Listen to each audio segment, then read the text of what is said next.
Good morning. I'm going to call the meeting to order at 9:01 a.m. on this Tuesday, January 13th. This is the regular meeting of Council of the Region of Queens Municipality. And in calling the meeting to order, I want to recognize that we are in Mi'kma'ki, which is the traditional and unceded territory of the Mi'kmaq people, and we are all treaty people. Look to approve the agenda, Council. Is there any additions, revisions, changes to the agenda as circulated that you'd like to move for at this time? Councilor Fancy? I'd like to add 13.2, report on social shore housing. 13.2 as an item, as a business item from member of council. Update on social housing. Great. Any other revisions, additions to the agenda circulated, Council? Okay, seeing none, I will ask for a motion to approve the agenda as amended. Moved by Councilor Jenkins, seconded by Councilor Carver. All those in favor? Okay, approve the agenda as amended. We have a couple of minutes to adopt here, the regular council meeting on December 9th, and then the special meeting of council to talk about the CIP on December 19th. So let's take them one at a time. Any revisions to the minutes circulated for the regular council meeting that was held on December 9th? In review of those minutes, any revisions? Okay, seeing none, can I look for a motion to adopt those minutes? Moved by Councilor Carver, seconded by Councilor Merrow. All those in favor? They're adopted. And the next one is the December 19th special council meeting. Any revisions to those minutes as circulated, Council? Any revisions? Nope, seeing none. I will look for a motion to adopt those minutes as well. Moved by Councilor Jenkins, seconded by Councilor Roy. All those in favor? Motion's carried. Okay, that brings us to the public comment section. As always, we very much appreciate the engagement of our residents in addressing council. So there's a number of folks assembled here this morning. If you would like to address a public comment to the council, I invite you to do so. Please remember that this is a public meeting. It's being live streamed. So if you would like to address council, come up. You can pick any of these 5 microphones that best suit you, either the one standing or one of the ones seated. You'll hit the gray button that's at the base of the microphone. It will turn, the red light will illuminate, and then this light will illuminate as well. And then you'll be on. The camera will spin around if our tech's working appropriate this morning, and you'll be live. Before addressing council, please state your name and the community in which you reside, and please direct your comments to me as the chair of the meeting, and attempt to limit your comments to 5 minutes. Is there a member of the community who'd like to speak? Come on up, Belta.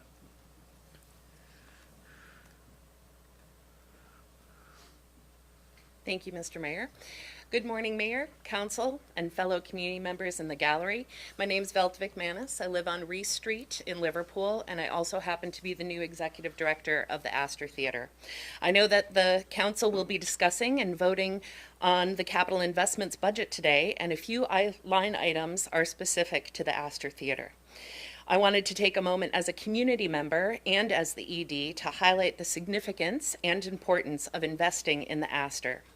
I first became involved with the Astor as a board member in March of 2025. In early September, there was a significant change to staffing, and in order to maintain the scheduled events and commitments, I volunteered to step off the board to assist and was later voted into the executive director role. It has been approximately 4 months since I took on this role at the theater, and I realized very quickly that most of the community are unaware of the broad range of activities occurring within this historic space. It is also important to note that all of the staff and volunteers at the Astor Theatre are fiercely committed to this community and to ensuring that there is a space for recognition, appreciation, creation, and celebration of art. In 2025, the Astor hosted and welcomed 33 unique live events to our theater stage. We showed 43 movies, hosted 11 individual artist shows and 1 group photography show, as well as a dozen community groups using the space weekly, bi-weekly, or monthly, and those include Seniors Connecting, the Chronic Pain Management Group, Crafts and Laughs, Life Drawing, and Mi'kmaq language classes, just to name a few. We've hosted groups from Queens Manor and Penny Lane, as well as other private groups for movie screenings. The community came out to celebrate diversity with an evening of drag with Steph Peaks and an incredible cast of performers. Our small but mighty staff curated a number of free events, like ornament decorating for kids on the eve of the multicultural event and tree lighting ceremony at the theater. During the holiday season, the Kiwanis concert was a sellout, as always, and we were excited to host open mic night that moving forward will happen once a month. We also happen to be hosting our next open mic night this Saturday, the 17th, and we'd love for everybody to be there. It's a unique opportunity for anyone from the community to grace the stage with their passion and talent. It could be poetry, singing, stand-up comedy, a monologue. It's an invitation and, more importantly, a safe space to share work. It's critical that people understand that the Astor relies heavily on grants and donations. We cannot maintain our current schedule of offerings without funding dollars from other sources and without investment from the region. Our stage and spaces cannot be used successfully during the summer months due to lack of proper climate control within the building. As we look to expand our community engagement offerings, we need universal washrooms and elevator services to the second floor so that all community members have full access to the wonderful spaces available at the theater. Many of the performances or events at the theater barely cover our costs, and as a not-for-profit, any dollars that we do generate above and beyond covering costs are reinvested into the theater and for community programming and engagement. As ED, I'm committed to casting a wider reach of accessibility for the theater. I want to explore transportation partnerships to enable our fellow Queens County residents to have greater access to and from events and activities of interest. I want to hear from community groups that want to partner with us, and I want to explore all possibilities. I firmly believe that if we can bring our broader community to the Astor, our small historical theater in the heart of Liverpool will bring others from broader Nova Scotia, the Maritimes, Canada, and beyond to our community, and thus we will all be winners. I want to extend a personal invitation to all council members to visit the Astor and to take a historical tour. Ask questions about what is going on, and to engage with our staff about what we hope to accomplish in 2026 and beyond. This year, we are committed to providing updates to Council on a quarterly basis, either in writing or by presentation. My hope is that by establishing and nurturing a strong partnership with the region of Queens, this Council, and my fellow residents of Queens County, that the Astor Theater will further unite, energize, and strengthen this incredibly gifted and talented community. Thank you again for your time this morning. Thank you very much, Velta, and all the staff and volunteers at the Astor Theater for your contributions to our community. It's greatly appreciated. Are there any other members of the... Yeah, come on up. Good morning. Joel Zwicker. I live at 54 College Street, Liverpool. I'm an avid watcher of these meetings, and it's fun to be here. And that was a great positive approach. And I think sometimes it could be squeaky wheels or negative people standing here. And I just want to take a moment to acknowledge that. Well, it's my first time here. It's not my first time with a question or concern. So I just like to say thank you to everybody. Director Grant, I see here, CEO Thorpe. We have the best counselor, no offense. Maddie has always listened and heard and communicated well back to certainly my family. Stewie, I supported you for years. You're just going to have to deal with it. Sorry, Counselor Jenkins. But the reason I'm here today, and I know with the capital, the infrastructure work that's going to be happening out in Mount Pleasant, I know is on in the budget and things are moving forward. but I do feel that a level of urgency is needed, particularly for a sidewalk on College Street. I think it's outstanding the level of development that's happened on Cobbs Ridge with the apartments and whatnot that are up there. With that comes issues, and one of those issues is we've essentially doubled the population of that area. And with that comes more foot traffic and vehicle traffic up and down the street, particularly with kids, adults, and all walking up and down College Street to school, to get to town, or whatever have you, and it is beyond treacherous. Particularly as we get into the winter months, snow accumulates on the sides of the roads, and people don't have anywhere to go but to lawns, and people have slipped and fallen in front of our vehicles. Buses are using that, and so I know it's on the plan. I would just love to advocate for a level of urgency. I think it's great that you added a level of urgency for a sidewalk to the library. I would love to see that part of that development prioritized, just purely for the safety. I am biased. I've had 2 kids walk down the hill to the middle school. I'm just getting ready for the second wave of Zwickers to walk down to the middle school, and I would love to have them be safe as well as everybody else. So that's it. Thank you.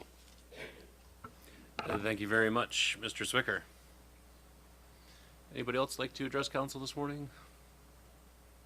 Anyone else? And I'll just ask one last time, is there anybody else who'd like to address council this morning? Okay, thanks again. Very much appreciate the engagement of our residents.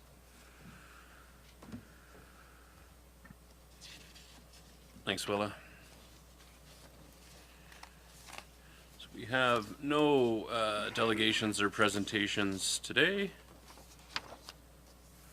That will bring us to unfinished business. So we do have an asset inventory report. Director Grant, could you please come forward and provide us with an overview of that report?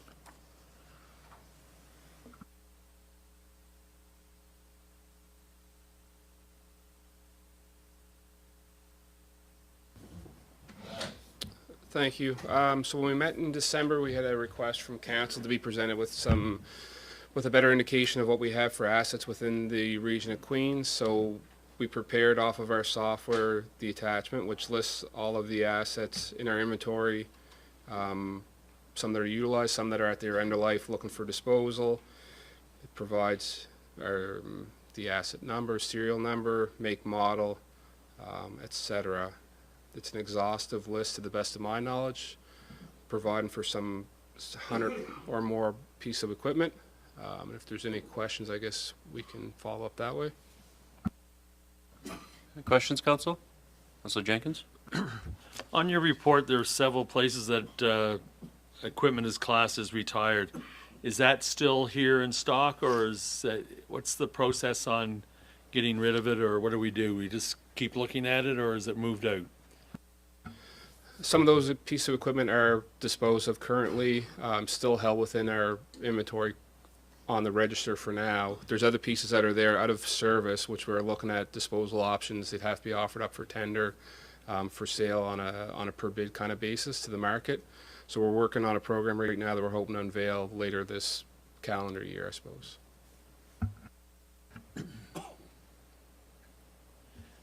Is the list of equipment is quite extensive. Are we over-equipped in this county? We've been fortunate as an operation to have council's investment of equipment that we need to carry out the work that's required. I wouldn't say we'll ever be over-equipped. We have all the tools, I guess, in our toolbox that we need to complete the work that folks or that council sets before us. Any further questions on the equipment summary or inventory report, Council? Go ahead, Councilor Miro. I'd just like to thank you for this extensive list. Didn't realize it was this much equipment, so I see it's a lot of work put in it. But it's nice to cross-reference the aging equipment with what's coming forward. Thank you.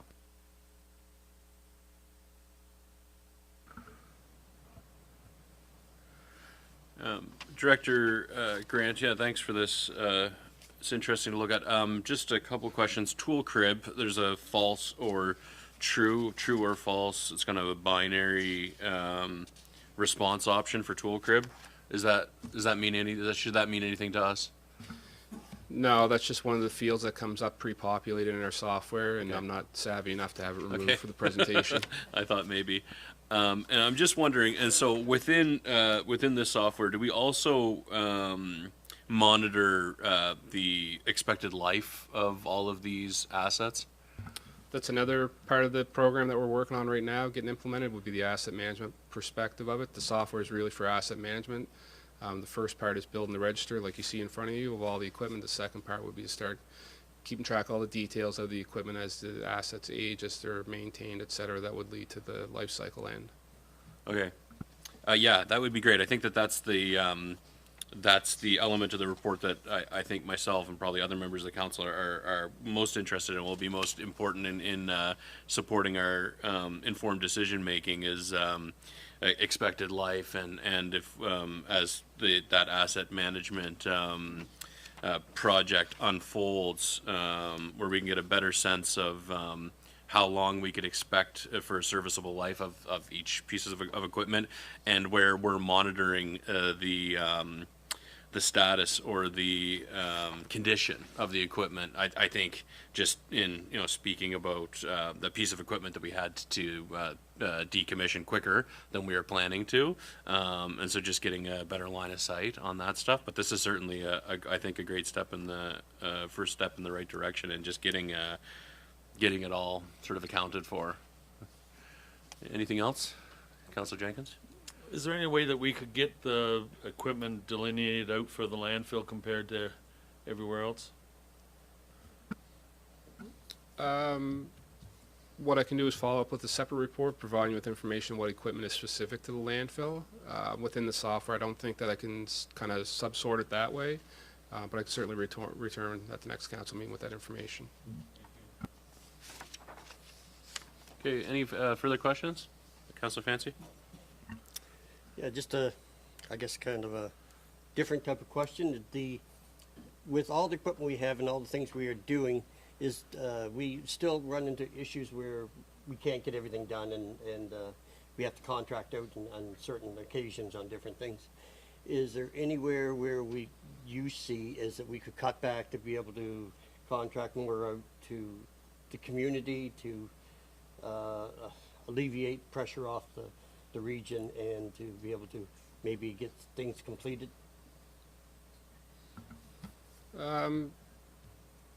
That's a challenging question to answer. We're always looking for opportunities to enhance our project delivery or service delivery. If we have the equipment, the tool that we need to complete the project, we certainly will in-house when it's appropriate. If it's pertinent and we don't have the equipment, then we would look at contracting out. So I think it's more of a case-by-case basis as opposed to a full-fledged approach. Any further questions, Council? Council Fancy, I'll just remind you to speak into your microphone, just because it's challenging from an accessibility perspective, and the recording doesn't pick you up well if you don't. Anything further? Okay, if not, I'll look for. Is there a motion to receive the report, the asset inventory report, for information? Moved by Councillor Jenkins. Second to that? Councillor Carver. All those in favor? Motion's carried. Pardon? Oh, did you vote on that motion? Oh, okay. So okay, Councillor Wenzel is voting yay on the motion. 6.2, also you, Director Grant, an overview of the report on upgrading the transmission main. Yep. Take it away. So at the December 19th meeting, we talked extensively or in some detail about the Mount Pleasant project as a whole, particular the water transmission main upgrading from the South Queens water treatment plant till it reaches the distribution system. At the request of council was to provide additional information about how that project could be expedited through its scope. So we went away, we did some investigation, I suppose, looking at similar projects, work that's happening currently to try to provide council with a better understanding of how complex that request is. There's information provided in the report comparing Mount Pleasant, the MPSC extension, to Main Street, looking at whether it's contract or whether it's our own forces, how much it is, what the similarities are the scope of the work. Replacing existing infrastructure is far more complicated than putting in new infrastructure in the street. Working within tidal influence is another challenge or risk that needs to be considered. So I don't know that it really answers council's question as to how much faster we could get it done. That would be a project all on its own to have a consultant investigate and come back with that answer. Right now, the approach with a mix of contractor owned forces is a pretty sound approach. Low risk, essentially lower risk, versus expediting it to try to get it done faster. But if that's something council would like us to investigate, we can. Thank you, Director Grant. Questions to Director Grant? Any clarification on the report that was prepared? Questions? Yeah. Yeah, go ahead. Go ahead, Councillor Wenzel. Just so help me understand here. So has this changed anything that we looked at from December 19th? Like, is the capital work budget or the water transmission line budget, and has that been changed, or is this just basically saying this is what we've come up with and we want to know if you want us to study it more? That's correct. So we're just providing additional information for consideration to council, whether they want us to investigate further. No changes have been made to the CIP draft with respect to these projects. It's still the same timeline that we talked of on December 19th. Yeah, any other questions for Director Grant? I have one. And if we could scroll to page 36 of the agenda package, or page 3 of 4 of the report that we're discussing right now.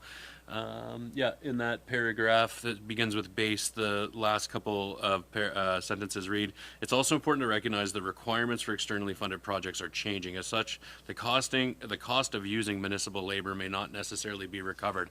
Can you just provide some clarification? What are we talking about there? Through the last few years, we've definitely identified a gap that didn't exist previous with recovering the cost for our own forces to execute these projects. And every funding stream is a little bit different, what they allow for eligible versus ineligible costs. In recent years, it's fair to say that most of the projects identify our own employees as being ineligible versus if those employees work for a contractor who is executing the project. So as we look at cost saving opportunities, we may be adding a an expense to the project that we didn't expect to have there to begin with. Right, okay, I understand. Okay, thanks. Any other questions? Go ahead, Deputy Mayor Charlton. Thank you. So in my mind, when we're looking at this, option 2, to direct staff to procure third-party services for a project analysis that considers cost, timeline, and any other impact on the delivery of the transmission main project. In my mind, that's where we should be considering, because there's no way that these projects are going to... Sorry, do you have a question for Director Grant? Or I'll look for a motion and debate it. I will ask. Okay. Could you give us a timeline if we were to go that route, when we would expect to have that information for consideration? Thanks, Deputy Mayor. So we would approach that by consulting with the consultant, obviously, get a proposal from them on what that looks like. At that point, we would know better, but I would say we're probably looking 4 to 6 weeks to negotiate what the scope of that service agreement would look like for their investigation. Come back to council. I would expect it to take them probably 12 to 16 weeks to complete that work. So overall, 6 to 9 months, depending on how it kind of creeps out of control with the investigation, making sure that we're allowing a diligent timeline to get a good answer that we can base our judgment on. Go ahead. And just for clarity, based off your previous comment, we stand in a, it was my understanding that we would potentially be in a better position to be able to cover the labor if we were looking at third party versus having our staff do it if any of these projects have these grant funding components? Yeah, that's accurate. So Waterloo is an example. Labor costs are not eligible to be recovered versus the MPSC through the Municipal Capital Growth Program. Labor costs are eligible to be covered. That's the information we have at this time. So there is differences between the funding streams.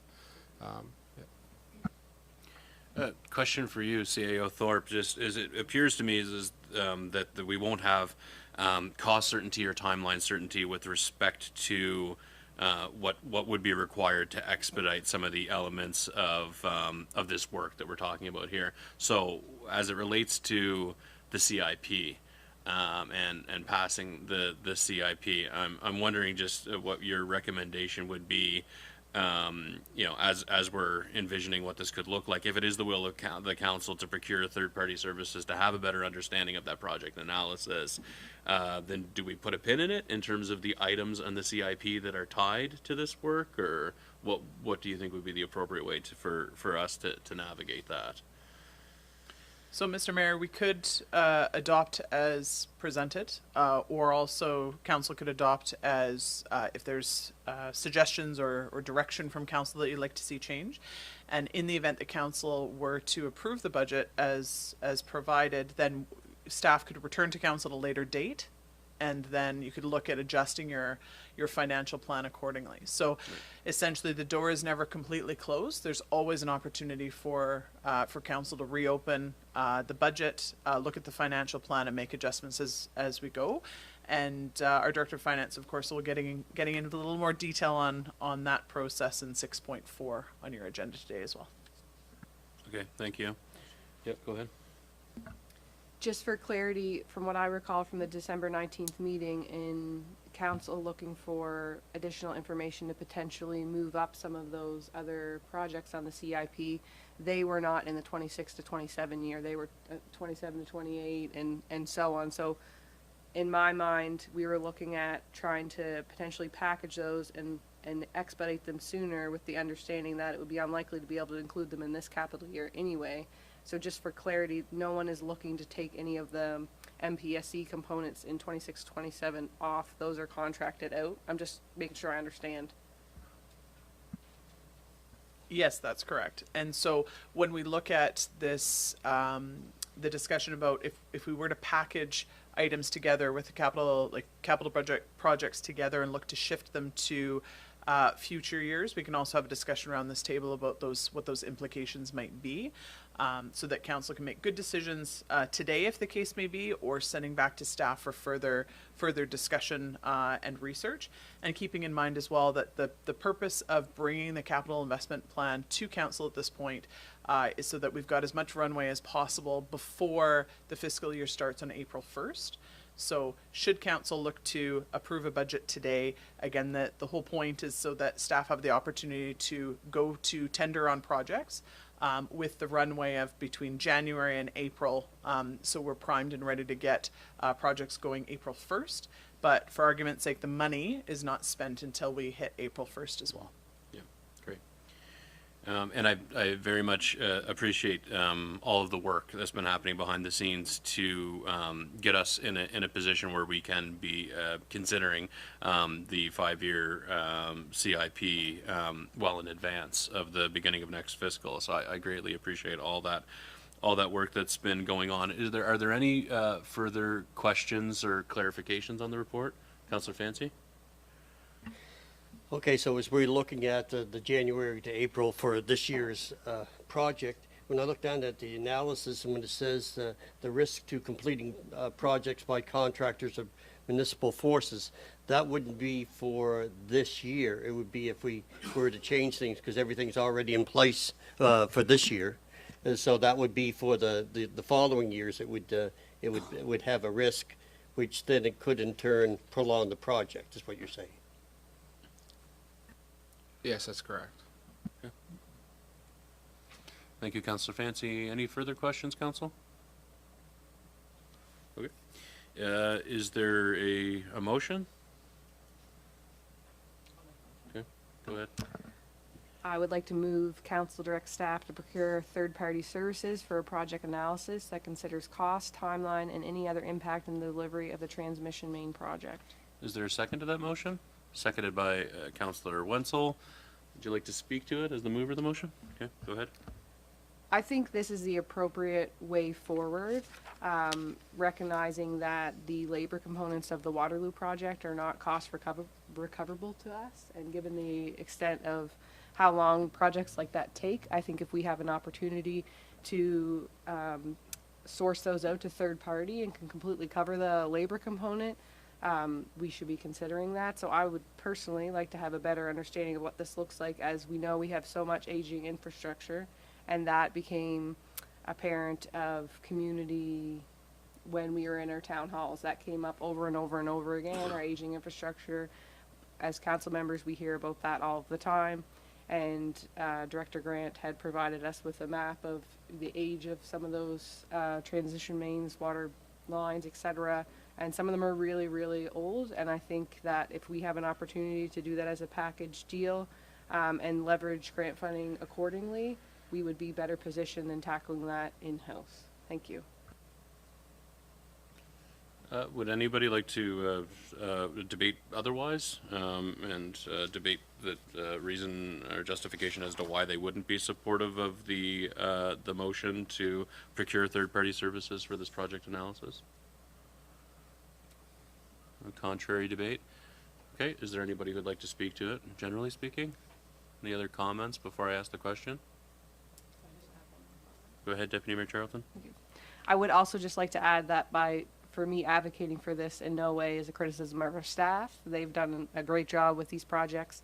So I just want to clarify that from a pure costing issue, it makes sense to go this route, and our infrastructure staff have done a stand-up job. So thank you. I appreciate that comment, Deputy Mayor Charlton. I'm going to vote in favor of the motion as well. I very much appreciate and value the capacity that we have, the internal capacity that we have to do a lot of these projects in-house. But I do think that we need to have the best available information available to us when we're making those decisions about timelines, about costs, about impact on the community.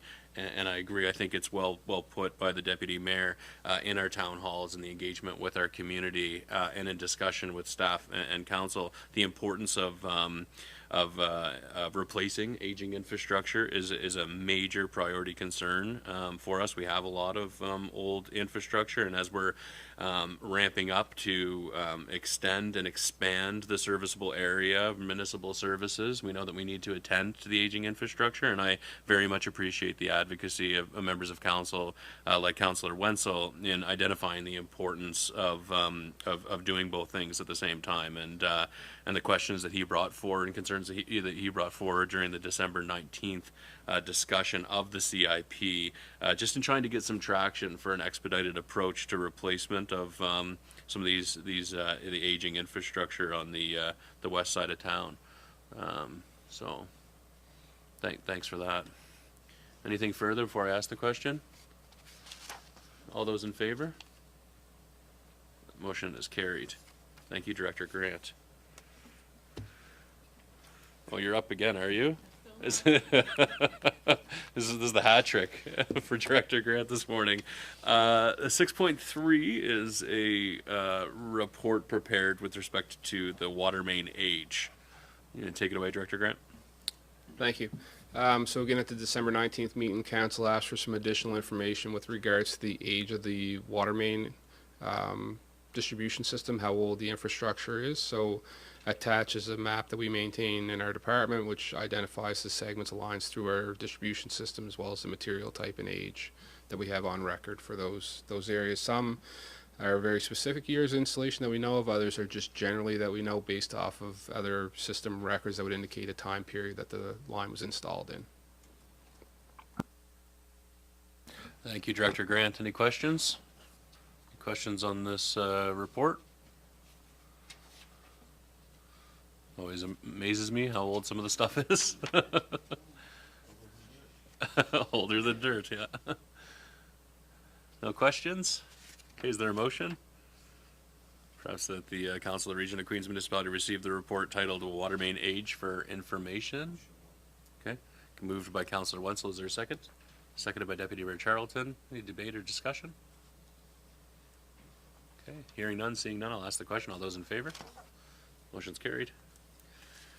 Thank you, Director Grant. What's that? Yeah, that's right. Yeah, we'll put that up on the office wall.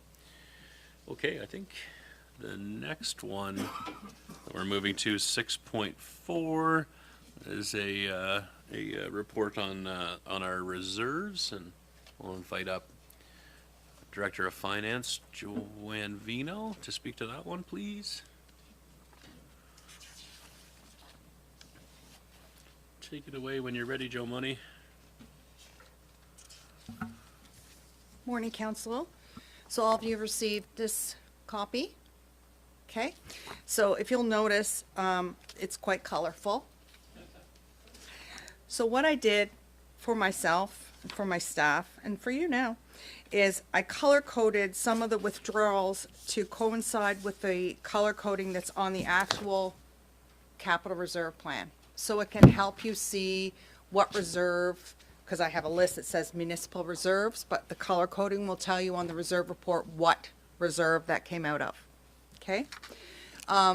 Mayor Christian, did you want me to just go through each of the reserve, just give a brief overview of each and where we are? Perhaps Okay. at a high Just as a level, and summary? maybe just Yep. touching the high points where you think there's particular Sure. significance or particular attention that council should pay. Yep.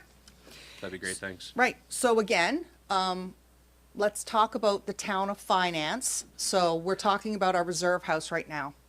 So there's different floors. Floor 3 is the water depreciation fund.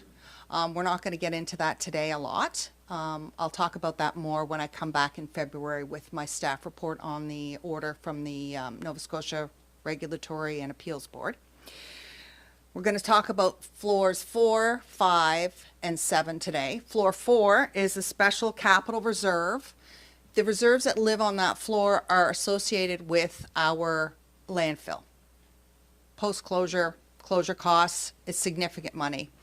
As you can see, we're up to about $10 million right now. We will be, at the end of this year, I suspect very close to the $10 million, depending on the interest that comes in at the end of the year. Closure costs are something that we budget in the operating budget every year. We also have a portion of the fees that all of the users of the landfill pay that are part of post-closure. So you'll see 2 lines in the operating budget, just like you see 2 lines here. Closure cost Queens, that's part of our operating budget. And closure costs other governments. So our partners, for example, that use the facility, part of what they pay us goes towards post-closure. Does anyone have any questions about the post-closure? It's pretty straightforward, really. And of course, I include the surplus here because when we sell property, the proceeds from that property must go into this particular surplus. And it can only be used to invest in infrastructure like the Queen's Place Drive project. And for some of you who were not on council at the time, when the Region of Queens sold the piece of property that the long-term care facility is built on, the understanding was that the proceeds from that sale will go to fund the cost of Queen's Place Drive. So that's what you see coming out of here. You'll see Queen's Place Drive 2627, 249, 260. And that's again, that's going to be what we think we're going to be using next year. So now we're into floor 5, which is our special operating reserve. This is the most used floor. It's very busy. Lots of money coming in and out every day. Heidi and I spend all our time running after it down the hall. Don't we, Heidi? Yeah. So we'll start with West Queens First Responders. So that reserve was created in June 2021. So it was created by me very quickly after I came because it was in another little pot. So I wanted to make it separate. This is for funding for West Queens First Responders equipment purchases. The CAO at the time said that it was for an ambulance, for replacing an ambulance. But again, council has the discretion. They can change their mind if we get a funding request from West Queens that comes forward focusing on bigger safety concerns around equipment. That's something that you as council have the discretion to change. So if you see the blue, so blue is for budget. You see a little square there. That means I will be putting $5,000 in the operating budget for that because that's the amount that we have traditionally put into that reserve every year. Again, that's something that can change. Council can tell me not to put it in or to put in more. That's up to you. We won't get into that today because this is more about the reserves.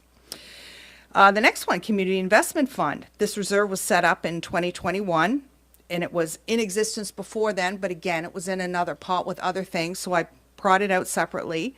It's funding that was previously grouped in the surplus, and so what we do is we budget $175,000 a year, typically from the operating budget, which is what our community development staff work with. This year, we had a commitment for $250,000 for the track project that we've paid out. And I believe that there was a commitment by council later on in the year, and I don't have it here, for another $250 for the North Queens track, but I believe that council had asked that it be that particular amount be funded from the surplus because there wasn't enough in this reserve.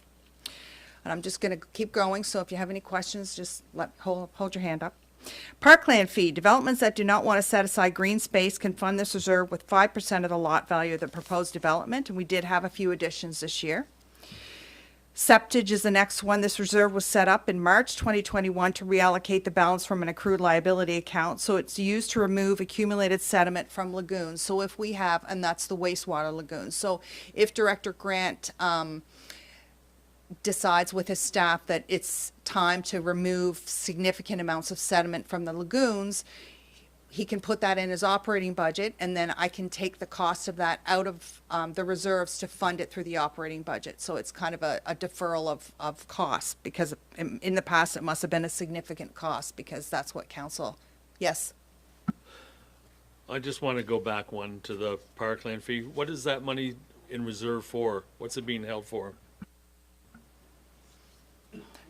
It's my understanding that it is being held to develop parks and Greenland, but to my knowledge, since I've been here, council has not used it for anything. So again, that's why this is a good exercise, because it gives you all as council awareness of the funds that are out there that could be used for projects that come forward by the community. Sewer projects. So this reserve was funded by an annual contribution from operating, but no allocation has been budgeted since fiscal 2021. The sewer rates need to be revisited, and all taxpayers may be funding treatment, not just users of services. So what that means is that the Department of Infrastructure and the Department of Finance will be getting together. It's been on our to-do list now for 2 years to sit down and analyze the cost of actually running the wastewater service and making sure that if there's excess revenue, we're collecting revenue above and beyond what it costs us to run the wastewater service, that revenue will go into the sewer reserve. If we are not recovering the costs that it costs us to operate the wastewater treatment system, then we will look at raising the rates. But that's homework that needs to be done.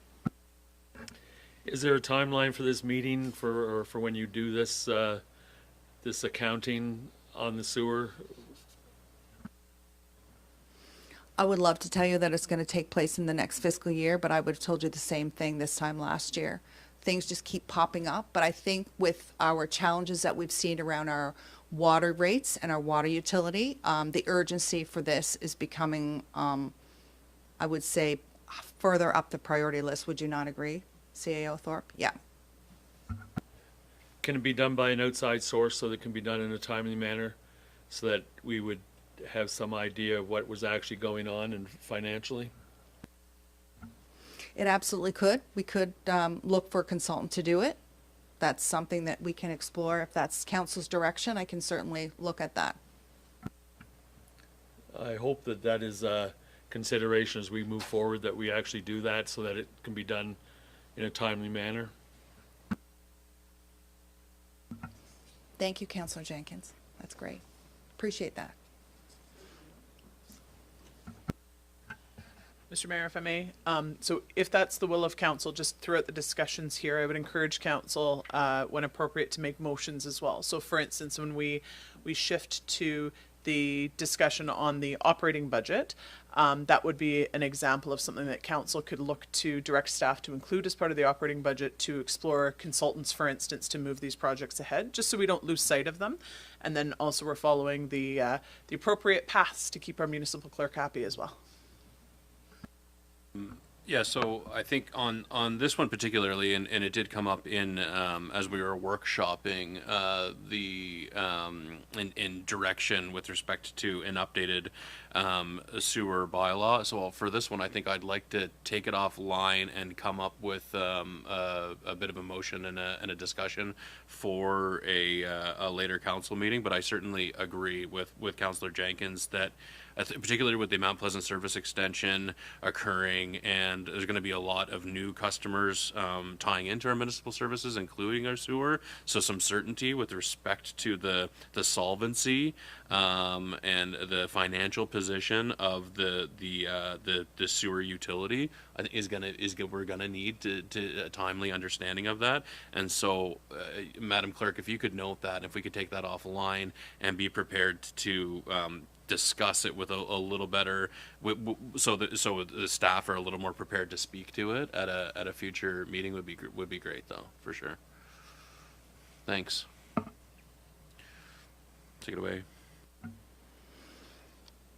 Now we're on the bottom of page 3 of 13, MPS, Municipal Planning Strategy, and LUB, not lubricant, Land Use Bylaw.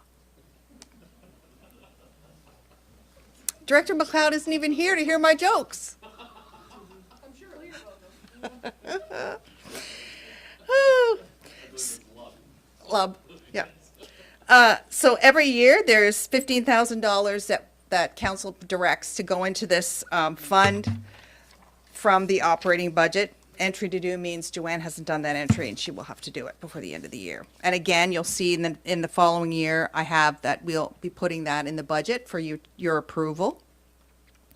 The permit tracking reserve. So we started putting money into this reserve when the discussion began for shared services. So right now, we think that we're going to be taking $80,000, give or take, out of that reserve to fund the shared services costs for this year, with the remaining reserve coming across into operations in the 26-27 year.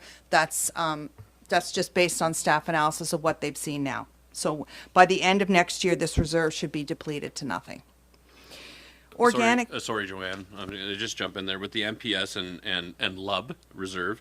I believe I don't see it noted here that there was a motion of council that we're committing to spending. I think the planning staff is is preparing an RFP for the interim and update review of the MPS and LUB.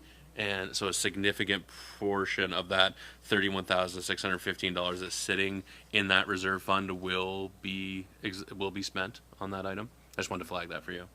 That's great. And that's why the caveat at the beginning of the report. Yep. I'd like to think I know it all, but sometimes I don't. No, thank you. I believe Deputy Mayor had a question. It's also my understanding from our recent PAC meeting, Director McLeod said there's some funds that we have been tucking away to do those interim reviews, but the estimated cost to do this review at this point will exceed what we've set aside, because they're two different things: the permit reserve and then the other part. They're all grouped together, I think, in the same reserve, but the way that I understood it was there's money every year in our operating budget that's allocated towards updating our land use bylaw. Yeah, that's the MPS LUB reserve. Got it. Okay. Right. Yeah.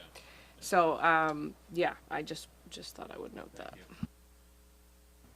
So what will happen, for discussion's sake, is if the RFP comes back, for example, and the amount is in excess of what is in the reserve, the difference will go into the operating budget. So that's what happens there. Organic project. So I have some suggestions for this, but I think we really need to have a fulsome discussion you as council to decide, because it's such a significant amount of money. This used to be reserved for green bin replacement or replacement of the organics building. It was funded annually by a portion of diversion credits, which stopped in 2022. So there's over $900,000 in this reserve that can be used. Again, really, it was to be used for construction of a new organics building. With the changes that have happened to our solid waste facility, it may be something that the Director of Infrastructure wants to talk to council about, what work needs to be done up there. But this is a report just for awareness for council. So could that money be moved over to something else that's being used being done at the landfill? You as council have the discretion to move that money wherever you like. as long as there's a consensus of council, it's my understanding that there's a motion if you wanted to repurpose that to buying candy canes for all the kids at Christmas, you absolutely could do that. That's within your scope as council. Not that I suggest that's a really good idea. I know. So, Director Grant could use that money for his C&D project, like at the landfill? If that is council's wish, I absolutely could use that reserve to fund things that he needs to be done, he needs to have done in the CIP in the landfill. Yes. I would suggest that probably $873,000 worth of canned canes may be excessive of what we require, but it'd certainly make the new dentist in town happy. But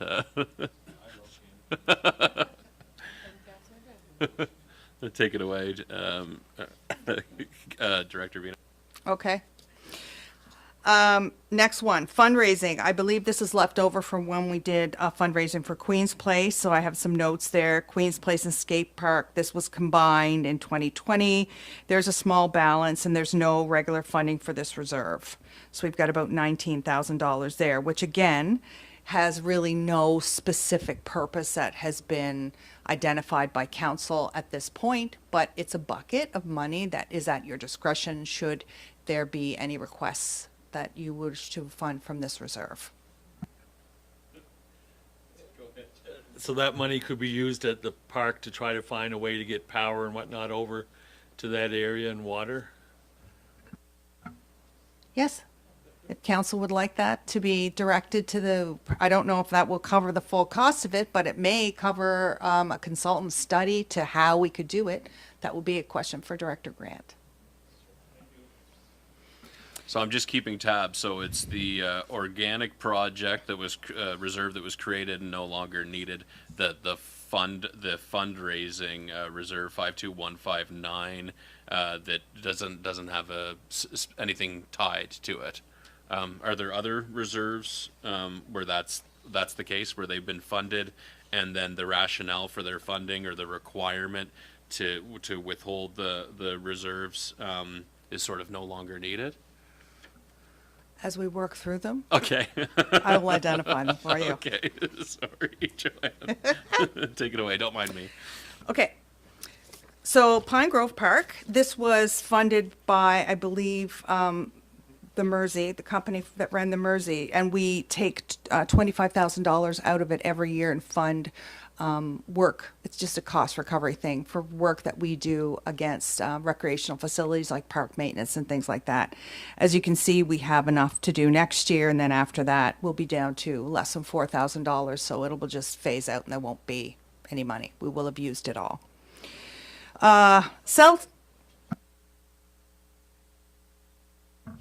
Just for clarity, so that you had mentioned, it was my understanding as well, so that was money that Bowater Mersey gave to the region of Queens, and then we would pull out $25,000 every year for maintenance. Once this money's used up, we will just put maintenance in our operating budget for Pine Grove.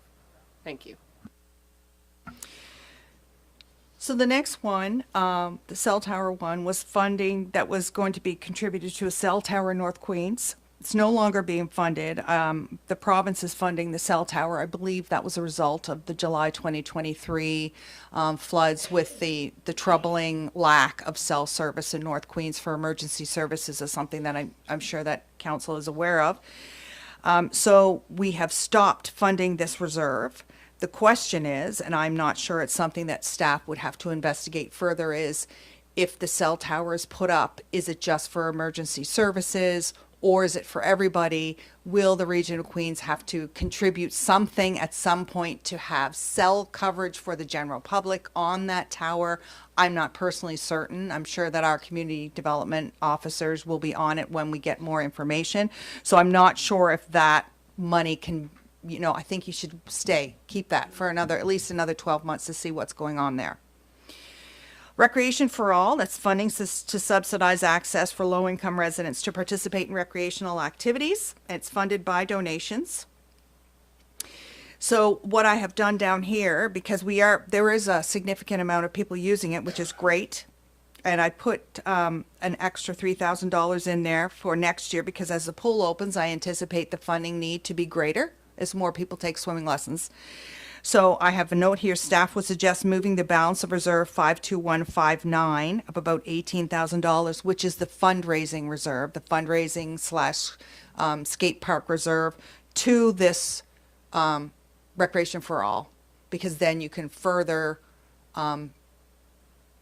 pay for subsidize low-income people's access to recreational facilities, but that's something that council, if they should decide, you can make a motion at a later meeting and I'll make that happen. The next one is our Business Development Center reserve, which is now zero because we did a significant amount of work on the HVAC system, so that is now done. Property mitigation, this reserve is funded by any surplus deficit generated by our facility annually. And so we're expecting that we'll have about $750,000 in this reserve. When I say property, the property that I'm referring to is Hillsview Acres. That building is old, as you all know. It's built in the 1800s. It has asbestos in it. It has lead in it. There's going to be costs associated with remediation. Of course, council can make the decision to sell it, and that sell is as is, where is. So at the time, this reserve will be discussed, but for now, my recommendation is we leave it until we know more about what council's decision will be regarding the Hillsview Acres building. Canada Community Building Fund, previously known as gas tax. This is reserves funded by the federal government, so expenditures are restricted to projects that meet annual guidelines. Eligible projects information I will provide you. I did last year in the budget package, but I'll provide you again. It's the same.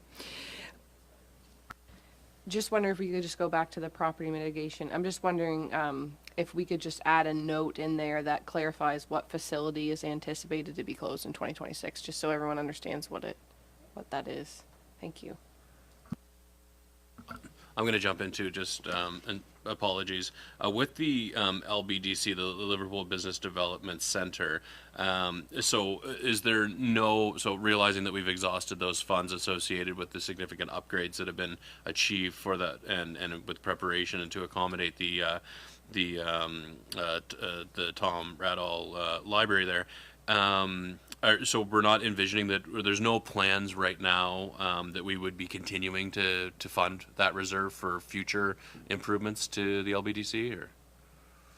So just to be clear, that reserve Yeah. paid for the HVAC. Okay, The library renovations came out of the CCBF. So I it's see. two different pools. okay, I did not have anything because we haven't done the operating budget yet. If that is something council would like us Okay. to do, Right. we certainly can do that. That's part of the operating budget. So it comes out of the operating budget and moves into the reserve. So right now, it's empty. okay. But if council decides in that operating budget discussion that we want to put some money in it every year, no problem. We can do that for sure. Great, thanks very much. And that's what you were talking, that's a good segue, back to the CCBF. Yes, yes, that's right.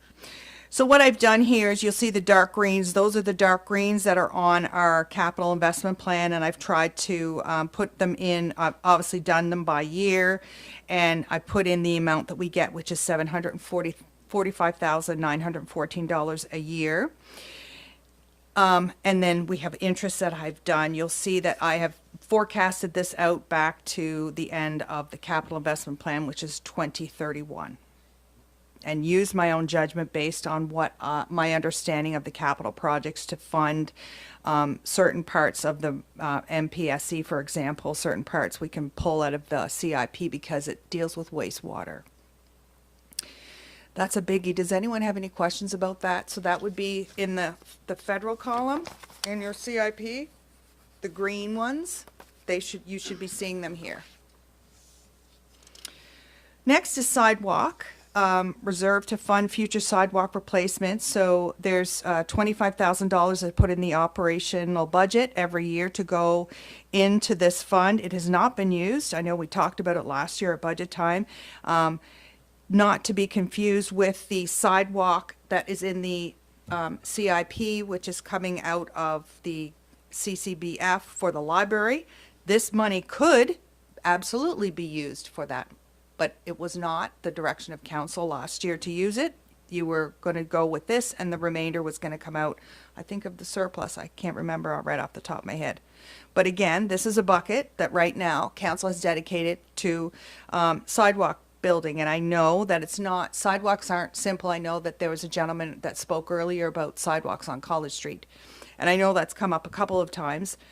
And it's not as easy. It's not just let's just lay down a sidewalk, because there's infrastructure under the sidewalk. And so you don't do one thing without the other. Thank you. So this reserve was put in place right before my first term on council. So I'm still trying to understand, I guess, the rationale behind it, because we haven't ever used it. And it's my understanding when we're doing infrastructure projects like Waterloo or wherever it may be, that the sidewalk replacement is built into the grant application. And so, yeah, I guess I'm just kind of wondering if it really warrants us every year allocating funds in the operating budget, because we haven't used it since it's been set up. So I don't know if there's any additional information that could be shared about that. I guess really ultimately it's just a council decision if we want to continue to do that or not at this point. Councillor Fancy, perhaps you could tell us, because you were here long before all of us here. Yeah, caught me with coffee. Yeah, it was initially set up because there were different spots that we were looking at. One was up in College Street even back then. And it was also two things like up around in Milton, up between Glenwood Street and Botanic. You know, there was, we thought we'd put money in there to be able to start a fund, but 25,000 really doesn't do a whole lot when you're talking about a big project such as sidewalks. So can it go onward? But what will it do? It does a very small pot into a big project. And I think that's the best part about having conversations like this, because 8 years ago when this reserve was set up, the times they were changing. You know what I mean? Like this is 2 councils ago. So the priorities are changing. This council is focused on infrastructure repair, and we're talking significant infrastructure repair. So perhaps that reserve no longer serves that purpose, and you want to roll that reserve into funding some of that infrastructure repair in the future. You want to take some of that money and put it towards your MPSC extension costs. Those are the kinds of decisions that you as council can make. Just a question. Is my understanding that the area rate for District 13 is for roads and sidewalks? But is this, it says funded from operations annually at $25,000. That's from the general tax rate, or is that what that's not the area rate for District 13? No, that's the general tax rate. Okay.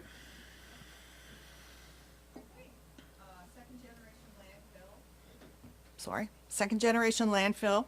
This is where we put aside some money every year to build another cell in our landfill.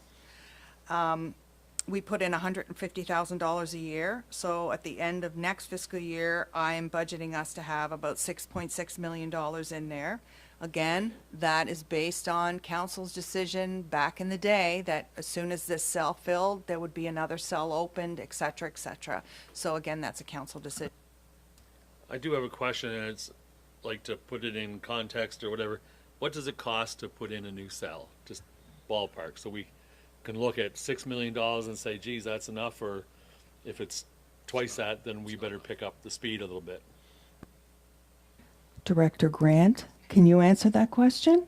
How much does it cost to put a new landfill cell in, roughly?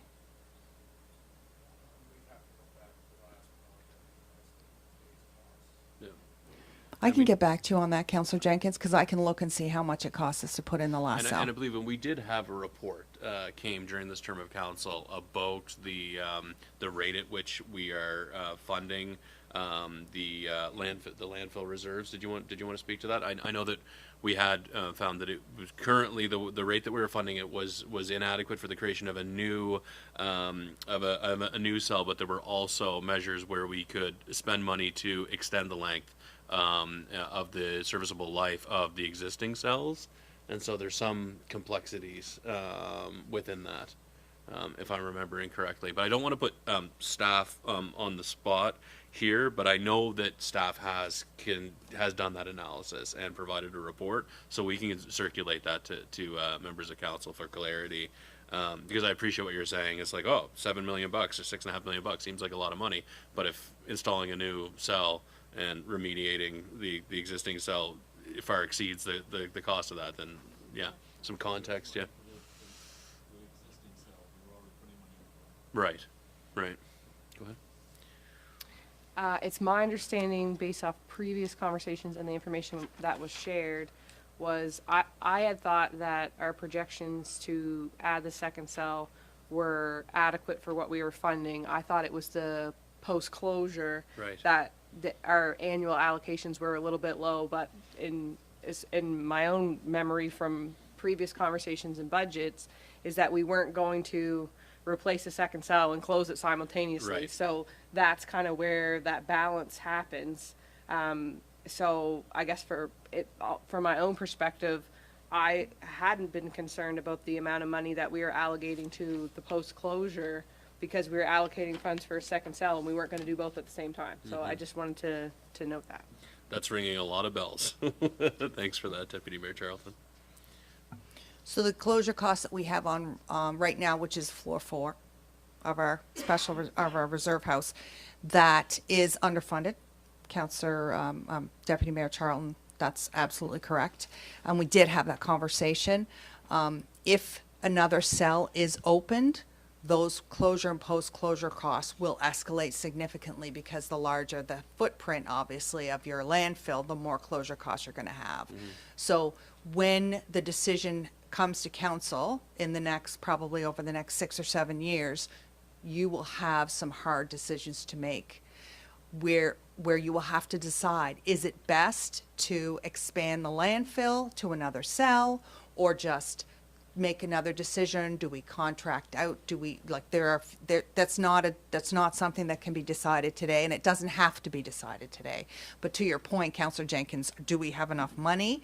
I don't know, but I will look and see how much it costs us to, but that was done in like the late 90s, I think, early 2000s. So, I mean, Director Grant and I can put something together for you. But yes, I remember that. It was like, okay, so yeah, that's the big decision here around the second cell, is because we know with the changes with circular materials, things, the solid waste management landscape is changing. Yeah. And it could change again before that decision even has to be made. But we do, between the second generation landfill and the post-closure, have significant reserves. We how to allocate them and making those decisions as we get more clarity on what's going to be an appropriate and strategic path forward with respect to managing our landfill. I think it's fair to say right now, if they were both combined, you would be very close to having enough to do the post-closure and closure costs. Right. Okay, thank you.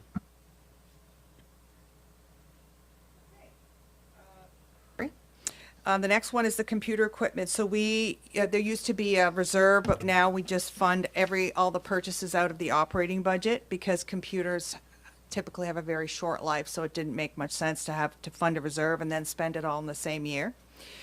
The next one is our fire department safety equipment. So this was breathing apparatus and bunker gear that was funded. I pulled this out in 2021, so right now there's about $6,200 in there.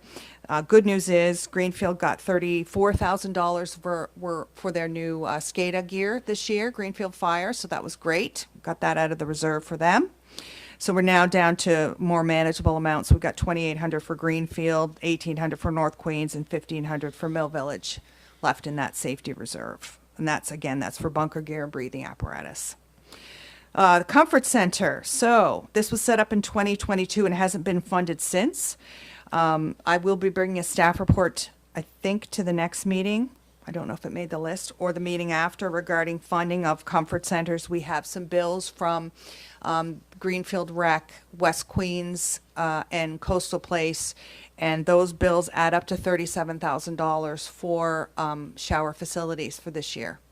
So I'll be bringing that to council for your awareness, and also for just your approval that those things will be funded from this reserve and not part of an unbudgeted expense for this year. The second was a library renovation. Our previous CAO had asked me to move money from the CCBF to a specified reserve for the library renovation.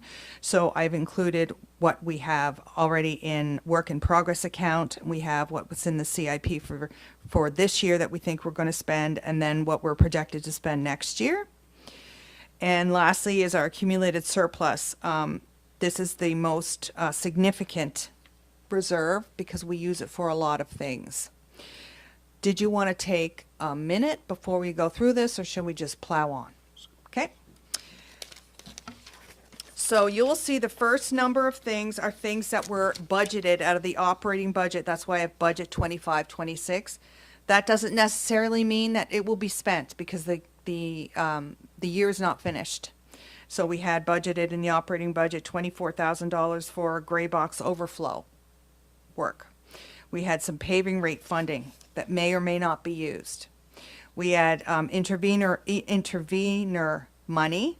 Most of that will be used. We have the grants that were all included in the budget are all here again. So by the end of this year, there will be $8.1 million in the surplus account if all of those things take place. Okay?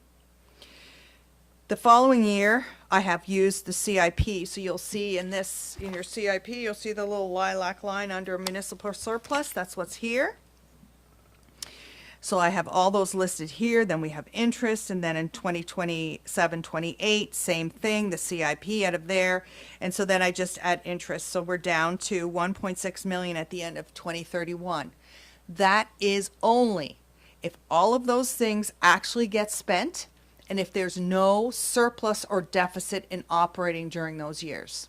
So just a reminder, if we run a surplus for the end of the year, if our revenues are more than our expenses for the fiscal year, that amount of money gets moved by me to the surplus so that our operating budget always has to net to zero, always. And so if we lose money, I have to take money out of the surplus and put it into operating, so it nets to zero. And none of that has been considered here. Right. Okay? Go ahead. So to date, how is that, how is the expenses compared to revenues doing? Are we in the hole? We're never in the hole until the last minute because what happens is we get most of our tax revenue at the beginning of the year. So it's very difficult for me to predict. We have seen swings of $600,000 between the projections that the directors have brought forward for budget and where we've ended up at the end of the year. I used to come from a world where you would be able to predict by the end of the second quarter, you'd be able to predict roughly where you're going to end up at the end of the year, not here. No, because things happen every day that boom, what you thought would happen didn't. And then, so I don't feel comfortable saying that. And I won't until I have all of the books done. And then Heidi and I start our review. So I wish I could tell you, but I can't. So just to reinforce to council, this is not a function of poor management by staff. This is the case in local government. So just to make sure council's aware of, is very typical of what we would see with this type of business, as opposed to in private industry is a very different industry. So just wanting to remind council we have utmost confidence, but the reality is it's just not, we're not able to make those types of projections that you might in different industries. Unfortunately, we're not able to do that in local government. Yeah, and I think it's worth noting too that that's one drawback of starting our budgeting process and thinking through the CIP work as early as we are, is we don't have as much certainty of what the final financials for this fiscal year look like. For my preference, it's still preferable that we do the planning, do the thinking, do the discussion ahead of time rather than trying to not having a budget passed for as we enter the next fiscal year. So I very much appreciate this. I know as a resident before sitting in this seat, it was always very confusing to me what the reserves were for, what they were using for, what the current status of the accumulated reserves. All you could really see was that, from the financial conditions indicators report that were published, on a 3 or 4 year basis by the province at a very aggregate level, and then if you dug into our finances again at a high level. So I very much appreciate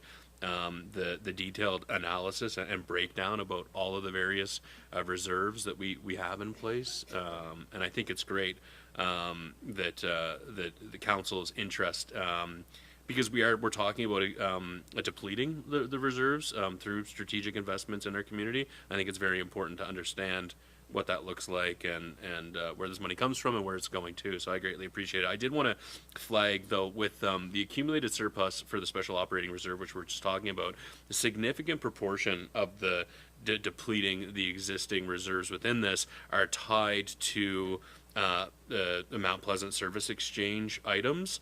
And I just want to flag too for council but for members of the community who may be engaged in this work, the expectation is, and we're going to the federal government as well, and hoping to, and feeling pretty confident that we're going to be securing more monies from other orders of government, which is going to offset the burden on our reserves and the draw from our reserves associated with that major capital project. And there's probably lots of other items contained within this, including the Town Hall Arts and Cultural Center, for example, where there's an expectation and some good promise that we will be pursuing aggressively funding from other orders of government and funding from other sources, that not just from our own tax base, not just from our own reserves, but we need to be willing to commit funds on behalf of the municipality while still pursuing those other funding. I think that's really important for council and for the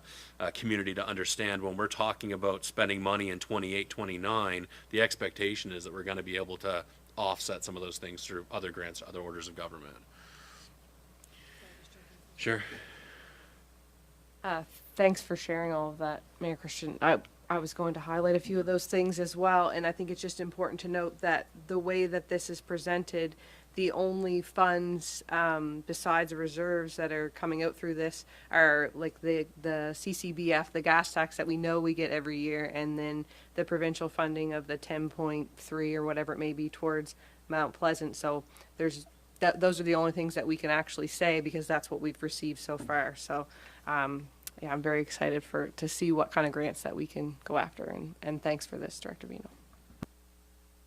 I'd just like to add, I know there's been an FAQ kind of question about that, about the reserves that were going to be used for Mount Pleasant. I said the right thing. Council's plan as of today does not lock council in for 5 years. If you decide next year, if things change, something amazing happens in our community and this huge employer comes in and our tax assessment roll goes up, things change. It happened with COVID. You never know what's coming around the corner. If something changes, you can change. You can say, you know what, we're not going to use a surplus anymore. We can afford to borrow. You can change. So it's not, my point is, it is not written in stone that you have to use the surplus for these things. This is a suggestion by staff. Staff will use it for the coming fiscal year. But even during that fiscal year, if council changed your mind, you could talk to our CAO and she would let me know, and I would come forward and get your direction again. So it's the best plan for now, but you always have the ability to change your mind. I know it's a lot of money, so I wanted to make that very clear. This does not tie you for the next 5 years, because we all recognize that things change. Maybe just a little bit of I don't want to call it a dumb question, but just for my clarity, the difference between the accumulated surplus fund in the special capital reserve versus this special operating reserve accumulated surplus, just in terms of so where, like, how monies would end up in the special operating reserve accumulated surplus versus the capital accumulated surplus. So glad you asked that question. So floor 4, special capital reserve. We sell property, money goes in there. Okay. We get money from the tax sale surplus every 20 years. We're now in a 9-year glut. Remember? We Yep. didn't have tax sales for 9 years. But when that glut ends and we can take that money, that's where it goes. Those are the only things that I have experienced that go in there. So like capital assets. The like capital asset tangible- associated revenue. I see. But with the special operating reserve, which is floor 5, it's the deficit Yep. and the surplus that drives money in. So at some point, when I came, I think there was $2 or $3 million that I had to move into the surplus because it hadn't been being moved. So at some point, those surpluses had built up. Region of Queens has a very solid history of not running any deficits. So that's great. And so you do have a significant accumulated surplus. There's no benchmarks, because I looked on the FCIs to see what's the best surplus to have, like what is the responsible surplus to keep, because every municipality is different. So that's your job as council to decide if you're down to 1 million, is that enough? Maybe it is enough. But that's the decision that you have to make at council. And we're not going to get there for another, 5 years. So you've got some time, and things change between now and then. So I wouldn't worry too much about it as finance staff. My job is to make you aware of it. Great. When we sell retired equipment and whatnot, where does that money go? The equipment that I've seen go has been used as trade-in on new equipment. I haven't seen, since I came, I haven't seen any actual money from disposals. All I've seen is trade-ins on, so we buy a new excavator, we receive $30,000 for our old excavator. And I think that's kind of the practice. I know we don't have an asset disposal policy specifically, but it's something that the CAO has directed myself and now our new policy analyst to put together in the coming months. Great. Take it away, Joanne. Okay. The next reserve here is the one that we set up last year. So what we did was we took $1 million out of the surplus that we had last year, and instead of putting it into the surplus account, we made a special operations capital fund that will be used to fund those smaller non-infrastructure capital jobs. So in that account, we had the accessible washroom for the Astor, we had the audio system for Queen's Place, we had the scale refit. I took out Gorham Planter and Old Burial Ground because they were budgeted in there, but they are now moved to the following year. We also have the LED lights for Queen's Place and the compressor panel for Queen's Place to give us a balance of about $400,000 at the end of the year.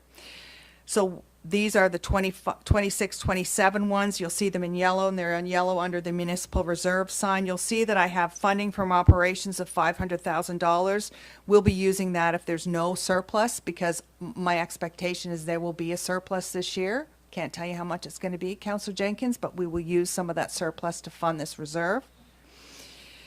And so then I have the wastewater master plan coming out in the 28-29 year, which will probably need a little bit more if we don't have a surplus. So I've tried to balance that, those smaller capital jobs out of this more operational capital reserve.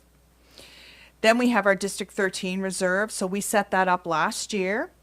Now we have a paving rate that is based on budgeted numbers. And what happens at the end of the year is that finance staff take the actuals and we look at what was actually created in terms of revenue from the paving rates and what was actually spent, and the difference goes in this reserve for District 13.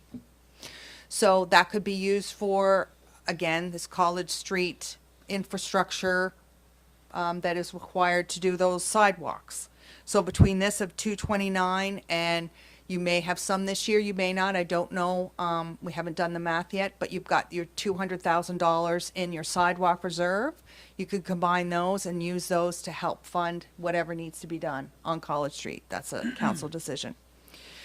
Town Hall Astor, I believe that came up in council a few meetings ago. So we received $1,500 in ticket sales from the Astor for our last fiscal year.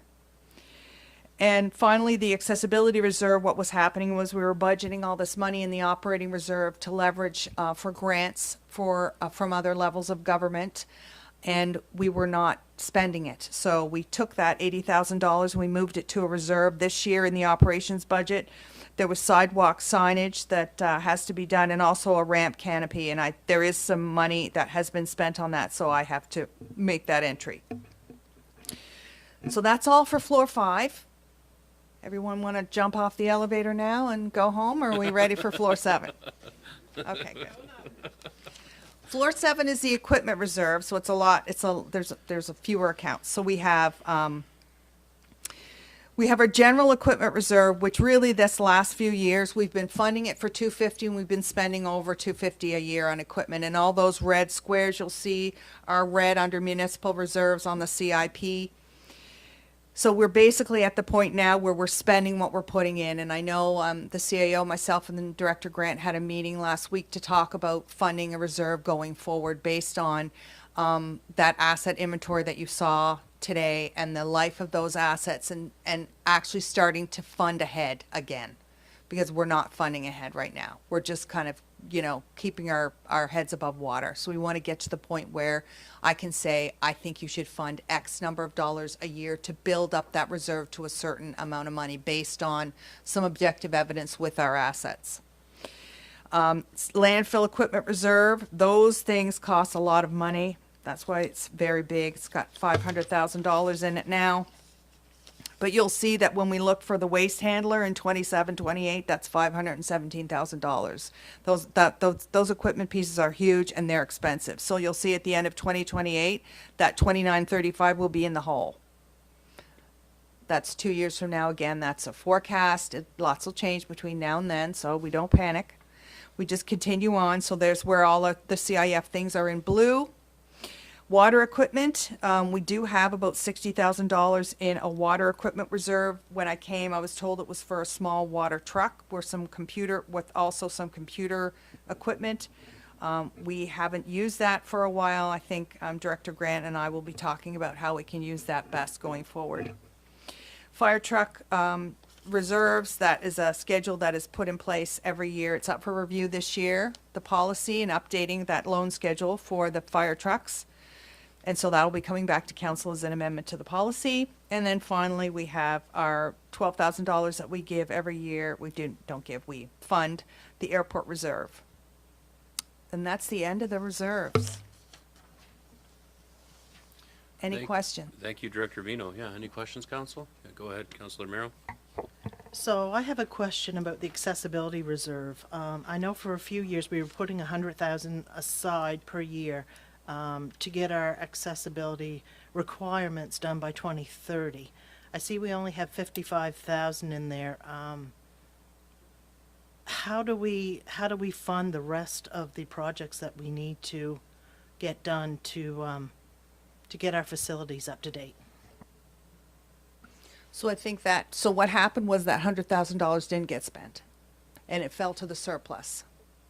So it went into the municipal, the surplus account on floor 5, the general special operating surplus. So in terms of answering your question, I think there needs to be worked on and how much, what work needs to be done, needs to have some kind of estimate of how much before I can say, well, you need to put this much money away every year. I haven't seen that. Council can start funding another reserve or adding to this one at a cost of, I don't know, whatever, 100,000, 10,000, 250,000, without a plan, without an idea of how much you're going to need. It's very difficult for me as staff to say you're going to, I don't know what the total cost is, so I don't know how much you're going to save. But in the absence of a plan, council could be proactive during the operating budget discussion and add more money to that reserve. That is absolutely at your discretion.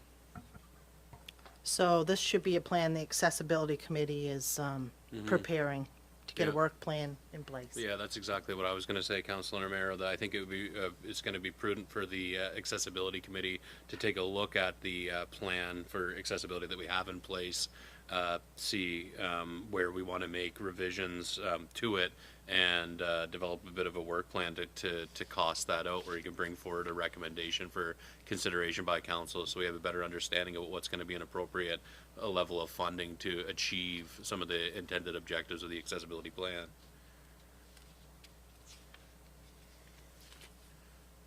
Further questions for Director Vino? No? Okay, thanks so much, Joanne. That was great. I very, very much appreciate the detailed report. I'll look for a motion to council that we receive the report titled Reserve Report for Information at this time. Councillor Jenkins has moved the motion. Is there a second to the motion? Seconded by Deputy Mayor Charlton. Any further discussion before I ask the question? Okay, all those in favor to adopt the report for information? Sorry, just a show of hands again. That is carried. Thank you very much. At this time, I'm just going to call for a brief recess and bio break. If we could reconvene the meeting at 10:45, that'd be greatly appreciated.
Okay, folks, I'm going to call the meeting back to order. 10:45. So I believe, if I'm not mistaken, the next item of business that we have is 6.5 on the CIP.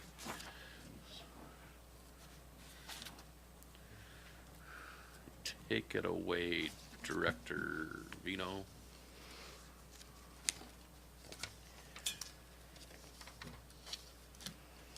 So our draft capital investment plan was reviewed at the special meeting of council December 19th, 2025. After that decision, the Nova Scotia Regulatory and Appeals Board issued their decision on water utility rates. To comply with the order, some adjustments to the capital investment plan are required, which have been reflected in the most recent draft. Staff recommend council adopt the capital investment plan as presented today. I'm going to review the analysis because I think it's important you guys have the opportunity to ask questions. The capital investment plan has been adjusted to reflect the changes as outlined by the Regulatory and Appeals Board. You'll notice in the actual plan I have updated. There's, I think, 3 updated pieces of information from last meeting. 2528 Roy Turner to Mersey is now proposed to be funded by long-term debt in the amount of $595,659. The draft version also included the C&D expansion design cost of $280,414 to be funded by long-term debt. Long-term debt should only be used when financing tangible assets, so although work to complete the expansion may be included in future years of this plan, the cost may be prohibitive, or council may not approve the cost of the actual expansion in subsequent years, so staff have adjusted the funding source to Operations Capital Reserve. Costs associated with year 2 of the Astor Theatre have been updated to reflect recent estimates provided by infrastructure, which reduces borrowing and the corresponding financial condition index, FCIs, to under 14% for the coming years. FCI is still forecasted to increase over 10%, which is a low-risk benchmark in the 29-30 fiscal year. These changes reduce long-term borrowing for the 5-year period to $24.4 million. Further to the conversation that we had about the reserve activity report and the funding for the organics project, if you look at the 26-27 list, 26-8 CWWTF, that's the wastewater treatment. That could be, it's not actually the organics, but council could direct me to fund that from that reserve, and also the C&D expansion design of $280,414. Council could direct me to fund that from the organics project reserve. It won't change the capital investment plan because it'll still be funded from a municipal reserve. But if council wishes, at the time when the bill comes in, I will come to council with a staff report and ask you to direct me in which reserve you wish to be funded from, so you have that flexibility if you so wish. I'm sure there are questions about the capital investment plan as presented. I think you're right. Council? Go ahead, Jenkins. So I have lots of questions. So we're from last year to this year. The first question is the C&D site improvements increased by 20%. What generates these increases in that category?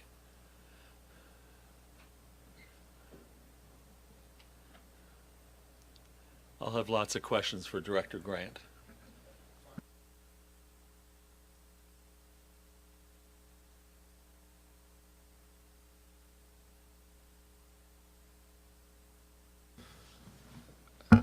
So specifically to the C&D design work that's included in the CIP, we've been able to get a cost proposal from our consultant, so that instead of just being a ballpark estimate like it was last year, we've done some work internally this year to have the actual costs included. Who does these ballpark estimates? We would do them internally. We would get an estimate from the consultant. Working through the estimate this year would be getting an actual proposal from them, which would outline the scope of work that they would undertake in a more accurate design fee proposal.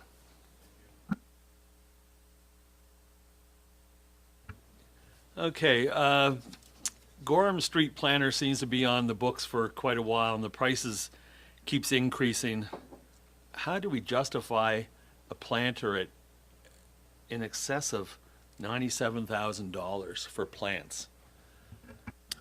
Yeah, so the planter is a lot more than just plants. It's a retaining structure that lands between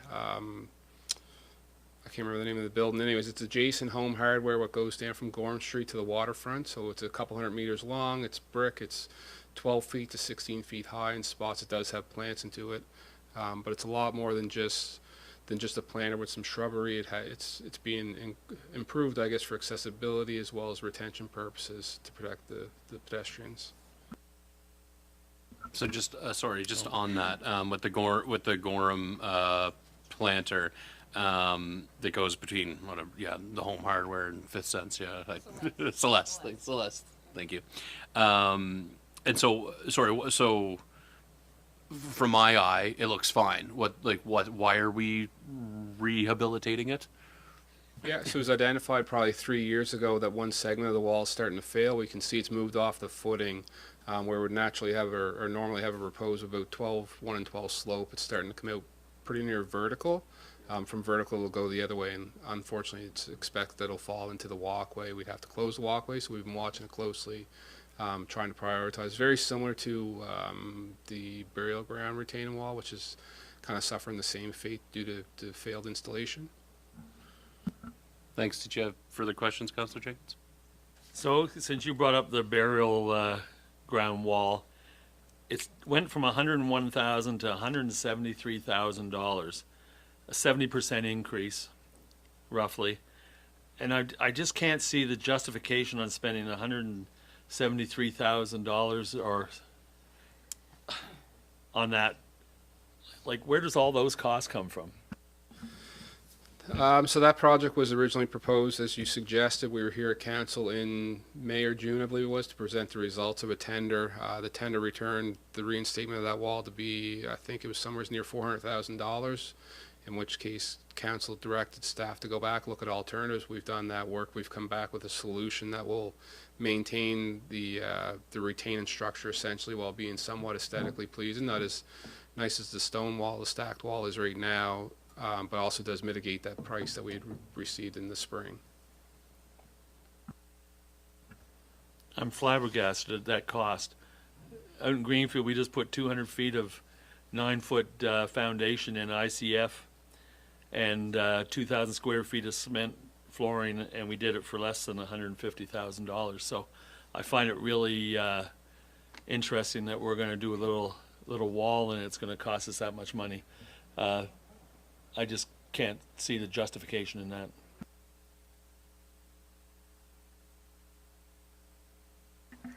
We're talking about the wall in front of the old cemetery, correct?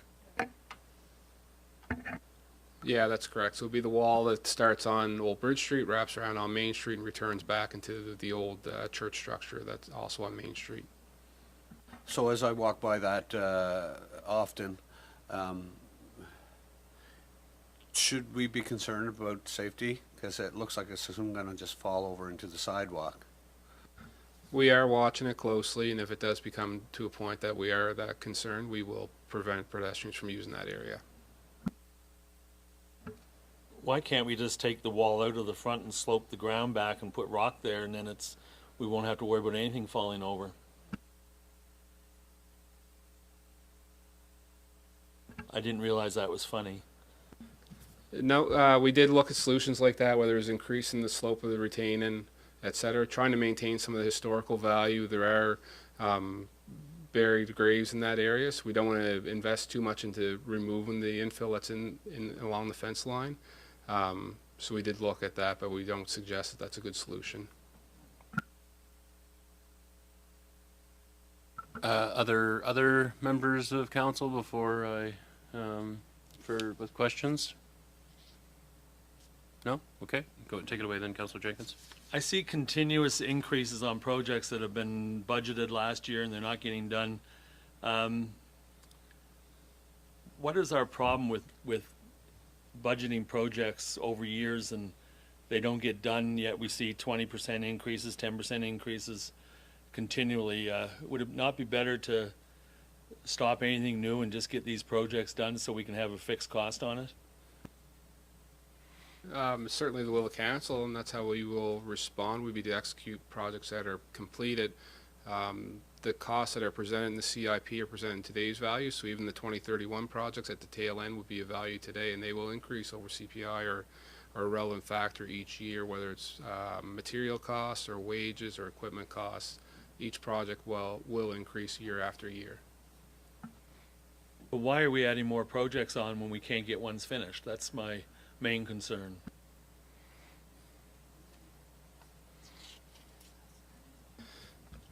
I don't know that I can answer that question. There is a lot of projects on there. I think each year we talk about them, we try to trim them off, and council would like to add some that's of their value. So we try to balance it out, what we can complete, what's pertinent, and you know, what's unnecessary, trying to prioritize in that fashion.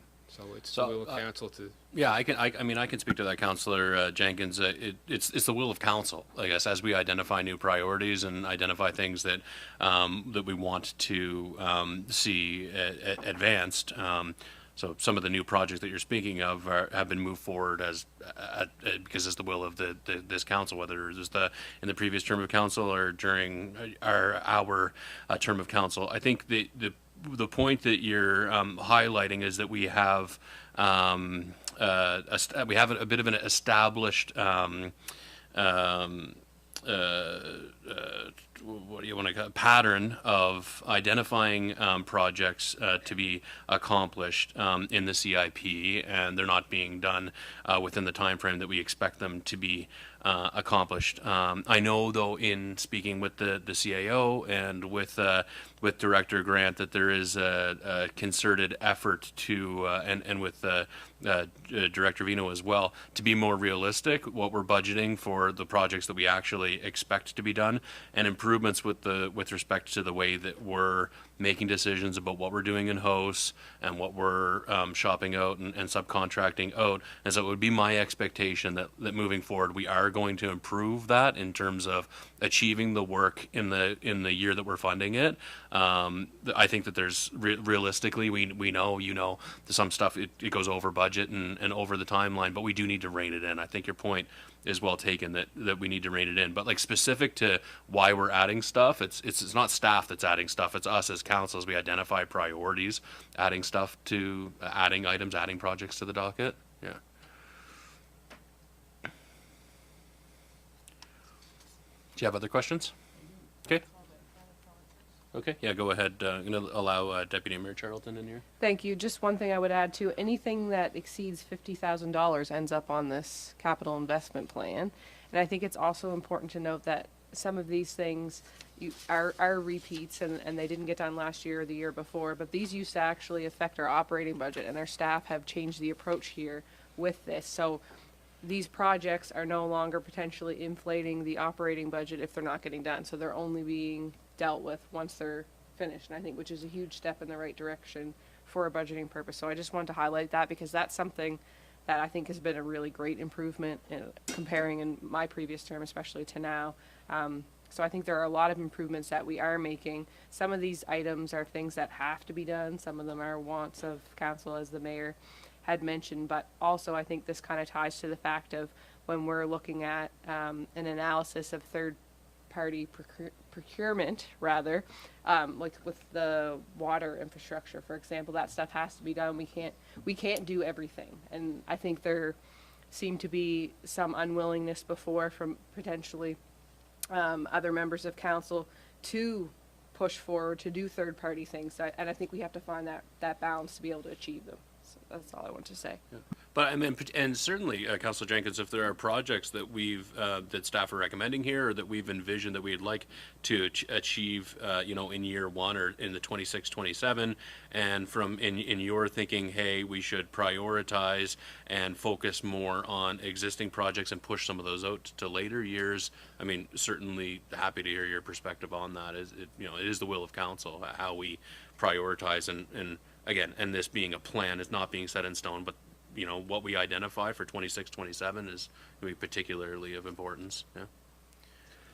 In my opinion only, I just don't think we should keep on adding things to the workload until we start getting caught up, because it affects budgets year after year when we start seeing 20% increases or whatever. How do we allow for that? The tax rates aren't going up to cover those 20% increases. So I think we should have a little catch-up phase and reassess on how we do things.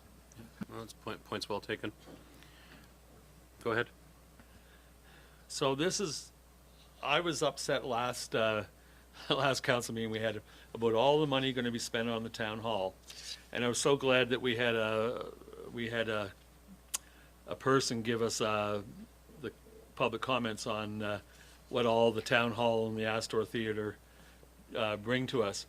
But reading the report, the architectural review and whatnot, I think it's inappropriate for us to do the work on the town hall over a 2 or more year period. I think it would be better, since we're going to be borrowing money to finish the work on the town hall, that we do it in 1 year so that we can have a fixed cost, maybe a better cost, and get the work done instead of upsetting the operations of that building over a 2 or 3 year period. So that is my opinion. I'd like to see that in year 27, 28, that we bring forward the long-term borrowing for that project so that they can get it on the go. I mean, the pricing has improved remarkably in 3 weeks, so I don't think we should have any more delays on that. And do it as a single project and maybe save some money on it. I'll speak to the town hall arts and cultural center. We're maybe jumping the gun a little bit just with the sequence of things, but with the report coming from Ms. Johnson later on in the agenda.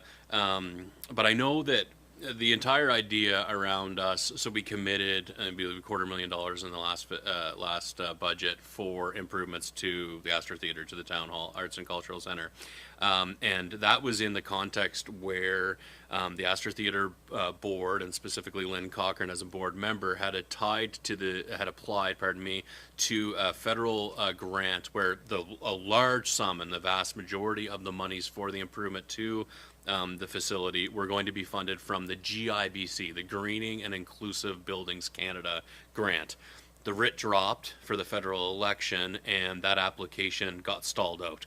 I've been working with MP Fancy to try to understand what the status of that funding program is and what the likelihood is, or what feasibly or plausibly the level of funding coming from the feds will look like. Because certainly if you look at the GIBC funding program, and it still does exist and has been funded in the federal budget, it's the greening and inclusive buildings. And so, and it's about public buildings and making them more energy efficient and barrier removal and better accessibility. And so if you look at the type of improvements that we're envisioning and that the Astor Theater Board has helped us to scope out, it's exactly what the intent of that funding mechanism is for. It's a public building, it's a publicly owned building that's for public benefit, and it's an old building that could use significant upgrades with respect to making it more accessible and more energy efficient. It's exactly what we're trying to do. And so I just want to identify that, and I think it's and there has also been the SEED grant, which is a provincial funding, and there's been some commitment of resources from the provincial government from the SEED portfolio as well, and then the commitment that we made last year. So I just wanted to, as a context piece, and I think it's going to be really important to get around the table for Pat, our deputy CAO, and department lead, and on the community economic development side, to get around the table with executive level staff and members of the Astor Theater and put our heads together to figure out what the expectations are around those funding mechanisms. Because I know we commissioned this latest report that Elise is going to, Elise is bringing forward today, because the idea was, well, the GIBC didn't go through. We're not going to have money for everything all at once. And so what is the priority concerns? What is the appropriate sequence? How does it make sense to bite this off in manageable chunks? And I know Director Grant brought some context around this too, in terms of not wanting to do one thing to one part of the building, which is 3 years later going to be in the way of another upgrade, like putting an accessible washroom in one place that's going to impede where it's appropriate to put a lift in the future, or something like that. And so I think it's great that we have better clarity that's resulted from the report. I have a reluctance, and it's one of those things where it's like, if we're going to commit municipal dollars to what is, from my perspective, very important asset, municipally owned building where there's really great programming occurring, we need to understand too, we need to have some certainty, some understanding of what the level of funding from other orders of government looks like. And so, and I know that that's like a little tricky to navigate when we're trying to project like 5 years out, and I don't know what the best approach is in terms of putting an asterisk beside it and saying, hey, yeah, we're interested in committing municipal monies, but with the expectation that, you know, that they're 20-cent dollars, that, you know, for every, you know, whatever that looks like, for every $100,000 that we're putting in, you know, there's a significant level of funding coming from the provincial and the federal governments associated with that. And so, yeah, go ahead, Deputy Mayor. But I wanted to provide that context because I've been involved in those discussions with the MP and with Lynn and members of the Astor Theatre Society. I know that they have received some funding from the province, a small amount of funding from the feds. It's still up in the air what that GIBC funding looks like. So we may be in a position where a lot of the upgrades that are articulated and identified in the report can be funded from other funding mechanisms. Thank you. I would just like to draw your attention to later in this agenda package under the part that's coming forward from Elise in Appendix C, I believe it is. It would be page 121, yeah, 122 of 170, sorry. It mentions at the bottom, special considerations. It will be important to work around pre-booked and future Astor Theatre performances and town hall activities. Yeah. So I personally wouldn't be in favor of combining all of that work because it would prohibit the ongoing use of that building. They have commitments and things already in place. So, and also I have been very supportive of upgrades to the town hall and Arts and Cultural Center, but we need to be able to leverage federal funding. So I do not believe that the municipality should be taking on a $4 million project without federal funds. I would not be supportive of that. Very much am supportive of the initiatives at the theater, but we need to do it in the right context and leverage those funds. So it would be my view to leave it as is. Thank you. So we've gotten a little sidetracked but so I just wanted to open it up to council again. Oh yeah, if you want to jump in there, CAO Thorpe, please. Thank you, Mr. Mayor. So further to your note, it would be staff's recommendation that council do just that. So in the event that there are projects that council would like to identify that, yes, we'd like to provide municipal support under a caveat or an expectation that X percentage of funds would come from different funding sources, we can incorporate that right into the capital investment plan. And so that in that way, council can feel confident that staff are approaching other funding sources and also being clear that Project X will not proceed without funding from another ABCD source, whatever it might be. So it doesn't slow down our ability to, if council wishes to adopt the capital investment plan, but staff are happy to identify if there are areas that council would like to ensure there are other funding sources. We'd be happy to include that right in the CIP. Great, that's helpful. Thank you, CAO Thorpe.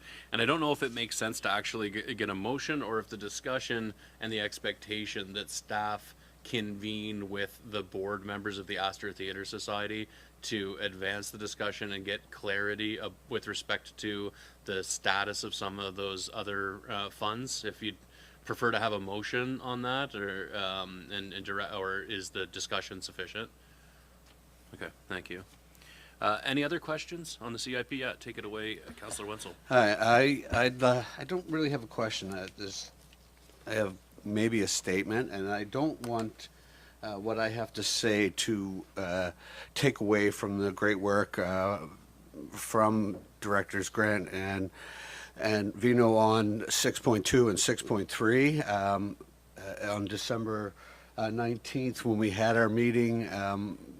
They listened, came back with a report. But what I've noticed on this extra work that they have done, nothing has changed when it comes to the timelines and the projected timelines of the work on the transmission line from Roy Turner Drive to the bottom of Union Street. It's still in small chunks, and it's still being put off for too many years. I believe that this has been put off for over a decade now, or previous administrations. always seem to shove this away. And we discussed quite a bit this morning about how we heard in town halls and how this council has tried very hard to fix infrastructure. It is a priority of not just the council, but of the community. And I don't believe that this budget, the CIP, reflects that as a priority or the desperate need for that change, as Councillor Jenkins alluded to, before we start other new projects. I can say that during the campaign, which would have been back in September, October of the previous year of 2024, I met and talked with a lot of people that were either councillors, mayors, or workers, or people involved with the flood mitigation project and the changing of that water transmission line and the problems that were there. And I continued to have that conversation with those folks over the holidays after our December 19th meeting. And just for reflection, I were back, I don't know how many years ago now,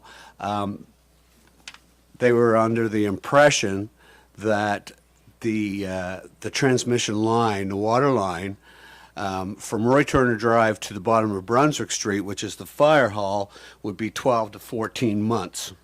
Now, I know we're going to have a study and more consulting and more to find out, but that's just a piece of information that I've been told over the last year or so. And that then the project from the fire hall to the bottom of Union Street would be chunked in a different timeline because the crossing of the Meadowpond Brook and the crossing through Cameron's Corner would take a significant time, maybe 8 to 10 months. So we're looking at, from those previous projections, maybe 2 years to have it done from Roy Turner Drive to the bottom of Union Street. So I'm going to base my vote today on that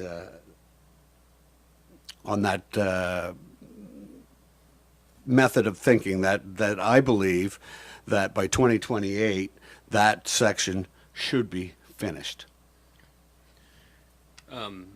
Thank you, Councillor Wenzel. I'll say, well, there's no motion on the floor yet to vote on.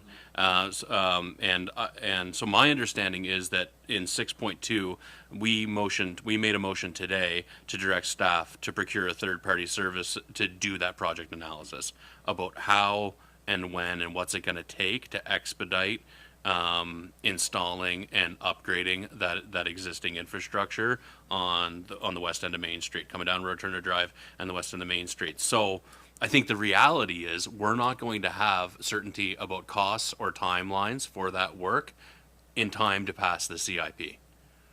Because is that fair to say? We're not going to have absolute certainty on cost or the cost implications or timeline implications or an analysis of what it's actually going to take to get that work done in today's dollars and today's understandings in time to pass the CIP. So we're going to have to. So it's the will of council. How do we want to approach this? Because I think that we had a good debate, a good discussion about the importance to attend to that infrastructure when we were discussing this 6.2, right? I think when we asked the question, what's it going to, I think it was a great question. Hey, this work has been pushed off, or isn't happening as quickly as this council would like to see it happen, as our residents would like to see it happen, given the emphasis and the strategic importance of replacing aging and existing infrastructure where there's known deficits. And so I appreciate the push to, hey, asking staff what's it going to take to get it done quicker. I think staff considered it, said, hey, it's a very complex question that's going to require a further investigation, further analysis to answer that question.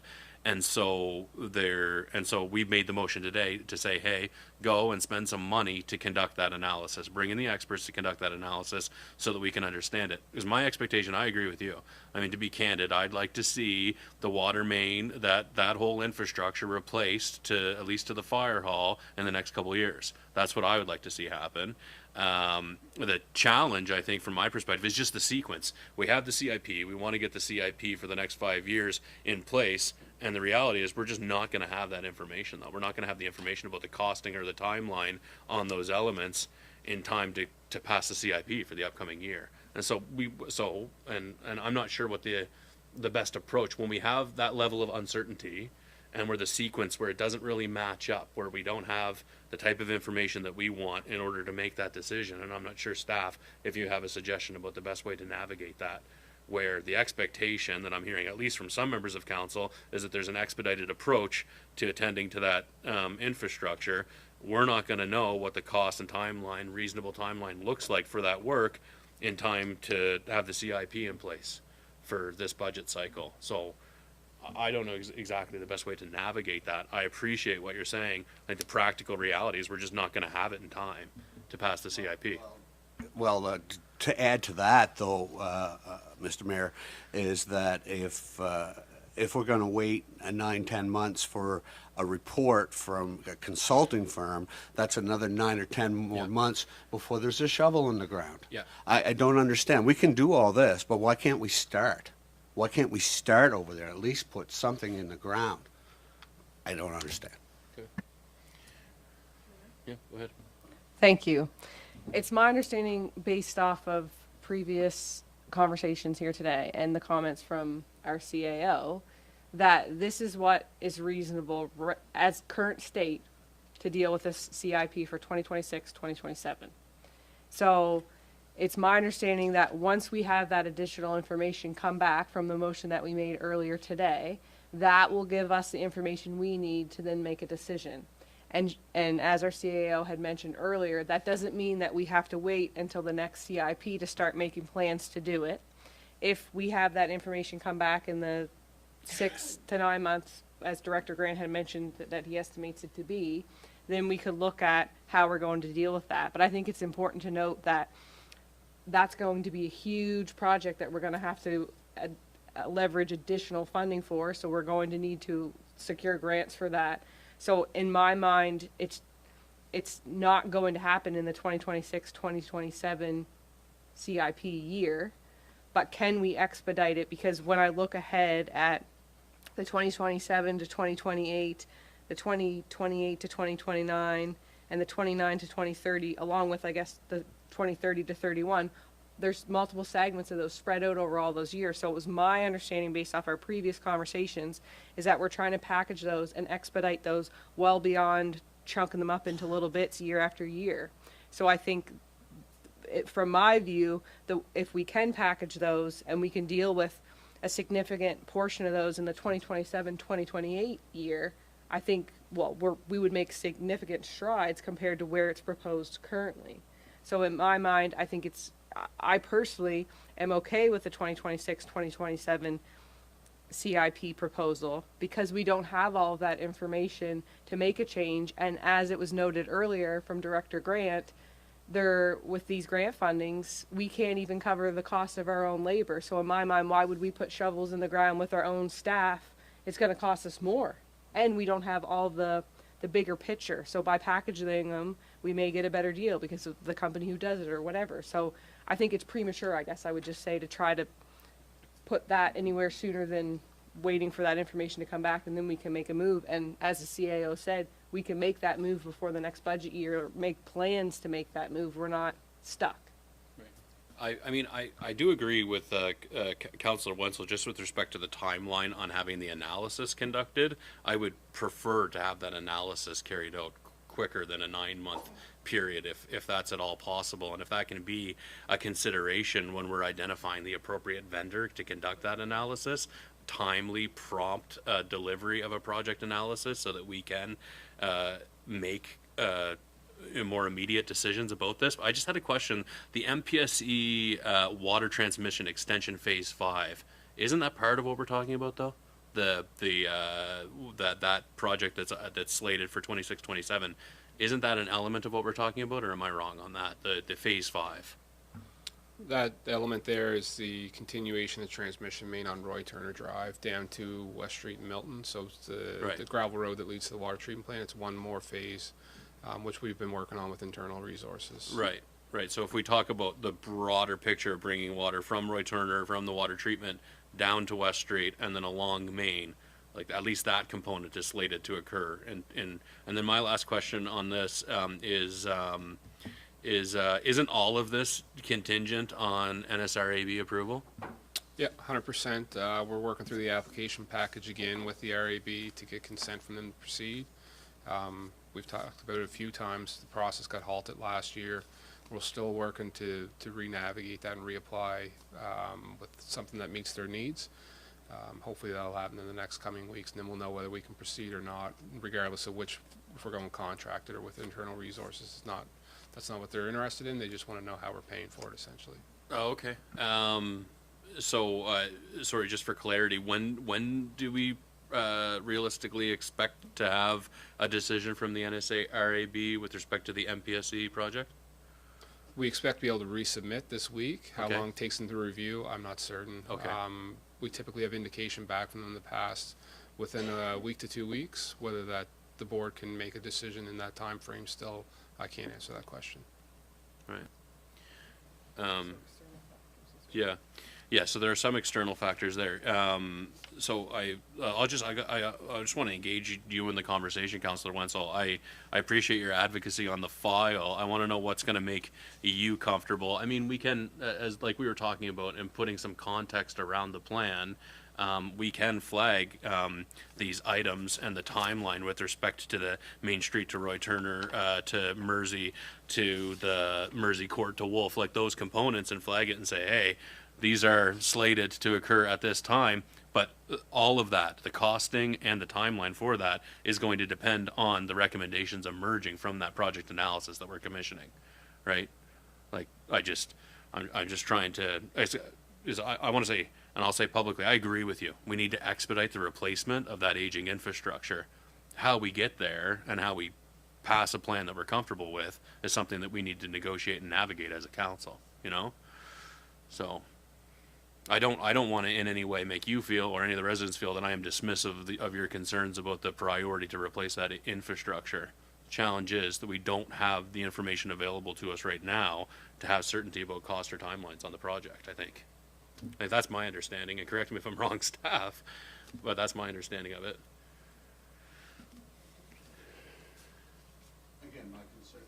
One of my concerns is that the longer we wait, it means the longer it gets put off. The longer we wait for reports, the longer we wait for consulting, it means it just keeps getting put off. And it's been put off for over a decade now. So I don't know. You asked what makes me comfortable, I don't know. Listening to all the feedback here today, and I understand the plight, but I'm not prepared to answer what makes me comfortable right now. All I see right now is years and years of more putting this work off. That's the way I see it. I'm sure a lot of our constituents would see it the same way. It's still not getting done 10 years later. So I don't know, Mr. Mayor, what makes me comfortable, and I'm still not really sure on how I should approach this when it comes to voting. I just don't know. I'm lost right now. Okay, I appreciate that. Councillor Fancy? My one concern that keeps coming up is somewhat what Councillor Jenkins has already mentioned, is we add on to projects, it makes timelines and other projects change. I think of the poor people up on Waterloo Street. That project should have been finished in the finishing stages, and they've had to go through a lot because it's not because of our lack of people on our end. It's because we have breakages. We do have no infrastructure. And so there's breakages, repairs, delays maybe in getting piping and stuff. I know that we've had those type of things before. Those people have put up with a lot on that street. And to change anything that would affect this project being finished there, I definitely would be against. Because I think they, to me, almost is a priority to get this finished so they don't have to go through any more of what I know I've gone up and down that street for, these last few years, and I wouldn't want to have lived there through this. They've had to go through a lot, and it's not our people. It's because they've got other jobs to do, delays, repairs, other things. So there's a lot of priorities, but for me, that's one of the priorities. I think we need to make sure we don't change and get this finished. Yeah, I mean, I agree with you, Councillor Fancy, that the project on the east end of Waterloo has not met our expectations and has been frustrating for the residents who are impacted by that project. I think I would ask the staff if there's anything within the proposed CIP that would undermine your confidence in the ability to deliver on that project and meet our expectations about a prompt conclusion of the East Waterloo system upgrades. Is it a problem? Are we putting too much on the docket that is going to exacerbate what has been an uncomfortable situation for our residents with respect to the Waterloo phase with that project? Yeah.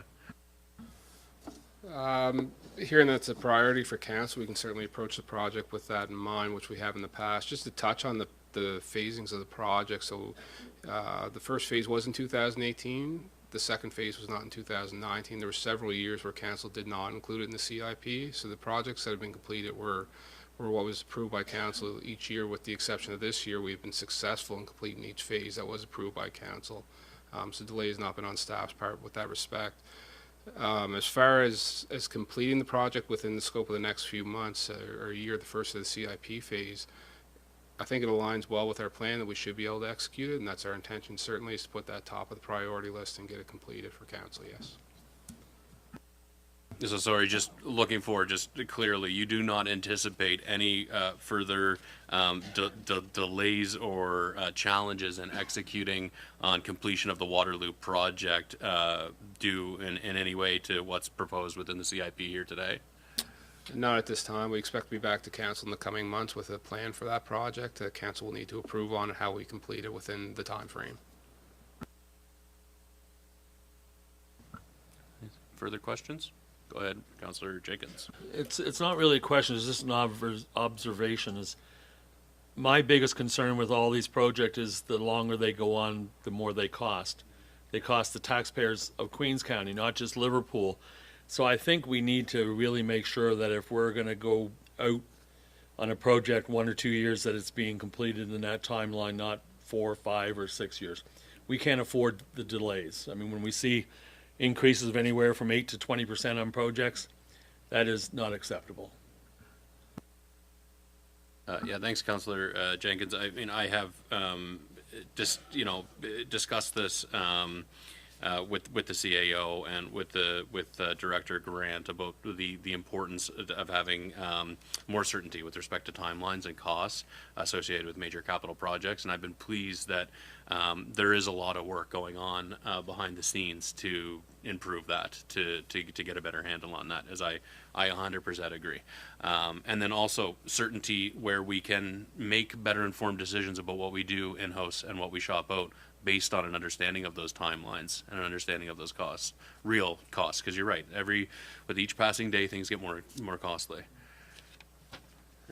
Further questions, Councillor Jenkins? Okay, I would like to see an addition to our CIP, and it has to do with the problems we had last summer, and it was dry hydrants.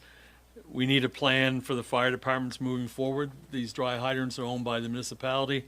So I would like to see a line item of $200,000 coming out of municipal surplus for doing some major work on our hydrants around the county this year.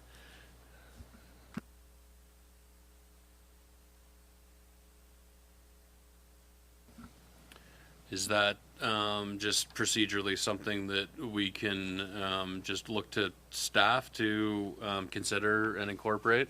Do you want to? Yeah, go ahead, CO Thorpe. Yes, Mr. Mayor, staff would be happy to add that line item. If there's further detail about where the $200,000 is coming from, if there's a quotation or specific work that council's wishing to see completed within that line item would be helpful. I think once, if we approve that money, then it's time to get the fire departments involved into some serious planning moving forward with repairs and installs of new hydrants. It's hard to get them involved when they don't have a dollar amount that they can look at in a budget and give reference to moving forward. And I know in attending the Fire Services Committee that there has been an updated approach to understanding the current state and monitoring the state of the dry hydrants, both from a maintenance and from a replacement perspective. So some of that work is underway in terms of enhancing our approach to dealing with those dry hydrants. Isn't that the case? I think I'd look to you folks as kind of as the sitting and consistent members of the Fire Services Committee. The one thing in particular was there was supposed to be 4 new hydrants put in, and we didn't get any, as far as I understand it, was put out and nobody responded to it. We have to find a way of being able to get these completed. It's not just coming back, well, we didn't get it. We got $40,000 for one hydrant, and we didn't even get any offers on the other hydrants. We need to have a way of having these completed because they're needed. And I think we've already looking at things like wells and maybe other options of grants for wells or loans for wells that going forward. I can't think anything in particular right off the top, but those are the big things that we have to give them something to work with. And like I said, if we get another summer like this last summer where everything's dry, what are we going to do? What are we going to do other than just having grants out there or loans? How are we going to be able to respond to this? Like I know the mayor and I have been down to the mill and looked at even options down there or something that we got to, I guess we're probably going to be coming back with a report somewhere along the way of how we're going to be looking more at this, because I think there's going to be more and more summers as we go along. So maybe a question for you, Director Vino, just those monies, so the money that had been allocated in a previous budget with for building new and attending to existing dry hydrants, is that usually contained within the CIP, or is that somewhere else in the operating budget? Or? The amount that was funded from the operation capital budget, I think it was $40,000. So typically that would have been, it's not considered a capital budget, but if we have a program that's $250,000, that would qualify as a capital program because it's more than 50. It's my understanding that money won't be spent this year, because we did go out to tender for these hydrants. And so I mean, Director Grant can perhaps add to this, but I guess as staff, my concern with adding that that significant amount into the CIP, when historically we have not had success in securing contractors to do the work, meaning we as internal staff have to figure out a way to get it done, but we've just discussed how it's a priority of council to get other projects done. So, it's a balance. We can absolutely put the line in there, knowing staff know that, we have to get it done, and perhaps with a protective service coordinator that would work with the fire departments in the future, that work would start getting done. I just concern again about, spreading ourselves a little bit too thin to try and get these things done when it's clear that there's a lack of external resources that we can contract for things like that, and that's been proven this year.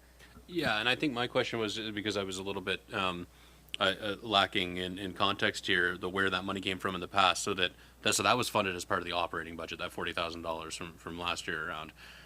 Last year we funded it. We had it in the operating budget, but we funded it from the year we're in right now. Shouldn't say last year. The year we're in right now. Yes. That $40,000 is funded from that new operations capital Yes. fund. Okay. So, but it's part of the operating budget. But we're bringing in that small amount over. And so I guess a question for you, Councillor Jenkins, is are you okay to have that conversation when we're looking at the operating budget, or would you like to see it included in the capital budget as, you know, in monies particularly assigned to creation of new dry hydrants? Or? I think I personally would like to have it in the CIP. The reason is it's something that we're going to have to continuously look at over the years. It's not something that's just going to happen this year and that's it. We're going to have to keep on looking at more hydrants, more improvements. And I think the reason I had said $200,000 is because if we get 4 or 5 hydrants or 6 that are required in the county, it becomes a bigger package for somebody to bid on than one.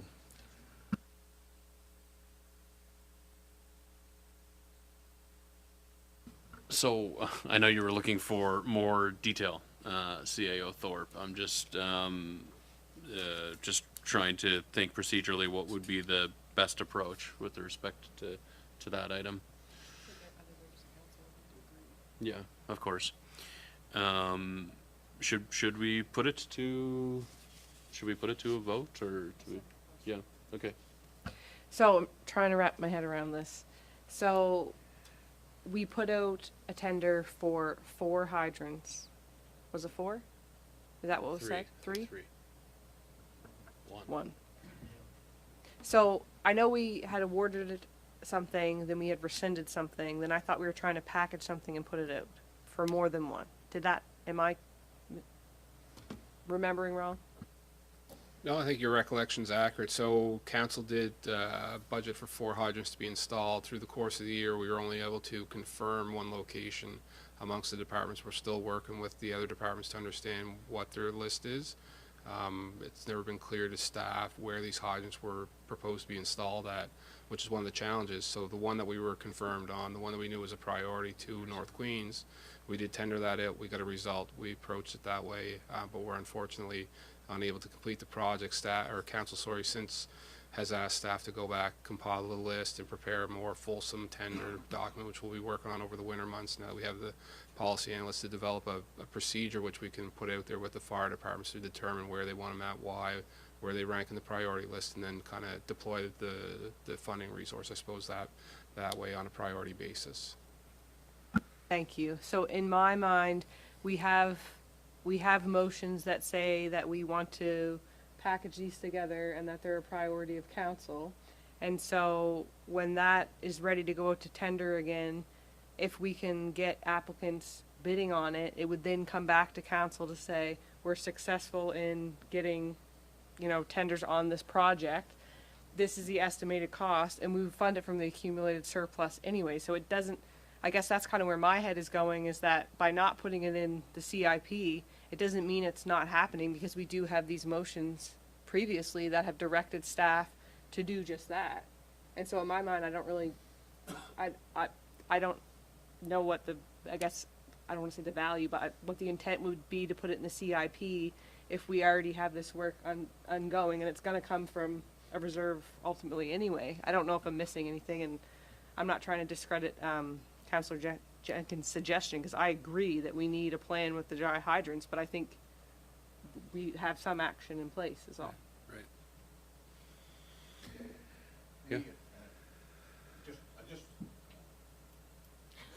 I just wanted to draw the attention that to everyone here when we're talking about all these changes and different things we'd like to see, that we do have an alternative motion that Council of Region of Queens Municipality directs staff to make the following adjustments to the 2031 capital investment plan. So I don't know if it makes sense to beat this to death, or we send them back with 4 or more directions. Do you want to make that motion? Yeah. Let's do it. I don't, because I don't know what the directions should be out of the possibly 4 that are listed here on our alternative motions. If somebody else has an idea, then I would prefer that they do. I don't think my direction when it concerns the water transmission line is fitful for that. Mr. Mayor, just for clarity, if Councillor Wenzel could verify the four different options we're referring to. I'm not sure. I can't. That's why I'm not making the motion. There are 4 lines on the alternative motions, January 13th, 2026, for 6.5. The Council Region of Queens Municipality directs staff to make the following adjustments to the capital investment plan. And there are 4 listed there, but they're blank, and I can't fill them in. Just for clarity, I think that's just there from staff, that if there were changes that we wanted to make, that we would make that motion, and so if we were removing one, we'd say to remove X. The second one would be to add what Councillor Jenkins had said, for example. So to me, based off of this conversation that we're having, I don't think anything has been identified from a consensus to be removed at this point. So from what I'm recalling of our current conversation is that really it's still status quo for right now, unless other members of council are going to say, yes, I would like to see Councillor Jenkins' suggestion added into the CIP for dry hydrants. Then that would be, you could make that motion to say, to make the following adjustments to include dry hydrants. And then it would only be 1, not 4. I think it's just a suggestion. Yeah, that's right. Yes, I agree. Yeah, so I think this is kind of where I think other members of council need to chime in if they agree that, like, the only one that's really jarring to me right now is the one that Councillor Jenkins had said. So if other members of council agreed, then that would be really an obvious one. But other than that, I don't think we have came up with another idea, I guess I'm trying to say. Yeah, go ahead, CEO Thorpe. And thank you for the clarity. And Mr. Mayor, if council wishes, the motion, a motion that council could make is that with to adjust the capital investment plan to include Project X if it's dry hydrant, and then adopt the budget with that in place. So just so council's clear, we can still, if council wishes to adopt the budget today, that's still an option. So if there's concerns around timing, that, sending staff away to then update the budget to then return to council again, two things can be true. Right. Thank you for that. Yeah. And so I guess it's up to us, council. Do we want to move ahead and approve the budget today, or the capital investment plan portion of the budget today, or are there substantial revisions that we would like to see on the plan to come back, or are there to sort of option C, door number 3, as CAO Thorpe has just articulated, are we interested in approving the CIP with some identified amendments built into it? And so those are sort of our options. And so perhaps if we just circle back to the discussion that Councillor Jenkins has put on the floor with respect to the dry hydrants, is council comfortable with, as Deputy Mayor has articulated, that we do have progress? There are existing motions of council with respect to improving our approach and understanding an approach to replacing and maintaining dry hydrants, or do we want to go the route of identifying a specific line item within the CIP to fund further improvements and installation of dry hydrants? How does council feel about that? Jenkins, do you want to get in there just as the initial sort of? Well, I'd just like to have it added in. Okay. Yeah, you just share your microphone, yeah. I would like to have it added in because it's a very important part for the county.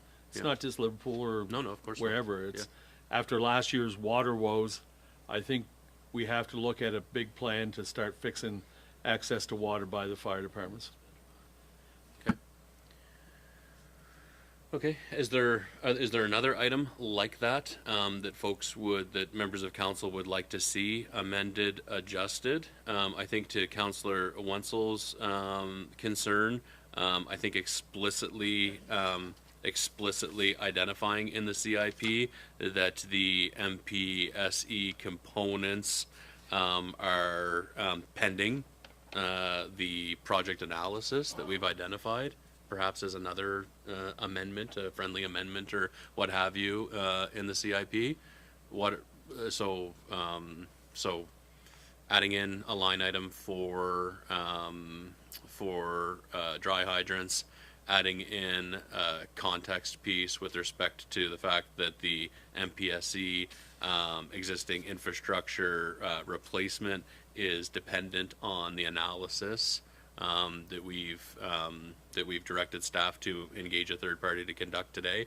Are there other elements of the CIP that we would like to see changed before adopting it, Deputy Mayor?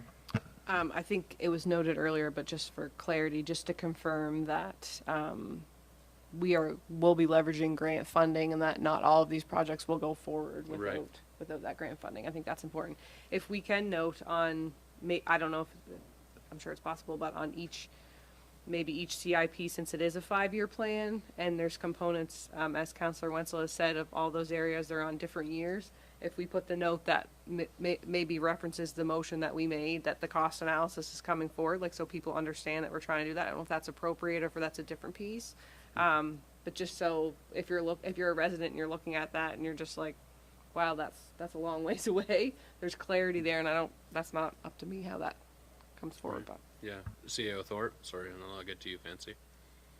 And Mr. Mayor, just to clarify, so understanding around the motion, of course, has already been made about seeking a consultant when we talk about some cost savings or opportunities there to package with the Mount Pleasant Service Extension. So just a clarity question. So for council for the 26-27 fiscal year, is it still council's intention to continue on with those line items listed in the baby blue, if they were, for the MPSC items that are budgeted in 26-27? Would council like to continue as they've been outlined here in the budget as presented, and we're only speaking to future fiscal years? Or is council would like to make any change to the 26-27 plans for MPSC? So my understanding is that the scope of what we're talking about in 6.2 doesn't have anything doesn't impact any of those items in blue for 26-27, but perhaps am I wrong on that?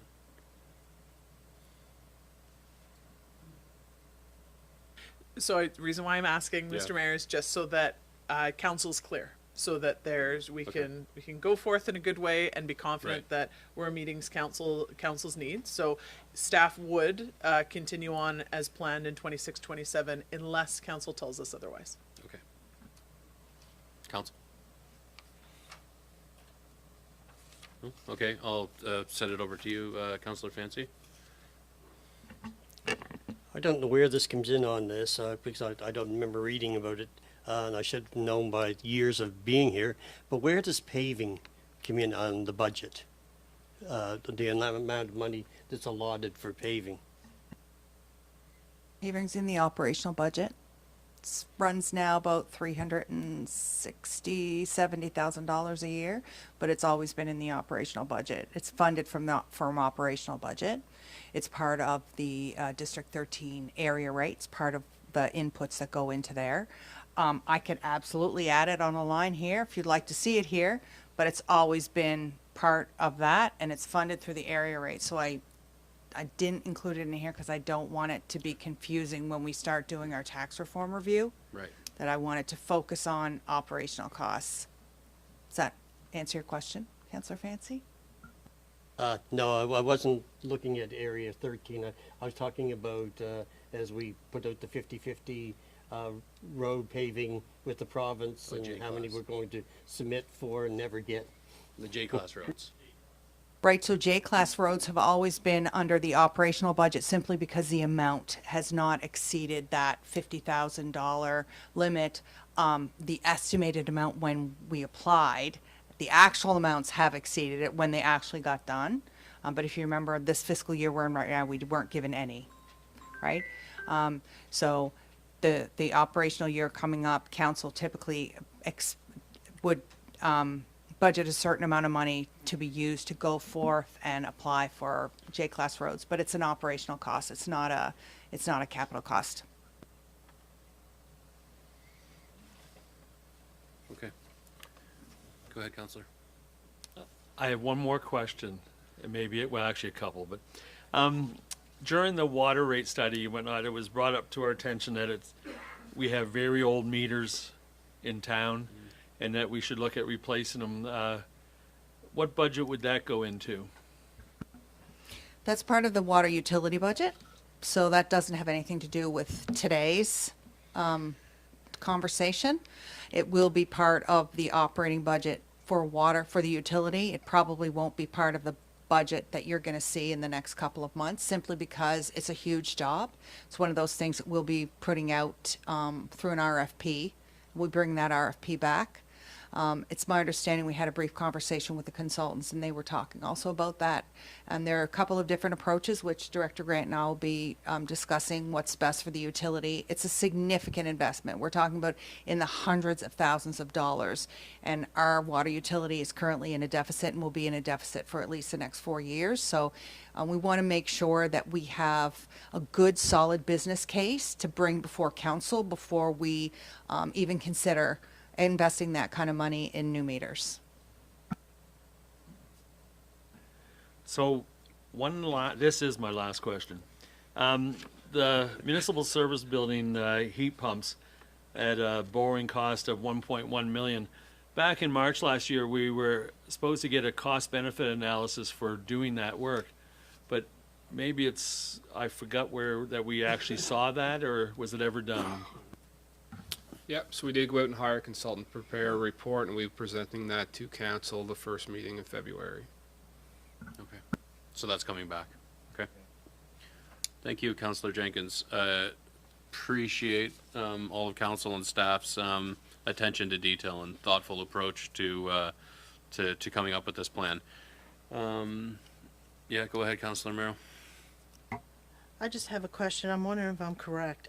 If we take the 200,000 and put it on the operational budget for the dry hydrants, it affects the tax rate. If we put it on the capital budget, it doesn't. Am I correct in that?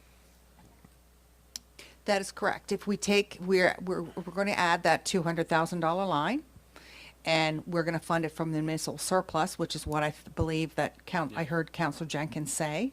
That does not affect the tax rate.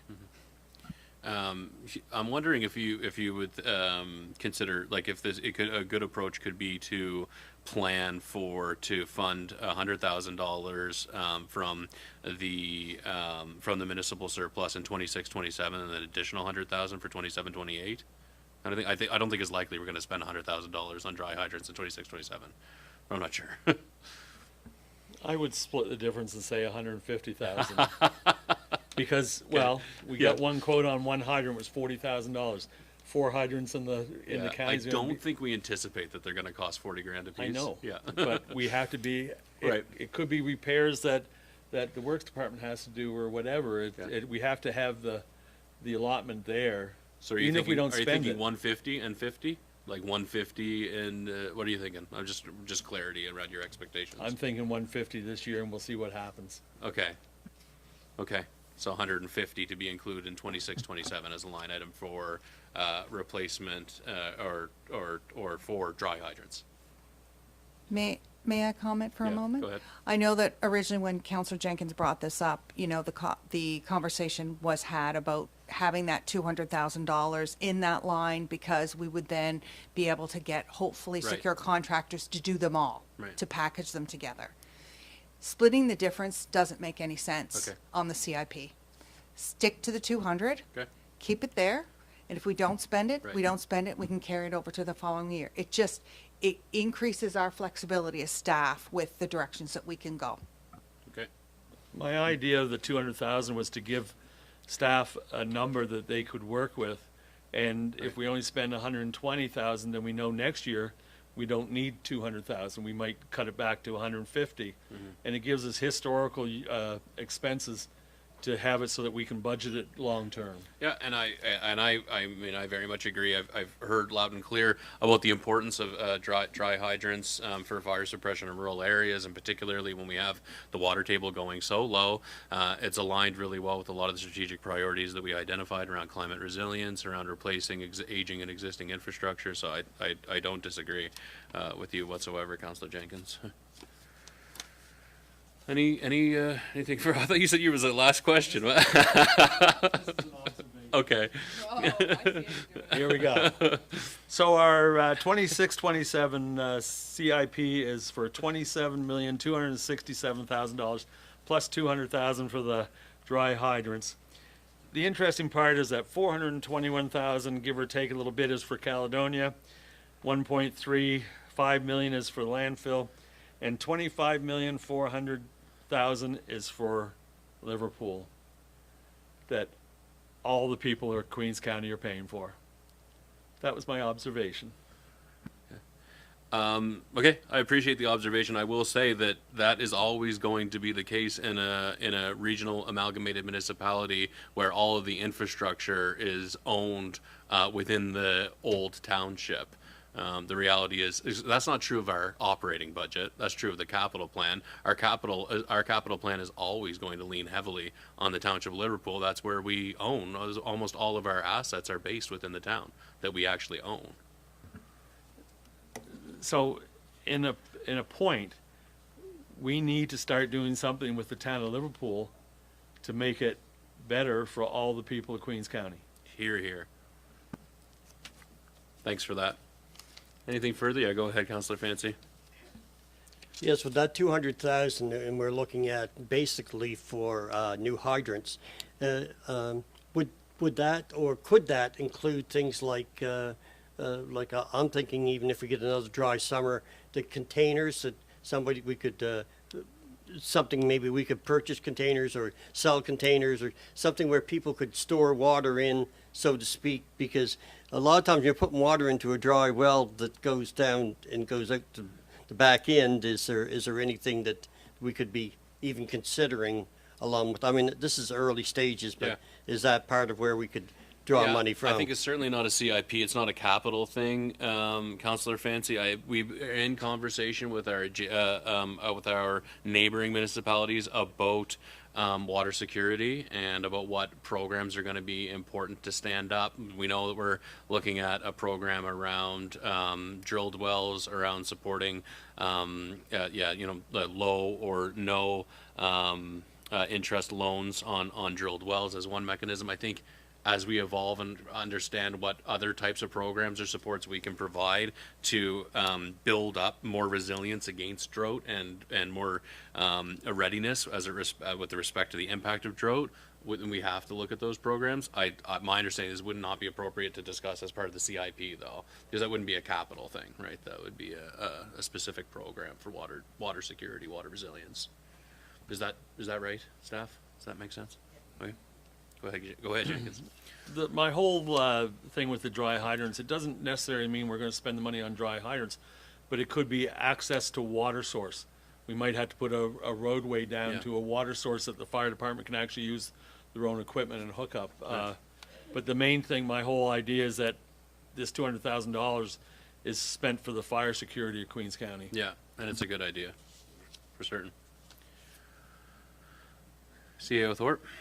So, Mr. Mayor, if that's the case, we'll just want to be clear then in any motion from council if we're talking specific to dry hydrants or we're talking about fire suppression or whatever the case might be.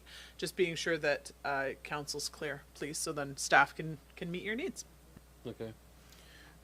Maybe adopt a broader term about rural fire suppression. Okay. So I guess at this point it's up to us. Do we want to adopt the CIP today with some of those caveats with respect to the timelines around the MPSE replacements and addition of the $200,000 to be funded from the accumulated surplus for rural fire suppression? Is that going to be the will of council today, or would folks like to get some further information from staff and have this come back at a future meeting? Jenkins? Given the review, my review of the CIP, there's no way that we're all going to be happy with the CIP. The idea is that if we voted in today, the staff can move on with it. Different things can come in place, and we can always change it later. At the start, when I came in here today, I was going to vote against it no matter what. It was just, that was my mindset. I appreciate your candor. But given the fact that we can change things, there is plans forward to deal with the Mount Pleasant and different things. I'm not 100% happy with this CIP, but I will be voting for it. Smells like a motion. Do you have a motion, Councillor Jenkins? Okay, maybe I'm just going to re-articulate the motion that the Council of the Region of Queens Municipality approve the 26 to 31 capital investment plan with the addition of a rural fire suppression line item in the amount of $200,000 to be funded from the municipal surplus and included in the 26-27 year of the CIP, and explicit mention that elements of the MPSE that pertain to replacement of the existing infrastructure will be updated based on the analysis that's going to be conducted. Yeah, well, Madam Clerk, are you okay with that motion? Council, is there a second, or is there a motion? Is somebody willing to move that motion? And yes, it's a long motion. Okay, Councillor Jenkins, is there a second to the motion? Councillor Fancy, further debate or discussion? Okay, go ahead, Deputy Mayor. I did receive some correspondence from a resident just concerned about the reserves being depleted, like how are things going to look, and we talked about how this council, it's our expectation that our staff will be sourcing all the possible grants that they can where they make sense to. Also, District 13, as a counselor there, I've gotten lots of complaints about the inequities of the tax rate in District 13 versus there's just that rate and then the rural rate. And I think to Councillor Jenkins' points earlier, there will always be more funds spent in the town of Liverpool, but I think this also is a good time to highlight the fact that this council will be workshopping with our staff a tax reform, so that if you are, out in Caledonia paying the rural rate, you don't have the same rate as those of us who may just be outside of the town limits, who have a lot more access to the town of Liverpool, for example, than someone who lives almost an hour away. So I think those are just important things to note. I just wanted to make sure that for the concerns that I've been receiving, that people are aware of them, that I am listening, and we have, I think, a lot of work to do to get there. It's going to be a long process to get there. And as far as the Mount Pleasant Service Exchange goes, it's great that we're going to be able to grow our housing stock. Our previous council talked about this, and we haven't had a lot of opportunities to talk about this council, but the expectation has always been, and I think is with this council, that there will be appropriate development charges put in place so that as these developments are happening, the cost is not borne on our taxpayers, and there is a cost that's put back to the developers. So I just wanted to note that. I will be voting to support this. Thank you. Further debate? Further discussion on the motion? Yeah. Go ahead, Councillor Wenzel. I'm wondering if we're not explicit enough on our on the water transmission line on the west side. Yeah. I wonder if that language is not strong enough, because I don't want to see them come back with small chunks. My concern is that after consultation, it'll still come back in small chunks. I think that we need 2 phases to get it to Union Street. As I said earlier, I believe that it should come to Brunswick, the fire hall, and then off to Union Street. I don't want to see it to come back and here's the plan and it's broken down in another 4 or 5 years. So I don't know if our language is explicit enough. Do you have proposed language for the motion? Right, 6.2, yeah. Yeah. But you mean this motion? I'm talking about this motion. Mm-hmm. I mean, if you want to read it back to me, what this motion is going to say? Do you have language with respect to the item that the Councillor Wenzel's talking about, Madam Clerk? Or? Yeah. Yeah. She does. She's gonna have to go back to the recording to document what the motion that we're discussing. But we should be clear what the motion is. So I think I'll characterize what my understanding or my intent of the motion, the language in the motion was that the elements of that project are dependent on the recommendations from the report that we moved for today. That the timeline and cost associated with those elements of the Mount Pleasant Service Exchange are dependent on that project analysis that we've commissioned. We've directed staff to commission today. I don't know how to strengthen it because I don't know what the analysis is going to say.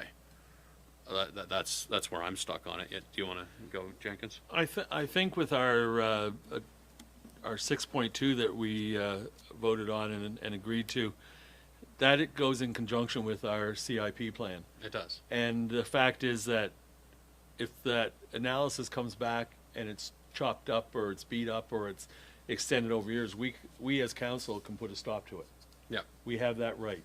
That's right. Yeah. Like it's not, we have so many things in the CIP that we need to move forward on, so the staff can move forward. And when we get to the point that the analysis comes back in a timely manner, that, and it's not the way that we thought it should be, and it's not going to get things done in a timely manner, we can make changes at that point. Yeah. We do have that ability, which I am so glad of, and I was glad that it was brought up because I was under the impression that once we passed this, it was written in stone and nothing else was going to happen. So I think if we move forward with this, it gives the staff a way to move forward as well. And if we don't like it, we can change it. Yeah, thank you, Councillor Jenkins. I'm of the same mind, Councillor Wenzel. I think I have the same expectations you do about expediting the timeline on the replacement of that. I'm going to be voting in favor of this today because I believe that we will have an opportunity to direct staff about and further clarify our expectations on the timeline for that work to be complete once the analysis comes back. So that's kind of where I sit on it, and I thank Deputy Mayor Charlton for identifying some of the discomfort and the questions and the frustrations coming from some members, residents, with respect to looking at an equitable approach to our taxation and the handling of the District 13 area rate. And we are committed. We have a lot of priorities that our staff are diligently working on, but in the kind of after we get some major chunks done, we are going to be looking at potential tax reform and the burden of that area rate and how it falls to our various residents. So I appreciate that point as well. Other debate or discussion on the CIP before we call the question? So Councillor Carver has called the question. I'm going to ask it. All those in favor? Okay, the motion's carried. Thanks. That was long and challenging, but important. So thanks to council and to staff. Okay, do folks need a quick bio break before we move on to the staff reports? I need one. I need around 1 o'clock. Yeah. But I'm just going to ask for a quick bio break and reconvene at 12:15, please.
Hey, folks, if I get you to find your seats, we still have several business items to make our way through here.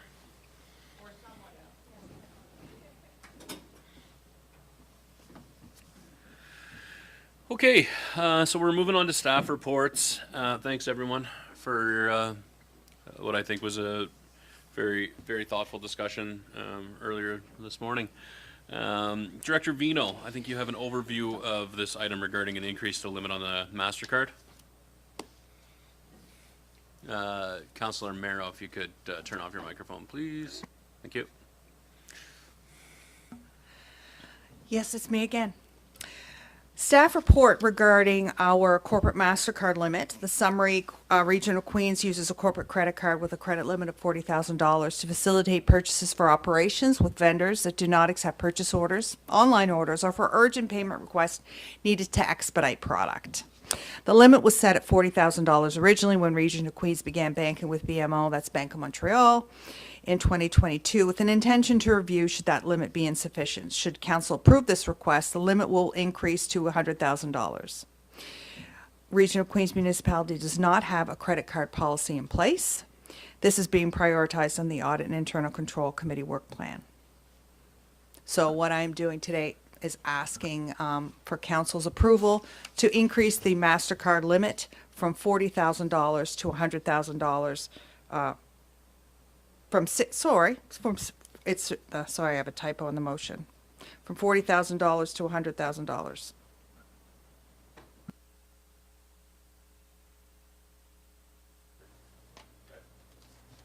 Any questions, Council? Questions for Director Vino on this item? Councillor Mary, your microphone's on. It keeps turning on her. Councillor Jenkins, go ahead. Okay, I'm a little bit confused because under the recommendation it has from 60 to 100,000. That's a typo. Is it? Yeah, I think it's 40 to 100. Is that right? So what about under purpose? The 60 is a typo. So under purpose it says 40 from 60 to 100. How much does she want? I want it increased to 100. So I wasn't doing this in my sleep, obviously, because I have a few typos in here. So what I want the MasterCard increase is to go up to $100,000 from what its current level is. So from 40 to 100. Okay. And so maybe the 60 that's the difference. Yeah. Okay. Any further questions? I'll make that motion. Okay. So do you want to move? Yes, so we read it? Yeah, please. I move that the Council of Region of Queens Municipality approves temporary borrowing resolution for an increase to the MasterCard limit from $40,000 to $100,000. Second of the motion, seconded by Councillor Wenzel. Debate, discussion on the motion. All those in favor? The motion's carried. Thank you, Director Vino. Item 7.2 is a staff report on the accommodation levy. Would Mr. Lane please come forward to take us through that? Thank you.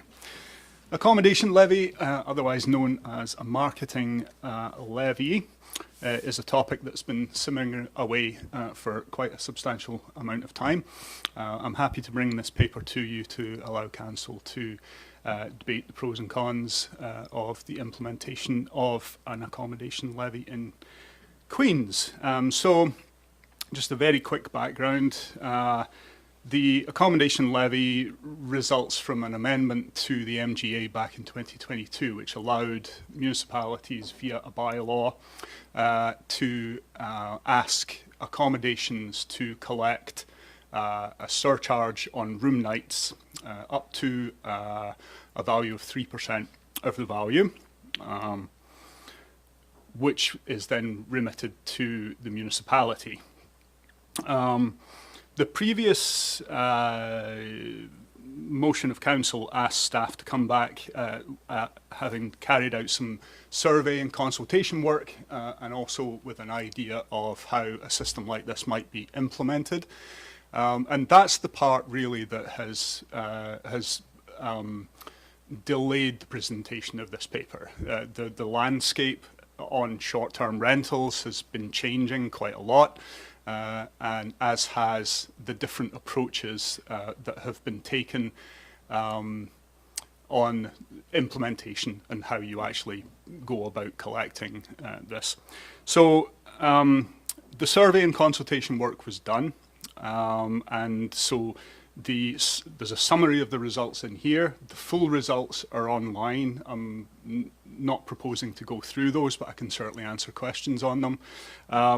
The second part of that was about implementation, and so I do believe that we are almost at the point where things, up until now, a lot of the process for this has just been a manual process. So, for example, the town of Bridgewater implemented a marketing levy this year. It's an entirely manual process. So they're asking accommodation providers to keep manual records and to remit that money on a monthly basis back to the municipality. At the municipality's end, it's an entirely manual process by the finance department to not only remit that or to accept that money, but to keep a track for compliance. So, you know, there are fines that can be implemented if an accommodation provider isn't complying with the rules.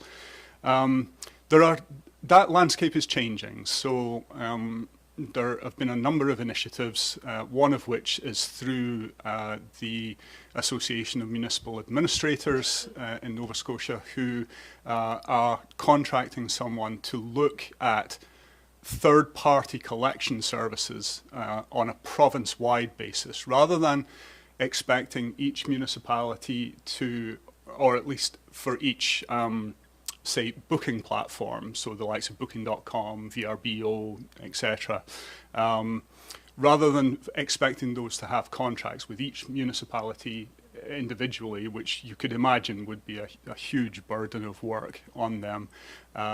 There's work as to saying, well, you know, is there some way that we could put a third-party collection system in place? There are developments on that.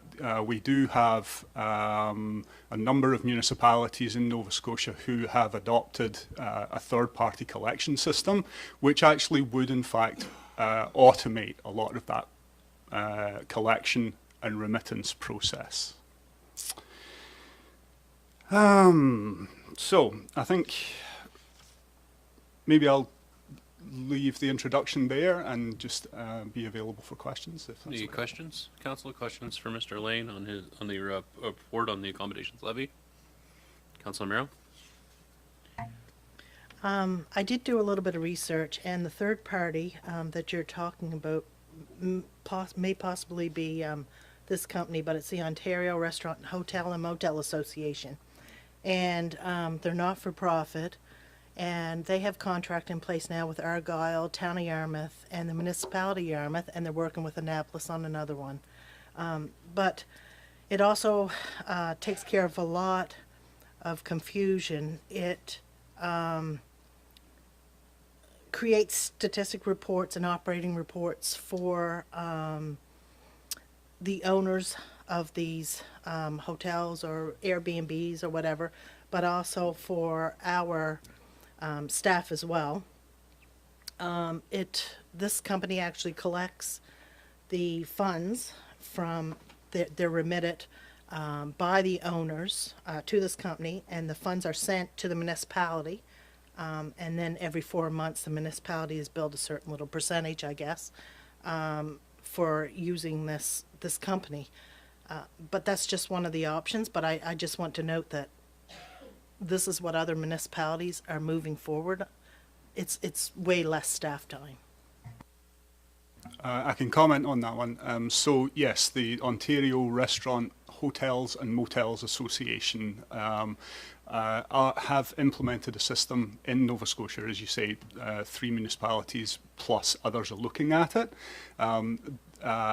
It was a happy accident that they ended up in Nova Scotia at all, and they did need to recode. They were already collecting the municipal accommodation tax in Ontario for about 35 municipalities. Handles over $30 million.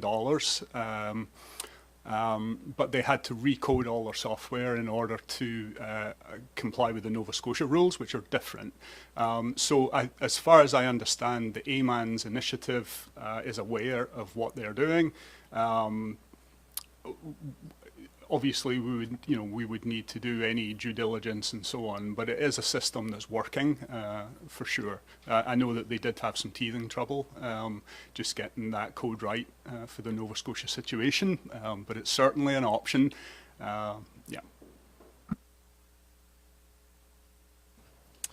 Is there any timeline for the implementation of third-party collection? So the information that I've got from AMANS yesterday was that they would expect this work to be done within 6 months. So they're actively recruiting for the person to do that research right now. They're following up reviews for it, and they reckon 6 months. Any further questions for Mr. Lane? Go ahead, Deputy Mayor Charlton. Thank you. So just for clarity, the proposed recommendation here is for us to direct staff to draft a bylaw to implement the levy. And under alternative options, number 2, council postpones a decision on implementation of an accommodation levy until third-party collection and remittance processes are in place. So it's my understanding, based off of Councillor Miro's comments, that there's nothing stopping us from moving forward and implementing the marketing levy and sourcing a third party like Yarmouth has, for example. But this third party that is referenced in the report is the provincial one that AMANS would, and I mean, maybe it ends up being the same group anyways. I'm not sure. Just sort of looking for some clarity around that, because I have advocated for this marketing levy, and so I will be looking to I'm willing to put this motion forward, just trying to understand, are we asking for staff to draft the bylaw, thinking that by the time the bylaw's, drafted, brought forward, and passed, that third party is ready to go? Or will we be doing this with the, I guess, lens that we're going to a manual process until it is? I'm just trying to get clarity around that. Yes, so when this paper was written, as I say, this landscape's changing constantly. And so when this paper was written, we weren't anywhere near that AMAN 6-month thing. And Ontario, last time I spoke to YASTER, the Yarmouth and Acadian Shores Tourism Association, who received some of the money from those 3 Argyll and Yarmouth municipalities, it wasn't an option. It wasn't on their radar at that time. And so the 2 options here and the recommendation which is coming forwards is that, yes, we can, if it's the will of council to have an accommodation levy in Queen's County, then yes, let's proceed. We can put systems in place, and the likelihood is that by the time that bylaw is ready to be implemented, there may well be an automated system that we can adopt, either a third party independently, like the Ontario group, or something which is ratified by the province. Yeah. So I'm just trying to understand, because as I read the report, at least amongst the accommodation providers who were consulted as part of this, 67%, so 2/3 of those accommodations providers were strongly opposed to the introduction of an accommodation levy. I'm reading that properly, and the prevalent negative comment from accommodation providers and others who were engaged was general opposition to any additional tax or fee. And highlighting concerns about administrative burden associated with being placed upon the operators to facilitate this levy or this tax. And so with that, I just would like to understand what the potential benefit of an accommodations levy would be for Region of Queens Municipality, for residents, for accommodations providers working within the market, just in terms of what's the benefit, ostensibly, what's the benefit of implementing this tax? I think the biggest potential benefit is the fact that we're going to raise potentially $250,000, and the purpose of that can only be used to promote tourism. So it's written into the amendment in the AMGA that the funds from this can only be used to promote tourism. So for most accommodation providers, if they're looking for additional business, then promoting Queens, in context of the South Shore and also of Nova Scotia, that frees up operational funds from the region of Queens and puts additional money into that promotion work. Now, there are some accommodation providers who are as busy as they want to be, so they're not particularly interested in additional promotion work. There are some accommodation providers whose business relies on construction workers and such like, and they are not interested in additional promotion. So, on the one hand, you could say the furtherance or the promotion of tourism would be something that accommodation providers are interested in, but that's certainly not a universal view. Does that answer your point? Yeah, the biggest benefit is that there's money that can be put into the furtherance of promotion in Queens. Thank you. As someone who looked at the survey and read a lot of feedback online on our social media platforms and just had conversations with people, I think it's really important to note that when the survey came out about the potential for a marketing levy, it didn't articulate what could be used, what you could use those funds for. And so from my conversations with residents is that people weren't aware. Everyone feels like, everything costs so much. There's so many financial pressures on a day-to-day basis. Everyone has seen the increase just in groceries, for example, in the last few years. So as soon as you hear the word tax, it's taken negatively. And so I think it's important to note, just based off the feedback, and I spoke to a lot of people about this, they didn't understand that this, potential $250,000 of revenue that we could receive annually could be used to support things like privateer days or other, events throughout Queens, ramp up events at Queen's Place. I mean, I think all of us as members of council have heard from residents that nothing happens there and they want to see things happen there. I think that and I'm not trying to criticize staff for the survey, just for clarity, but I think when people don't understand what the funds could be used for, then when you hear the word tax again, it's a negative context. And so I think that people didn't understand the full picture, I would say, and we are one of the few who don't have it. And I think in speaking with people about this as well, lots of residents who go to Halifax or Cape Breton, for example, they didn't know they even pay this. It's on every invoice where you stay. They've had these for a long, long time. I mean, Halifax had their own separate legislation. They were one of them, same with CBRM, but these are on your invoices and people aren't even realizing that.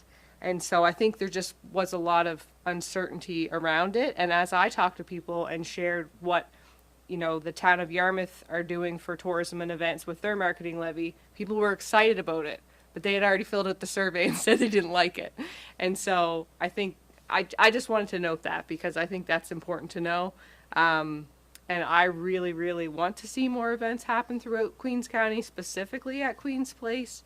And I think that this is a way to give our residents excitement and more events at no cost to them, I will add.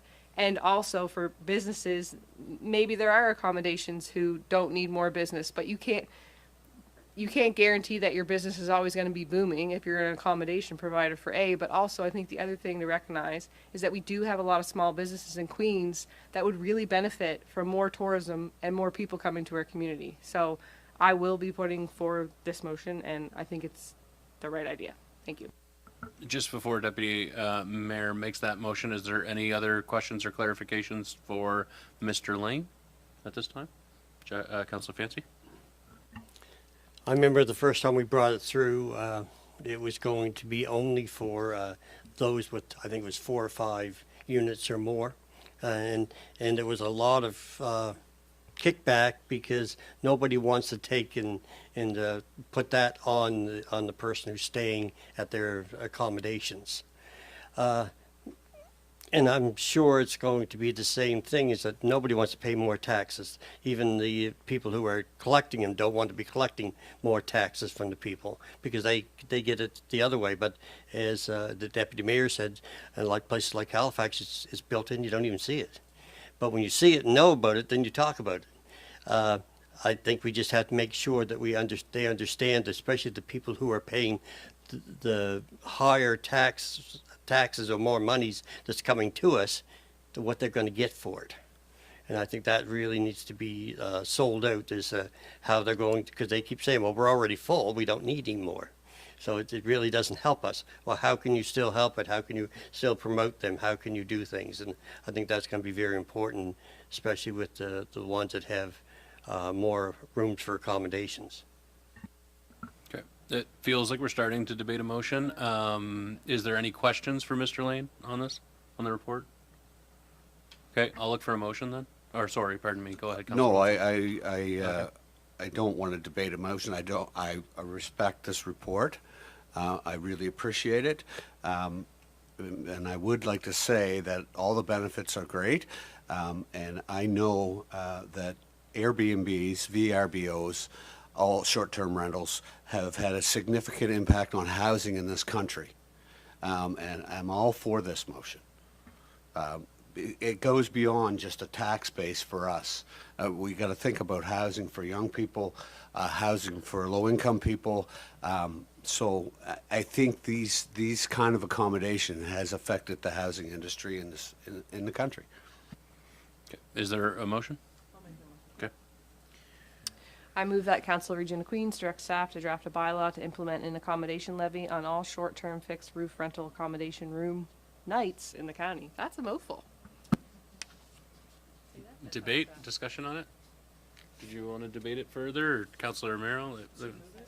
Oh, pardon me. Okay, so the motion is from Deputy Mayor Charlton. Correct. We need a second to the motion. Thank you, Councilor Romero. Yeah, Councilor Romero seconded the motion. Debate, discussion. So we've already heard some discussion around it. No? Okay, go ahead. One thing that sticks out in my mind from previous conversations is before this legislation was changed from the province, which would allow any municipal unit to do it, there were only limitations like the town of Yarmouth, Halifax, CBRM, for example. And I think then even when the legislation changed, there were just some previous feedback that I guess before you could ask for one. It wasn't just open-ended in the legislation. But I think Councillor Fancy sort of touched on it before. Until the legislation was changed that made short-term rentals have to register under the Tourism Act, the Registry Act, it would only have went on hotels, and then it would have been really inequitable. So now it covers everything, and so I think that's important to note. It's not pitting, the traditional hotels, and then the short-term rentals get away with it. For example, it would be applied to all accommodations, and by law, they do have to register. Any further discussion?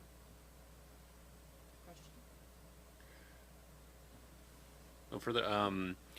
I had the opportunity to speak with folks at White Point and with as well as the quarter deck, and I think, and you highlighted this, Mr. Lane, their primary concern was being at the table and helping to identify and having a say in how the resources how the monies that are collected from the implementation of accommodation levy are then expended. So the importance of having those industry partners and those stakeholders at the table in helping to identify this, in helping to identify how we spend the money that's generated, the revenue that's generated from this. I personally just, when the survey went out for the accommodations levy, I received a significant amount of feedback from operators and individuals in the community. And particularly the institution that you talked about, or a couple institutions who had talked about that, sure, during the 12 weeks of the high season would be fine to levy an accommodation tax on those travelers and those visitors, but so much of our off-season revenue is dependent upon work crews who stay with us for like weeks at a time, and commenting that it is challenging for them to be competitive and have a competitive price if they added an additional 3% tax into the cost of those the pools of rooms. Is that honestly, that's my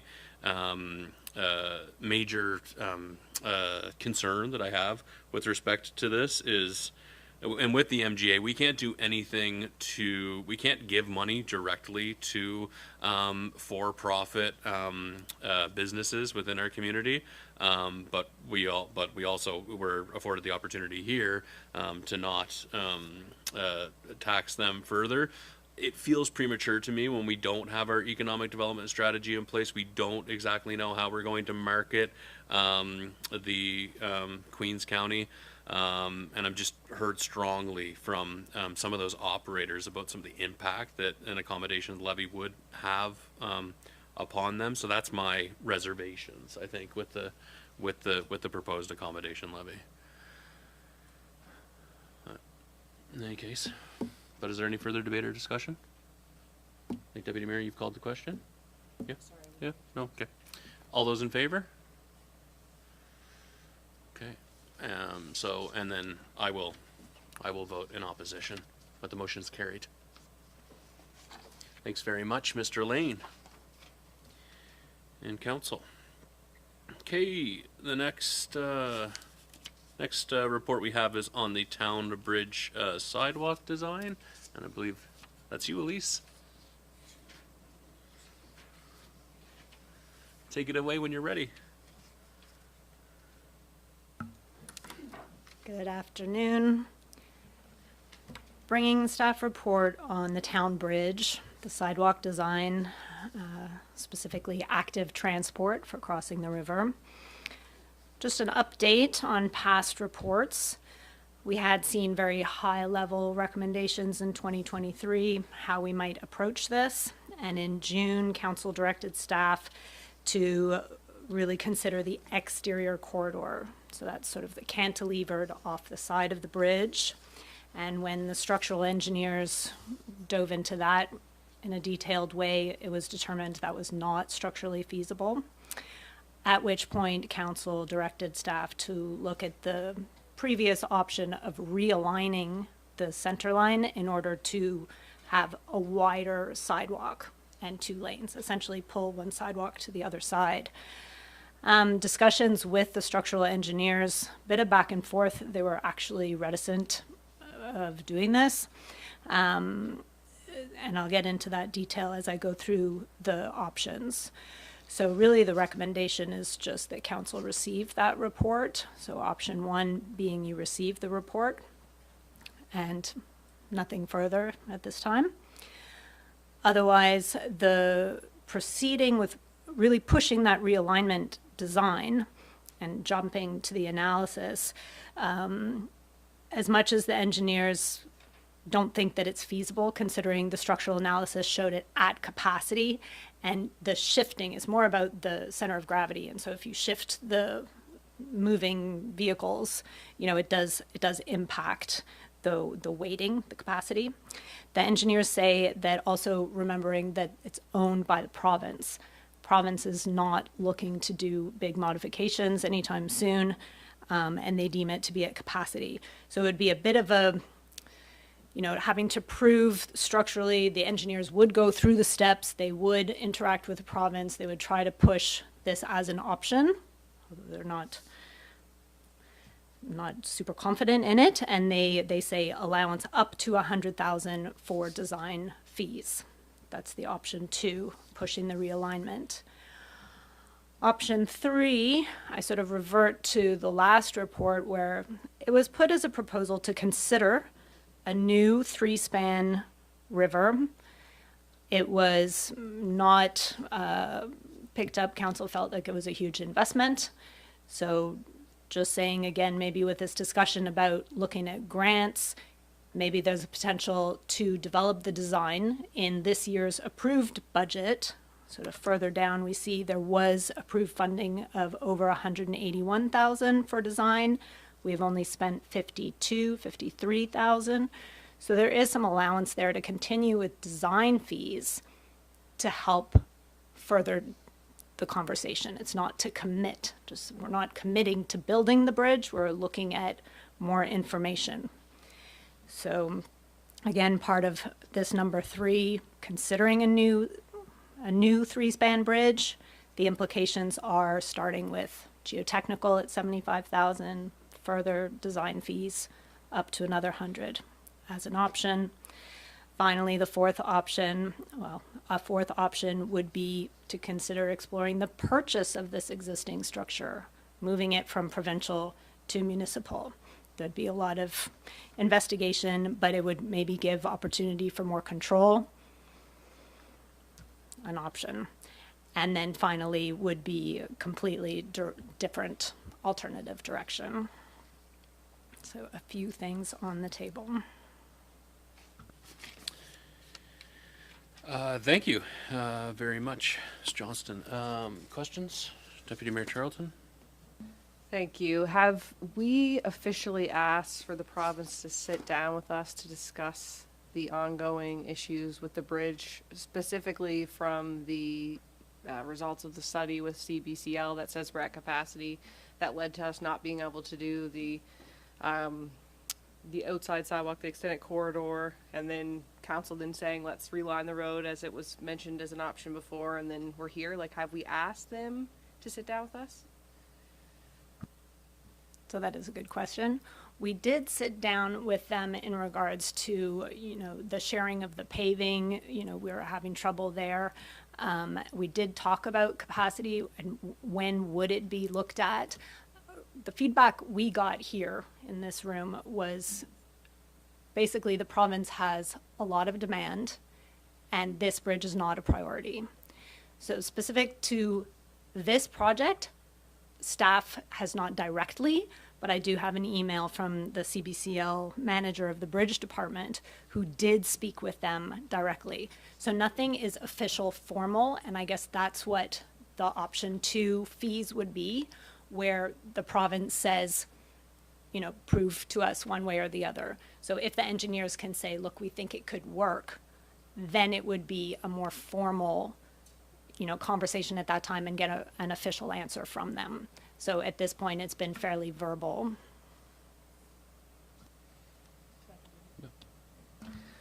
I know there's no motion on the floor, but there's lots of options here for, I guess, council consideration.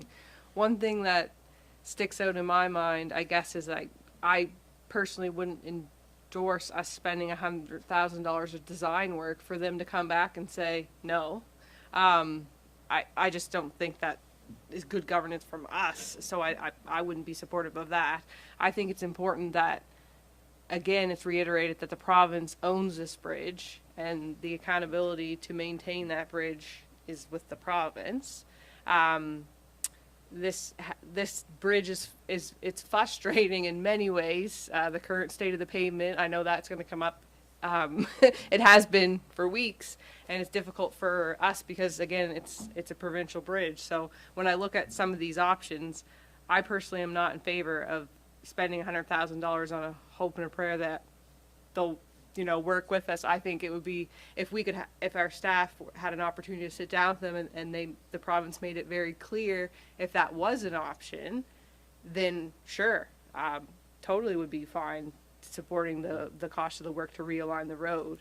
But when I look at some of these, and I appreciate that we get lots of options to consider, but I am still not in favor of a new three-span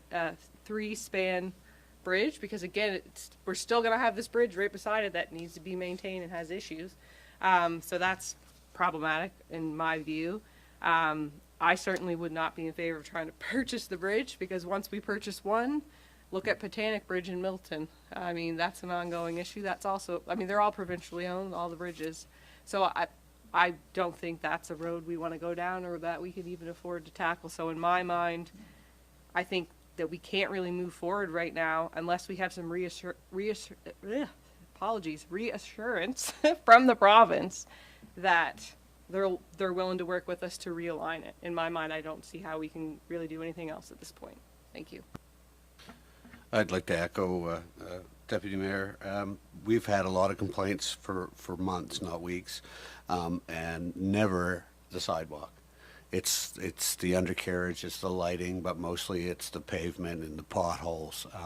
And I totally agree with you that it's a provincial jurisdiction. It's mixed, but we need to deliver the message somehow that the public understands that it is a provincial issue. And in my humble opinion, option one is probably our best option of this. Is there any specific questions to Elise or before, or I'll look for a motion? Go ahead, Councillor Jenkins. I was just wondering, when you talked about the realignment, was that moving an entire width of a sidewalk from one side over to the other?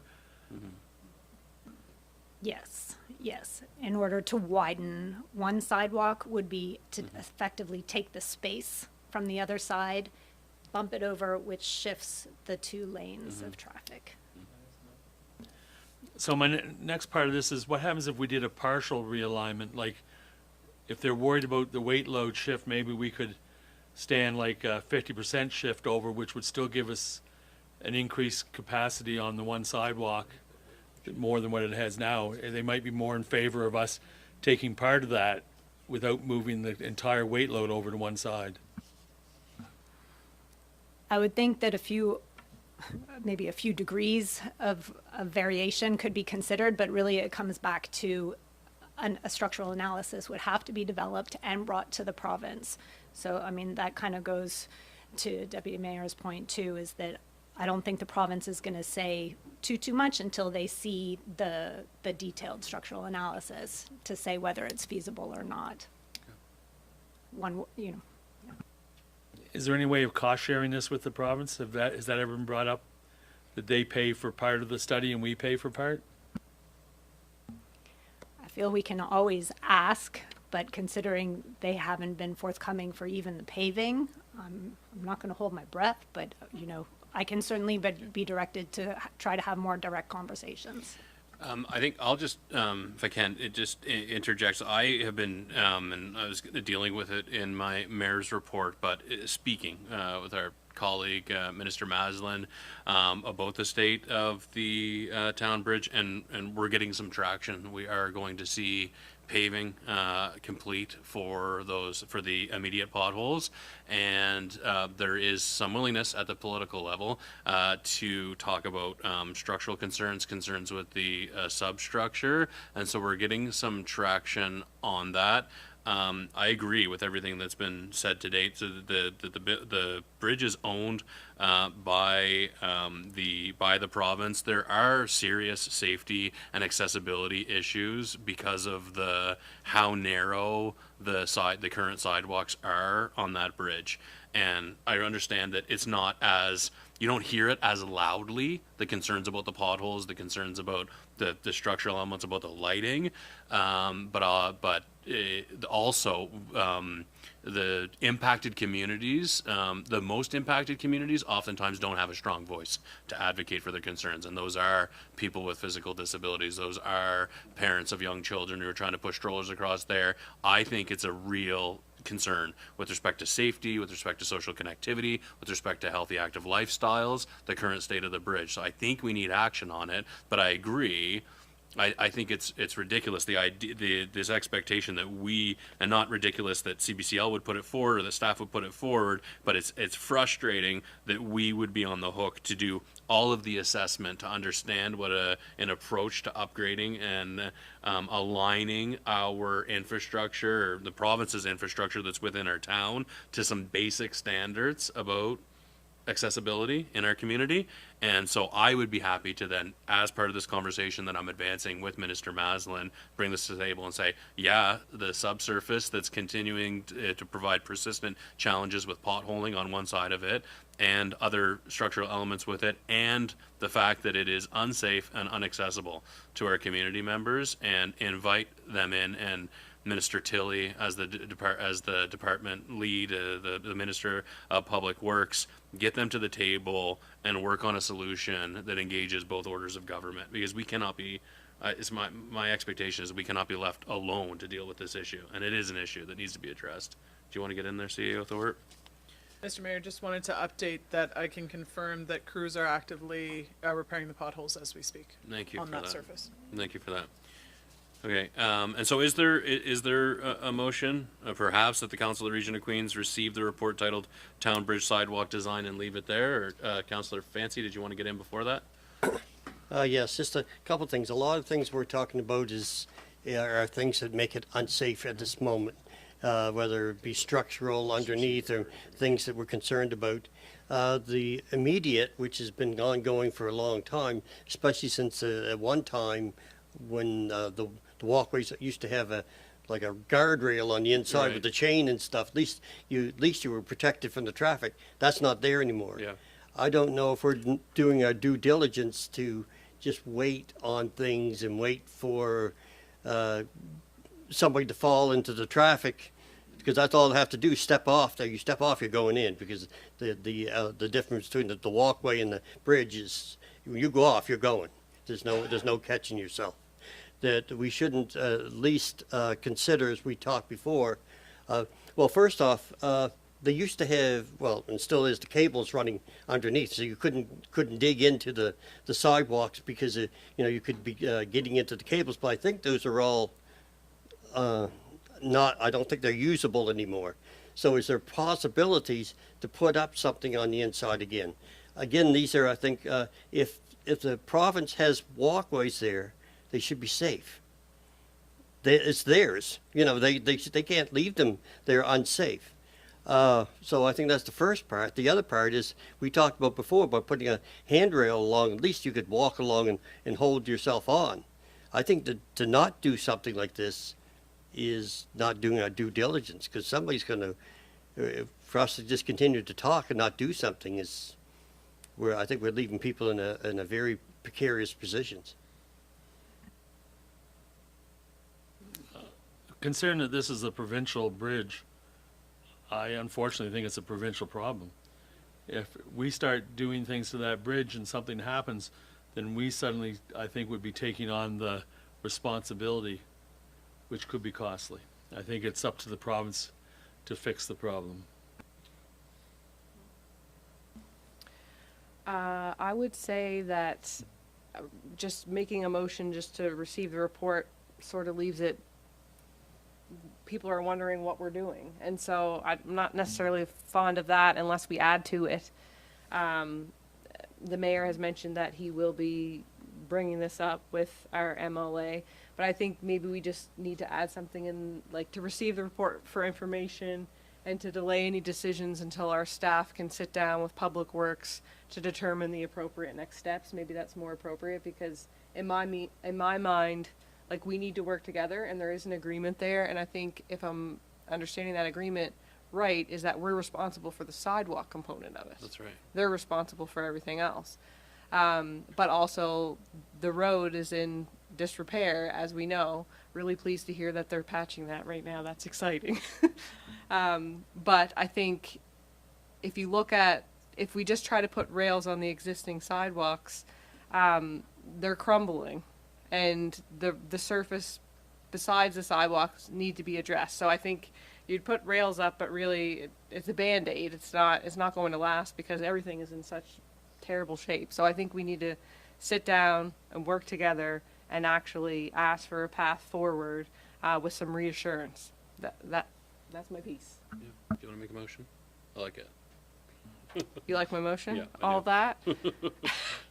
I would, hold on a second, let me pull this up again. Where are we here? What item is that? I think it's to direct staff, and then, like, as you characterized it, to work alongside the Yeah, I'm just province. going back. There's so many.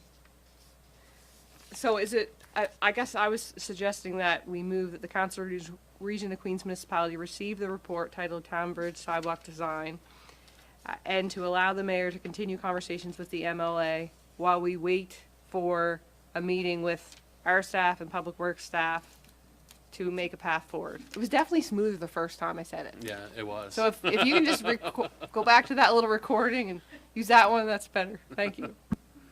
But to receive the report with an expectation that our staff is going to convene with provincial staff to find a path forward here, and I will continue to advocate at that political level for attraction, for some meaningful action to address this concern.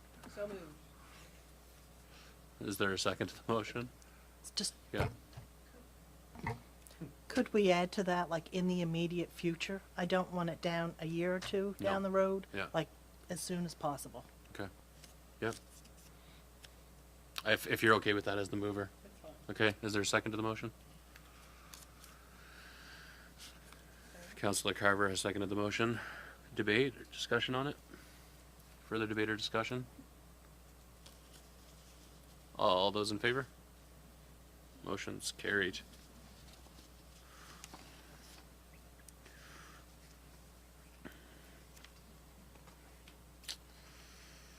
How much further should we go before lunch, council? Yeah, let's try to make it a way through a few more staff reports if we can. Yeah. Let's try. Yeah, can we, let's take a look at, and so I guess this one's for you too, Elise. So, we'll just keep going. So the 7.4 is the architectural review of the Town Hall Arts and Culture Center. Can you provide us with an overview, Ms. Johnson? Yes.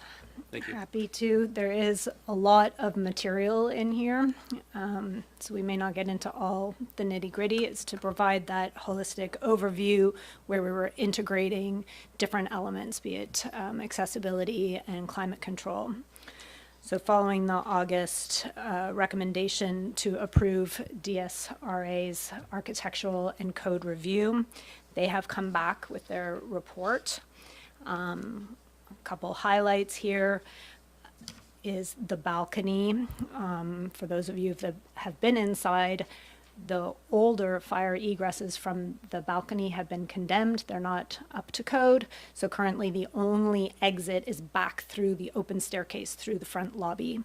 And I did attach the fire code from our municipal building official that corroborated that's kind of a priority.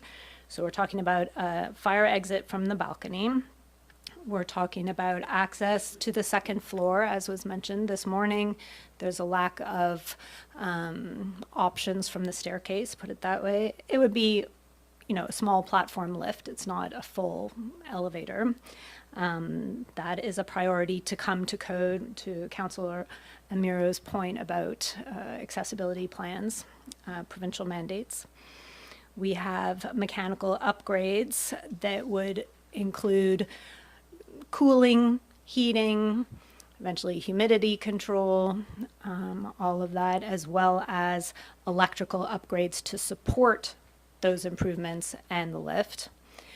And universal washrooms is mentioned in here as well. Again, a provincial mandate, and that has been in our accessibility plan for a few years now. Of course, we want to make sure that all of these impact operations as minimally as possible in the short term and improves usership in the long term. I guess I'll look at the options and then we can get into more detail as you wish.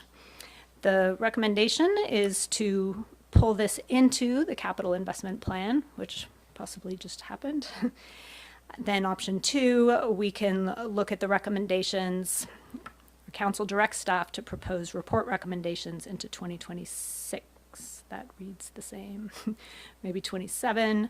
And finally, 3, council provides alternate direction to staff. So the architects were great at keeping each element fairly distinct so that we could have an idea of costing. The costs that are in the staff report follow the architect's numbers, but add design fees, kind of generous 15 to 20%, and contingencies up to 20%. So if you notice a difference in amounts, that's where that comes from. so that we see them as distinct and we can play with priorities. So proposed option one, we put into the first phase one, just over $1 million. We were looking at the platform lift, the emergency egress from the balcony, theater balcony, the electrical upgrades for the phase one heating and cooling. That comes to about $1 million, design included. And then what was proposed as year two is closer to $2 million as proposed by the consultants, which includes a backstage addition. That was an ask from the Astor. I put in their letter as well. The phase two of heating and cooling, which is more humidity control, second floor washroom accessibility upgrades, and a main floor, which I like to think would come in lower and sooner. We do have it in our current capital budget for this year. But this was as proposed by the consultants. So maybe I'll leave it there and can get into more specific options as to the plans or, yeah. Thank you very much. Questions? Council, questions on this report? I had just a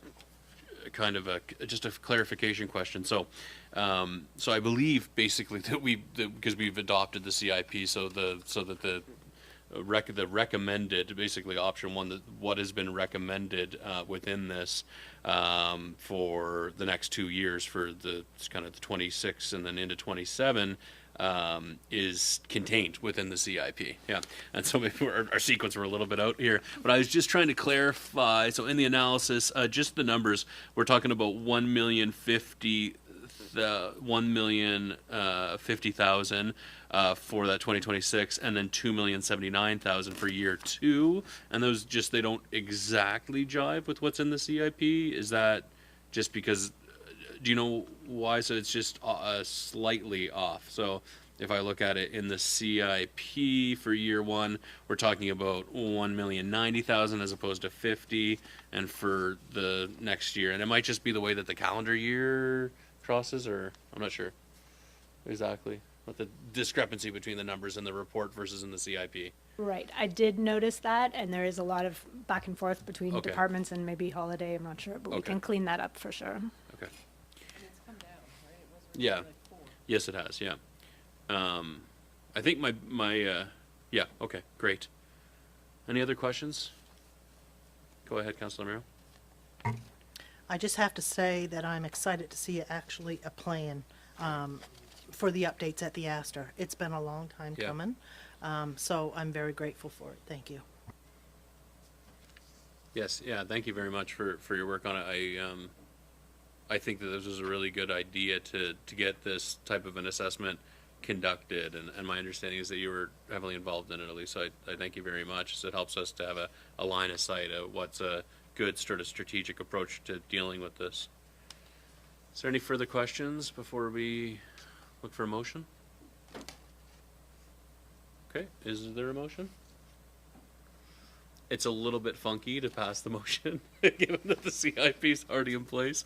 But that maybe I'll look for the motion that the Council of Region of Queens direct staff to include the phase report recommendation from the DSRA Architectural Concept Design Report into the 26 to 31 Capital Investment Plan. Moved by Councillor Jenkins. Is there a second to the motion? Seconded by Councillor Fancy. Is there further debate or discussion on it? I think I just want to really highlight the importance that we sit down, that our team sits down with the folks from the Astor Theatre staff and their board and gets clarity about the status of other parallel applications for funding to offset the cost to the municipal taxpayer. My sense is that a lot of the improvements that that are recommended here and that are going to be really valuable to the town hall arts and culture center, that we will be successful in finding funding from other funding mechanisms, and then that's going to be really important. Okay, I'll ask the question then. All those in favor of the motion? It's carried. Thank you very much, Elise. Council, I'd like to get through the next two business items before breaking for lunch, if that's okay. 7.5 on the council implementation report, and then 8.1, which is the second reading of the road trails on municipal roads bylaw. That's okay with council. Okay, it just feels like a stopping point, and we have we have at least we have one gentleman who's been with us for the duration, and I suspect he has a particular interest in one of these business items, it being the council implementation report. So, yeah, that's right. So council implementation report, I believe that is you, Madam Clerk. Is that right? Or you yeah, kind of, yeah. All right. And so, thank you, Angela, for preparing the latest iteration of the council implementation report. This is a great way for us as councillors to stay apprised with the progress of various motions of council and how they're advancing within the team and throughout the organization. And so, I'm not sure. Did you want to say anything, or just entertain if there's any questions from council at this time? Okay, that's great. Council, any questions on the implementation report as presented, prepared and presented by our municipal clerk? What's that? If you have any questions about any of the motions that are identified here, or any of the information that's provided, yeah, go ahead, Councillor Carver. Yeah, the one on the J-class roads, where it says it's completed. Does that mean we're not getting the money, or are we getting the money to have them paved? Or is it submitted to the province? That's a good question. Yeah. Pardon? The application has gone into the province because the motion was to submit the application to the Okay. province. Right. Yeah. So, but we've not heard back on that. Do we know typically when we would hear back from the province on the, pardon, around February? Okay, thank you, Director Grant. And so, yeah, so the motion's completed on our end because it was submitted to the province. We've not yet heard back. We expect to hear back on the status of that application sometime in February. Okay, great. And I have another one. Councilor Fancy? Yes. The one on October 28th, 25, with looking at the bylaw number 3, of course, it doesn't say anything whether it's, I guess that's just going through bylaw change. And I think what's just happened up in Shelburne, it becomes more imperative that we make sure that we continue on with that path. So that's the dog bylaw? Yes. Okay. Yeah, and so perhaps a timeline? Yeah, well, and I know, yeah, that's right. Yeah, do you want to speak to that, Madam Clerk?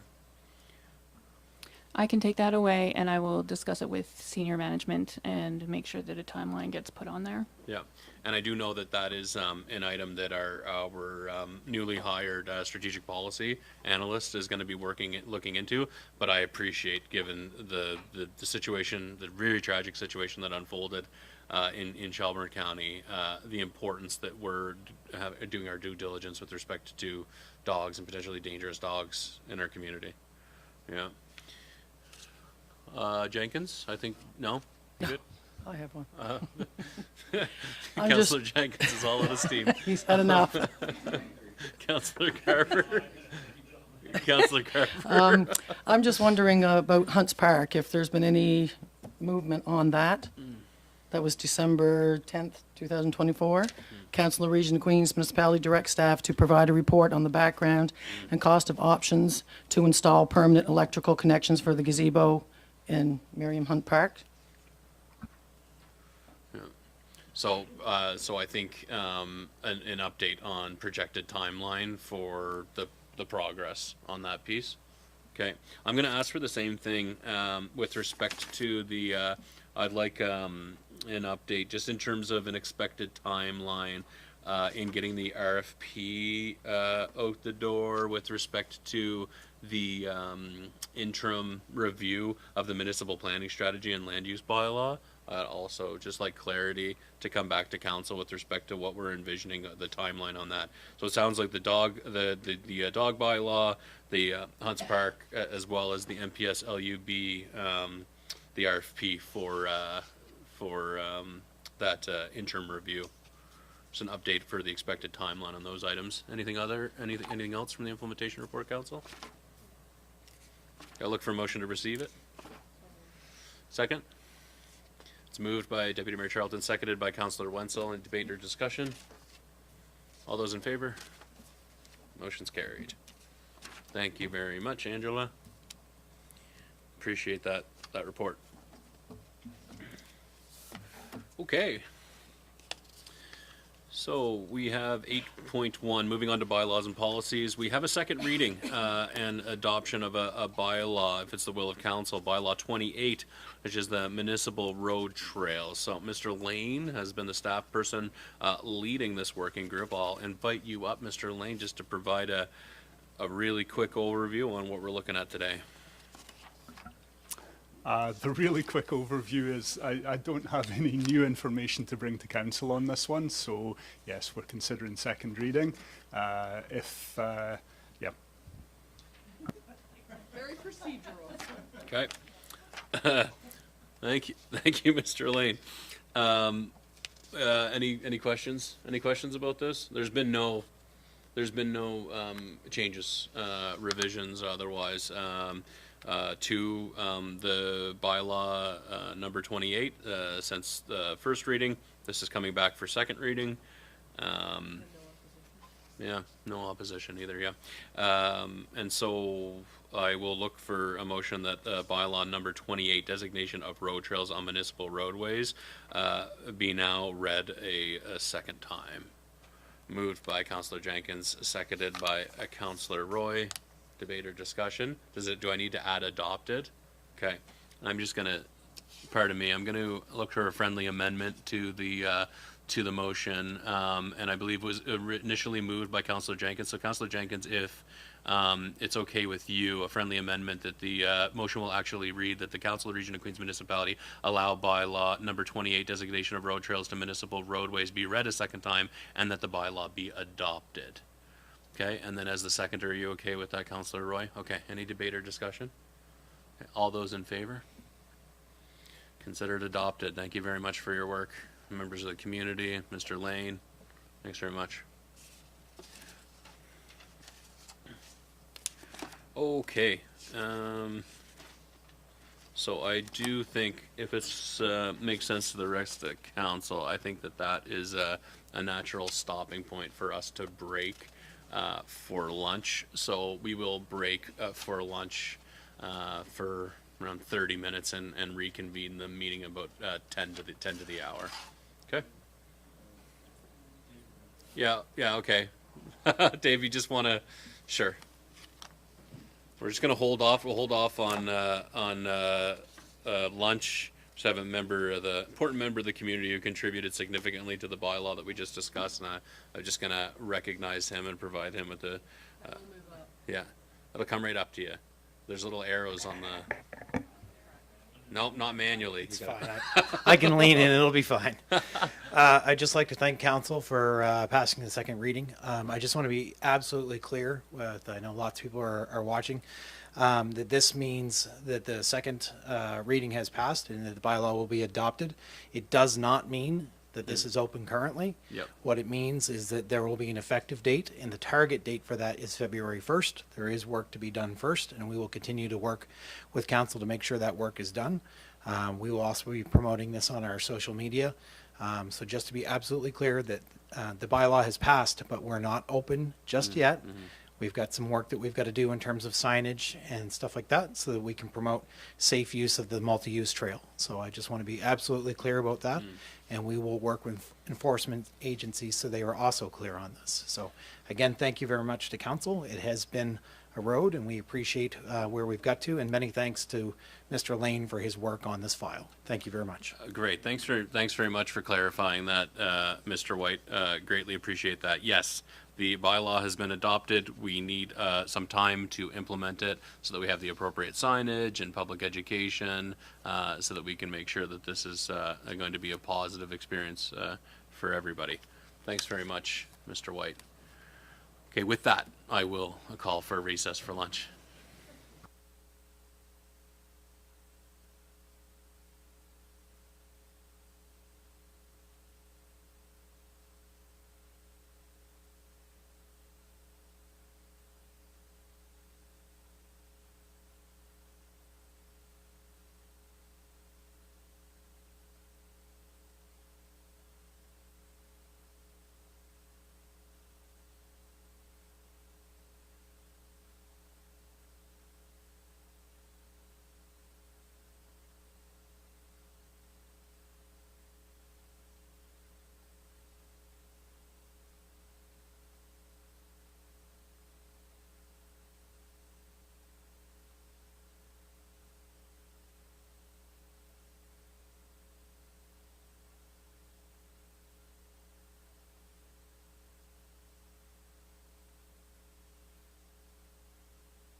Okay, council, going to reconvene the regular meeting here. We have a couple correspondence for action. 9.1, so both are from the Queen's Community Health Board. And 9.1 is with respect to the proposed utility assistance rebate that's grounded in policy number 57 and currently being developed by our staff. And the Health Board's requesting Council's consideration of potential refinements to the utility assistant rebate program in light of the multi-year water rate increases we're moving forward with. Now, the board's not seeking changes to eligibility thresholds per se, but recommends staff to review whether the rebate amounts could better reflect household size, composition, affordability pressures, including consideration of recognized benchmarks such as Statistics Canada's low-income measure tool.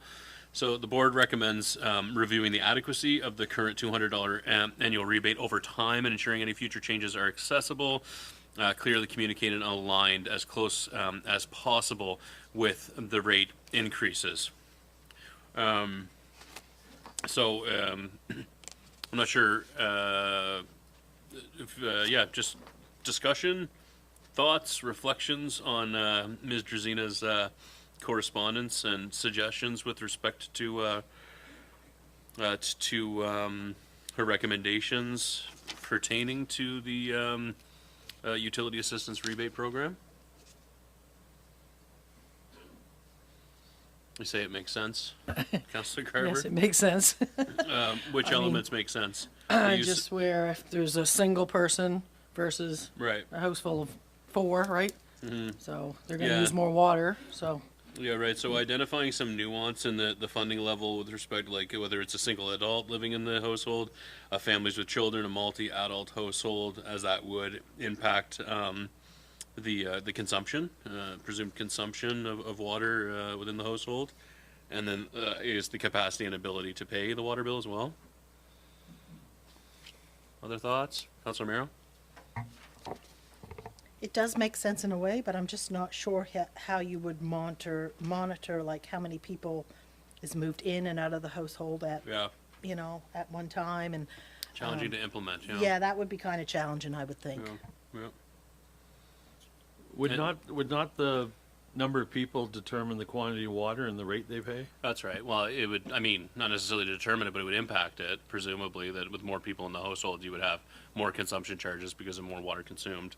So there would be some natural governing mechanism with respect to that. Other thoughts on this?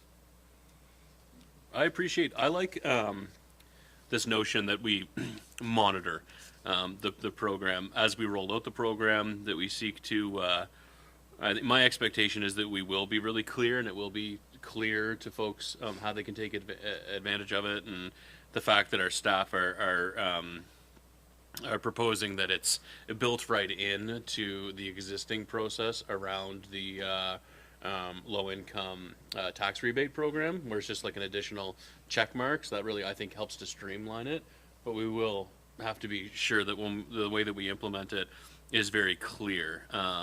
But I think too that in general we need to make sure that with these programs that we're keeping an eye on it and have our thumb on the pulse of it to understand if we're meeting if we're addressing the need that the program is intended to address, really.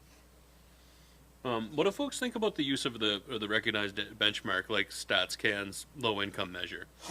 I think the business case for that is that the threshold would be revised periodically based on a nationally adopted benchmark. That it wouldn't fall to us. It wouldn't fall to the municipality to adjust or determine what's the appropriate thresholds. Using a recognized benchmark would help to calibrate that over time. So potentially we could point the policy to that benchmark and then just align to that benchmark like year over year, potentially. I think it would be a good point to use as a reference, but to not tie us in directly with it, because then it affects how we deal with our budget. Right. Okay. Is there a motion? We can receive this report, receive this correspondence for information, or if it's the will of council, we can consider adopting any of the recommendations or directing staff to further examine any of the recommendations as put forth by Mr. Zena. Yeah, Deputy Mayor Charlton.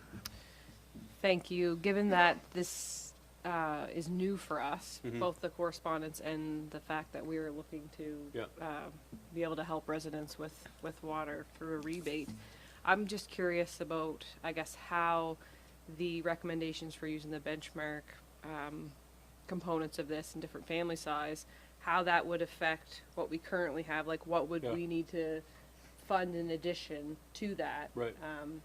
Because this would be, my understanding, this would fall to the operating. That's right. So, and we're going to have those conversations, coming up in the next, I don't know, month or two. So I guess in my mind, I'm not against making that policy better, but I would like to have an understanding of where we've adopted something and we've allocated, I think, like $15,000.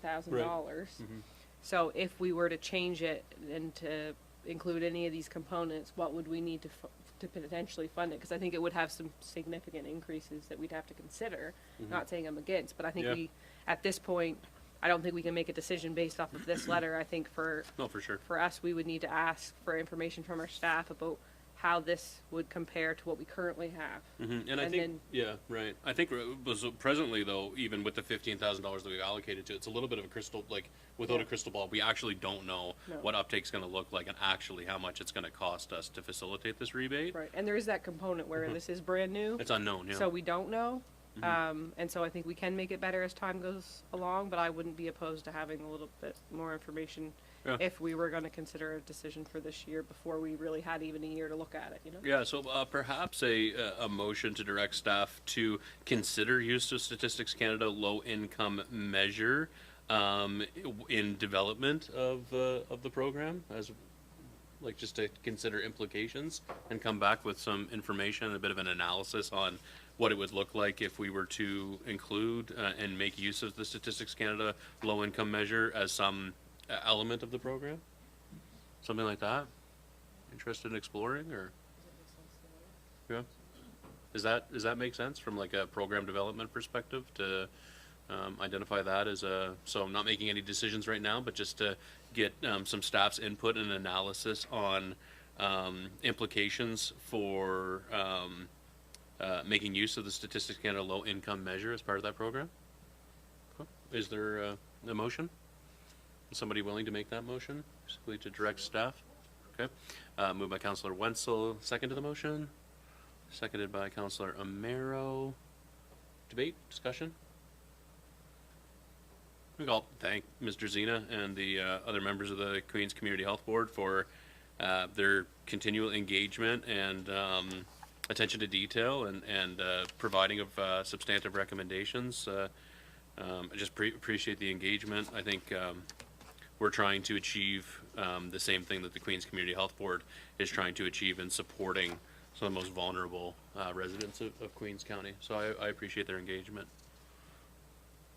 All those in favor? That motion's carried.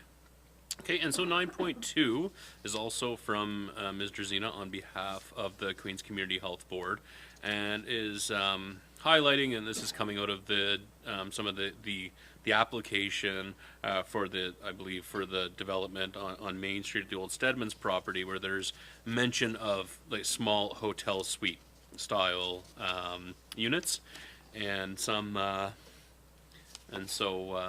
just the board's raising concerns that the units designed at that scale, as these small units may be suitable for tourist accommodation, but wouldn't function as long-term housing, and contending that without having clear limits, monitoring and enforcing, potential impacting family well-being and distorting progress toward housing targets. So they're seeking clarification on the existing policy application and a review of practices in other municipalities in consideration of how such units are counted throughout municipalities' housing needs assessment. And so I'm not sure what what folks feel about this. Go ahead, Deputy Mayor Charlton. I personally feel that this would be appropriate to send this correspondence to the Planning Advisory Committee, Yeah. recognizing that we are undertaking a review of our MPS and LUB. So I think that this would be appropriate for that correspondence to be, sent over, and then it would become part of the agenda package and part of the minutes for PAC, and then can be utilized as PAC navigates that process, because PAC will be heavily involved in that, and I think that this would make sense to include that in that. Thank you. I completely agree. I think that that's an excellent suggestion, and I would also point to the fact that one of the elements that's contained within that RFP that we've requested staff generate for the interim review of the municipal planning strategy and land use bylaw is minimum property standards, and I think that we could look at size of a dwelling as, potentially as part of that, exploring minimum property standards, realizing that a lot of minimum property standards are about condition and about condition of the property, but potentially explore that through that element of the review. I also think just because we're going through the review of the MPS and the LUB, that this just fits into that in itself. Right. So I don't think we have to be too specific about that. Okay, so perhaps a motion as recommended by Deputy Mayor Charlton and the chair of the Planning Advisory Committee to forward this correspondence on to the PAC for consideration as they review the municipal planning strategy and land use bylaw. Okay. Moved by Councillor Barrow. Is there a second to the motion? Seconded by Councillor Carver. Further debate or discussion? All those in favor? Motion's carried. Great. A couple pieces of correspondence for information. A bit of an exciting story here with Birds Canada providing an update on the 2025 piping plover season summary. So Birds Canada has provided a summary of the monitoring and stewardship of the 2025 piping plover season, noting a really successful year for the province and the region of Queens Municipality. Provincially, recovery targets were exceeded with 70 breeding pairs and an average of 2 fledglings per monitored pair. The region of Queens hosted 7 breeding pairs, representing about 10% of the provincial total, and was recognized as a key municipal partner in coastal and shorebird conservation. Birds Canada expressed appreciation for the municipality's ongoing support and encouraged sharing the attached summary graphics with the community. So please do make use of that, share as you would like.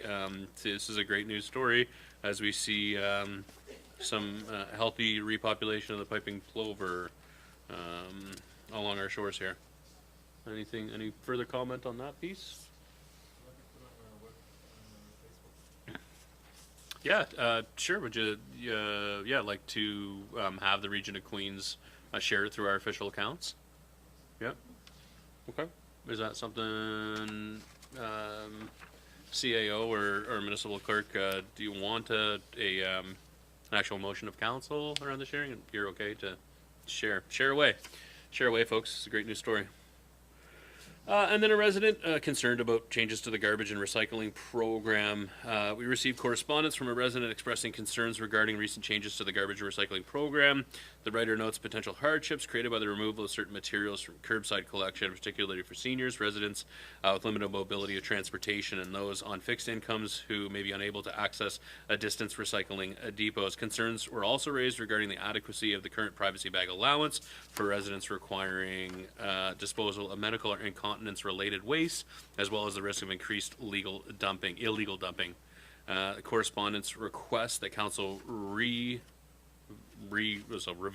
the program and consider adjustments or compromises to improved accessibility and equity for residents. I know I'm prepared to provide a little bit of an update with respect to the changes to solid waste management and the garbage and recycling programs here during my mayor's report. But I just we hear that there are lots of frustrations and concerns and some misinformation about the changes to the garbage programs coming up. I'm not sure. Does anybody want to speak? Any member of council just want to contribute to the discussion or reflection on this correspondence from this resident? I'm prepared to speak to the concerns that the resident has raised I prepared some remarks for my mayor's report that I believe will attend to the items that have been identified here. Is everybody okay with that? Okay, I'll look for a motion to receive the correspondence on the residents' concerns pertaining to changes to garbage and recycling program. Moved by Councillor Carver, seconded by Councillor Jenkins. Any debate or discussion? All those in favor? Carried. Thank you. All right. No reports from in camera today, and that does bring us in a rather timely way to my mayor's report here. Just bear with me as I draw it up.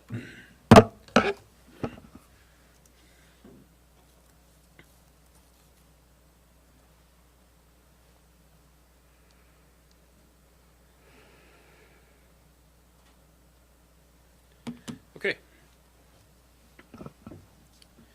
Okay, so first off, I just wanted to take this opportunity to wish a very happy new year to our residents of Queens County, to staff, and to all members of the council, and just to say that I'm very much looking forward to 2026, and I'm feeling very optimistic and excited with the strategic priorities for the next 3 years determined, and that will be shared sometime this month with the community, and our staff working hard on the plan to advance all of that important work.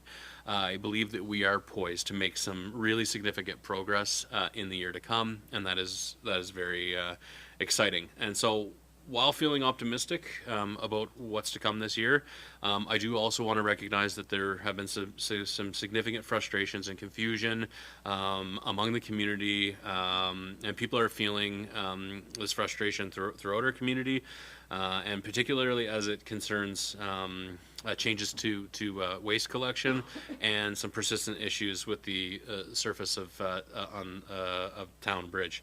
And so I just wanted to take a few moments just to speak from my perspective on where those things stand, and to maybe clarify a few things for concerned residents. So on the bridge, the Town Bridge, so I wanted to provide the update that I have discussed the persistent severe potholes that are forming predominantly on one lane of the Town Bridge with Minister Kim Maslin, and I'm very pleased to say that actually work is underway as we speak to address the immediate concern that is the severe potholes on the surface of the Town Bridge. I wanted to clarify, just for the record, that this bridge is owned, the structure is owned by the province, and that we have a cost-sharing agreement in place to co-fund repairs to the surface and the sidewalk. And so just as a context piece, and that we will continue to work with our counterparts within the province to address the underlying issues with the subsurface, which is persistently creating the formation of potholes in that same section of the bridge. To this point, our staff haven't been successful in getting approval from the province to tackle some of those known underlying issues. But I am pleased to say that in speaking with Minister Maslin, we were able to get prompt action on the very severe potholes that are there, and I am feeling very hopeful and optimistic that we'll also be able to get some traction on addressing some of those more deeply rooted concerns that are leading to this persistent issue. I'm also aware that the section of the surface of the Potomac, or the second bridge in Milton, is lifting. I've also we've received correspondence and assurances from the province. Again, this is a provincial responsibility, a provincially owned piece of infrastructure, and that the lifting of the surface on that bridge is going to be attended to. We're not exactly sure on the timeline, but the province Department of Highway, or Department of Public Works, is aware of that issue, and they will be addressing it. We've received that assurance. And I just want to highlight that if and when you identify a problem with provincial infrastructure, so that's signage, that's roads, that's bridges outside of the town of Liverpool, and even within the side of town of Liverpool, bridges, but outside of the town of Liverpool, as it relates to signage and roads, That's provincial infrastructure, and they basically they call the shots on how and when those things are attended to. So the best way to identify a problem is to call their 24/7 operations contact center, which is the number is 1-844-696-7737. And you can also, so that's for immediate concerns like potholes or signage, and you can also email them at dpw OCC at novascotia.ca. So Department of Public Works hyphen OCC for Operations Contact Center at novascotia.ca. That's the best place because that's the central place where they're collecting all of the concerns and issues that need to be attended to with respect to the provincial infrastructure. And we'll continue to pass along concerns that are brought forward to our team, to the infrastructure team, in conversation with Department of Public Works at the provincial level. But I just wanted to assure residents that we're aware of the issue with the bridge in town and with the second bridge in Milton, and that we are working diligently with our colleagues in the province to attend to those things, and we're going to be asking further questions to ensure that those structural issues that are continuing to provide persistent development of potholes, that we get to the root cause of that. Because certainly we identify it as that's a main thoroughfare for town of Liverpool, and we need to make sure that that is safe and that there's not that residents aren't and visitors aren't sustaining damage to their vehicles in crossing that bridge. So, as for changes to waste collection, we're in the process of transitioning things over to an outside organization called Circular Materials to handle recyclables. And this is following provincial legislation. All municipalities across Nova Scotia are going through this transition. And I understand and are very sympathetic to the fact that there has been significant confusion and frustration created by these changes. So yesterday, myself and a number of staff, we met with representatives from Circular Materials, and we voiced your concerns, our concerns about some unclear messaging and about the depot program that Circular Materials is rolling out to capture some of those recyclable materials like chip bags and candy wrappers and plastic food pouches and styrofoam and household aerosol cans. And so all of those recyclable materials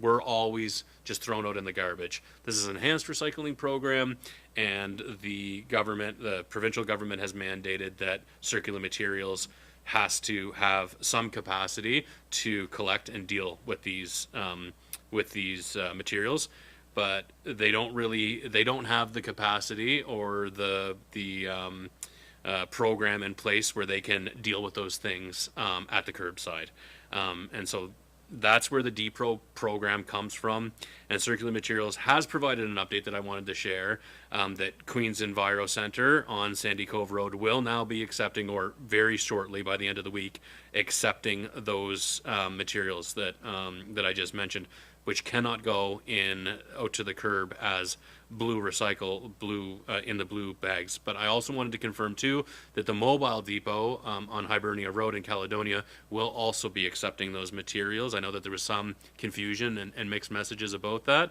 but when that mobile depot on Hibernia Road in Caledonia is open, they will also be accepting those materials, the chip bags, the styrofoam and aerosol cans. Now, if you usually bring back your redeemables, your cans and your bottles, so that you can redeem and refund for your recyclables, for those beverage containers, if you usually do that, then the most environmentally conscious thing that you can do, if you have the capacity to do it, is to set aside the styrofoam, the chip bags, the aerosol cans, and bring those with you when you go to the Enviro Depot, wherever you bring your Enviro, wherever you bring your beverage containers. Most of those Enviro depots, and more as Circular Materials gets there, will be receiving those materials. But if you can't, if it's not an option for you, if you don't usually go to an Enviro depot, or if it presents a barrier to you, you don't have access to transportation, this isn't something that you can really do, we will still continue to accept those items in your garbage. So I've heard a lot of feedback about the impracticality of styrofoams and plastic chip bags and food pouches and aerosol cans, and frankly, it's quite discouraging to hear some of the response to, well, I'm going to burn these plastic materials, or I'm going to throw them in the ditch, or I'm going to have my own dump out back. I think Queens County is a beautiful place, and the major asset that we have is how wonderful our natural environment is, and we don't want to do anything to harm that. If this is an inconvenience to you and it's impractical, for whatever reason, it's impractical for you to take some of these recyclable materials to a depot, and I totally understand that. It's okay. You can continue, and will, for the foreseeable future, continue to be able to put those items in the garbage as you always have. Those items will not be rejected. Ideal scenario, we keep them out of the landfill. But if it's not practical to you, given where the circular materials program is right now, you can continue to put them in the garbage. So I just wanted to be really clear on that. Yep, that's right. And so that is, thanks, Deputy Mayor. So one other change that we're bringing about is that we're moving away from opaque or black garbage bags to clear garbage bags for the most part.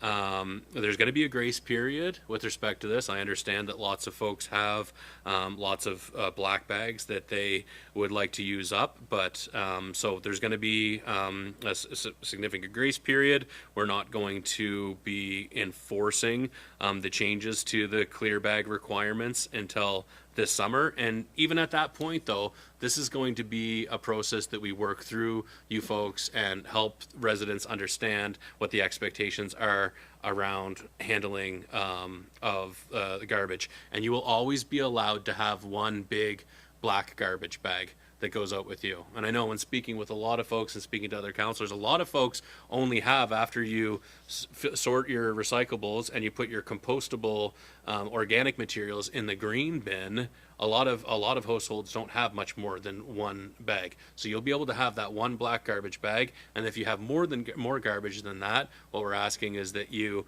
put that garbage into clear plastic bags. But again, as we phase this in and moving into the summer, if you have any questions about this stuff, you're more than you can access more information on regionofqueens.com. If you go to the waste management section, so if you go to regionofqueens.com, right on our landing page, there's a waste management button. If you click on there, you'll be able to see the 2026 Solid Waste and Organics Guide, which is from us, the municipality, as well as a link to Circular Materials Recyclable Guide. And it's all of the information is very clearly laid out there about what goes where, and also contact information if you have further questions. So I just wanted to take a little bit of time to try to clarify that a little bit.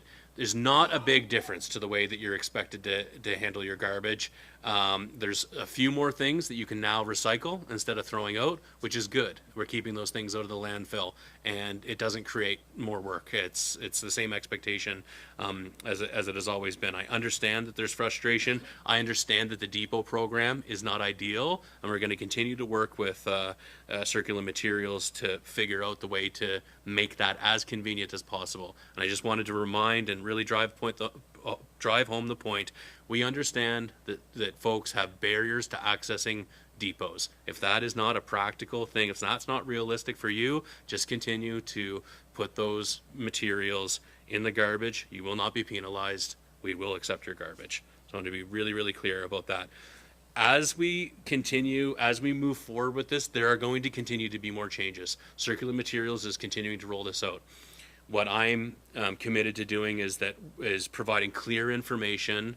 We've learned a lesson here. We need to work more effectively with Circular Materials to make sure that there's very clear information going to residents as changes occur with respect to how we handle our garbage in a responsible and environmentally sound way here in Queens County. So please reach out to our infrastructure team. They'd be happy to answer the questions. Go on to the website. You can find the information there. But for the time being, it's there's not nearly as big of an impact to the consumer as the perception is in the community. So I just wanted to do what I can to clarify some of those points. I just wanted to open up. Is there anything else that council just wanted to speak to with respect to the waste management and some of the changes that are coming in? Anything that I haven't spoken to that you just wanted to clarify? Or yeah, go ahead, Deputy Mayor. Thank you. I think you did a good job explaining that. I just am curious if our FAQ is being updated to clearly state that if you cannot take those items to a depot, that they can be put in your clear bag or black bag curbside garbage, because I think that's really critical. And then because there has been a lot of confusion with the circular materials information coming out, even as members of council, we're getting asked, what does this mean? What does this mean? And it's changing all the time, so we're uncertain.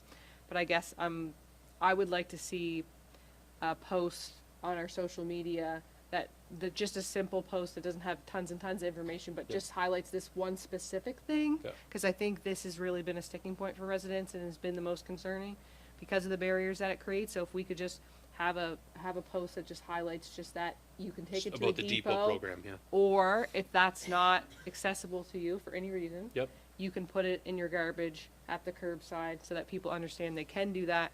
Just doesn't go in a blue bag. But I think we just need a simple post promoting that in itself. I think that would make a big difference. Yep. Yeah, and so I'm going to clip this segment of my update and put it on Facebook. I'm also going to be working with our comms team to get a couple explanatory pieces out, and specifically about the depot program. I know that is probably the element where there is the most confusion and most frustration about. Yeah, Councillor Merrow? Could you just speak about the landfill as well? What's accepted, what's not now? Mm-hmm. Oh, yeah. Yeah, so you mean actually at the landfill if people come, yeah, so that is, thank you, that is another change, and we weren't anticipating, because our intention was to make it seamless as we moved to the EPR, to circular materials, where there wouldn't be any impact. There is one other impact, that you can no longer bring blue bag recyclables to drop off at the landfill. Otherwise, all garbage you can continue to bring there. It's just those things. If you look on the recycling guide, the things that are supposed to be in blue bags, we no longer accept those at the blue bags and the cardboard. Thank you. Yeah. So those recyclable materials are no longer accepted, unfortunately, at the landfill, because we have had to shift our operations. At the landfill, as it is no longer in our wheelhouse dealing with recyclable materials. That's now a different organization who's handling that. Please don't hesitate to reach out to me directly too if you have any further feedback on the handling of garbage in Queens County.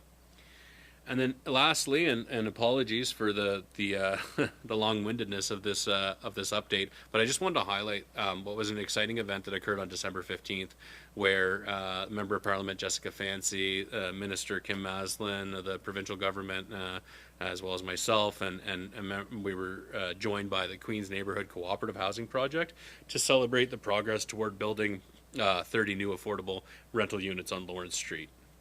And I know that all the Region of Queens Municipality is very pleased to be partnering with Quinch and the other orders of government to increase access to affordable housing in Queens. So I just wanted to highlight that as a really important and impactful announcement, and making progress toward that important project in our community.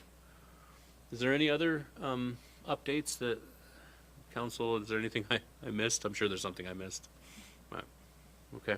All right. Well, that concludes my mayor's report then, and thank you for bearing with me through what is a bit of a long-winded report, but I thought it was important that we address some of those important issues that are being faced in our community. Okay, so that brings us to section 13 of the agenda.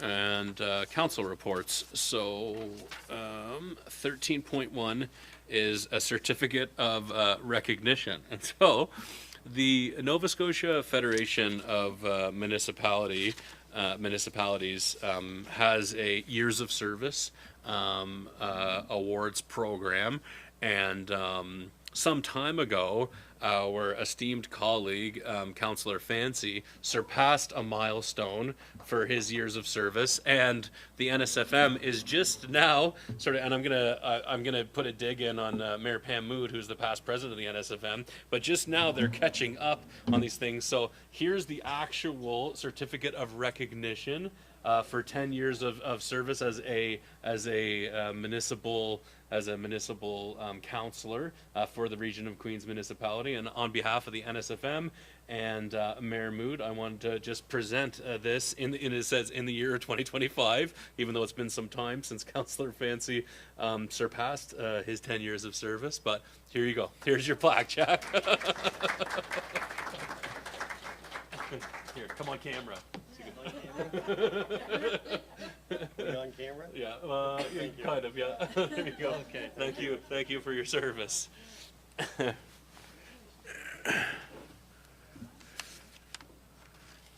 Only took them a couple years to process that plaque, but.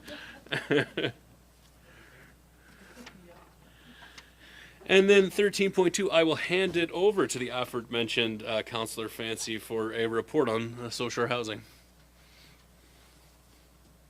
Okay, thank you. It's been a while with the committee on social housing. They seem to have had a hard job getting things together. And the last one we missed because we were up in the NSFM, so I didn't get able to get to it. So looking over it, just some highlight notes, and of course these are my notes, and I hope that they're always correct, because you're trying to write things down and somebody comes back later and says, that's not what I said. But a few of the priorities they have is number one, they were saying what housing is available, what's there to be able to take up for stock. They seem to imply, which we already know by talking to contractors, it's more practical to renovate than to build today. To go start from a build from scratch, first off, it takes a long time to get the build. But then, secondly, is the cost to build is so much more than to renovate. The second thing is the provincial housing, whether the Western housing or subsidized housing, what's around for stock, what can you do, how can you get to it? Local services, water, sewer, taxes, and all makes an important step into when the contractor's looking at when he's going to say, I'm going to try to build or to renovate a place. And then the provincial's initiative of housing first, that everybody should have a safe place to live. And so these are the four of the priorities that they were looking at.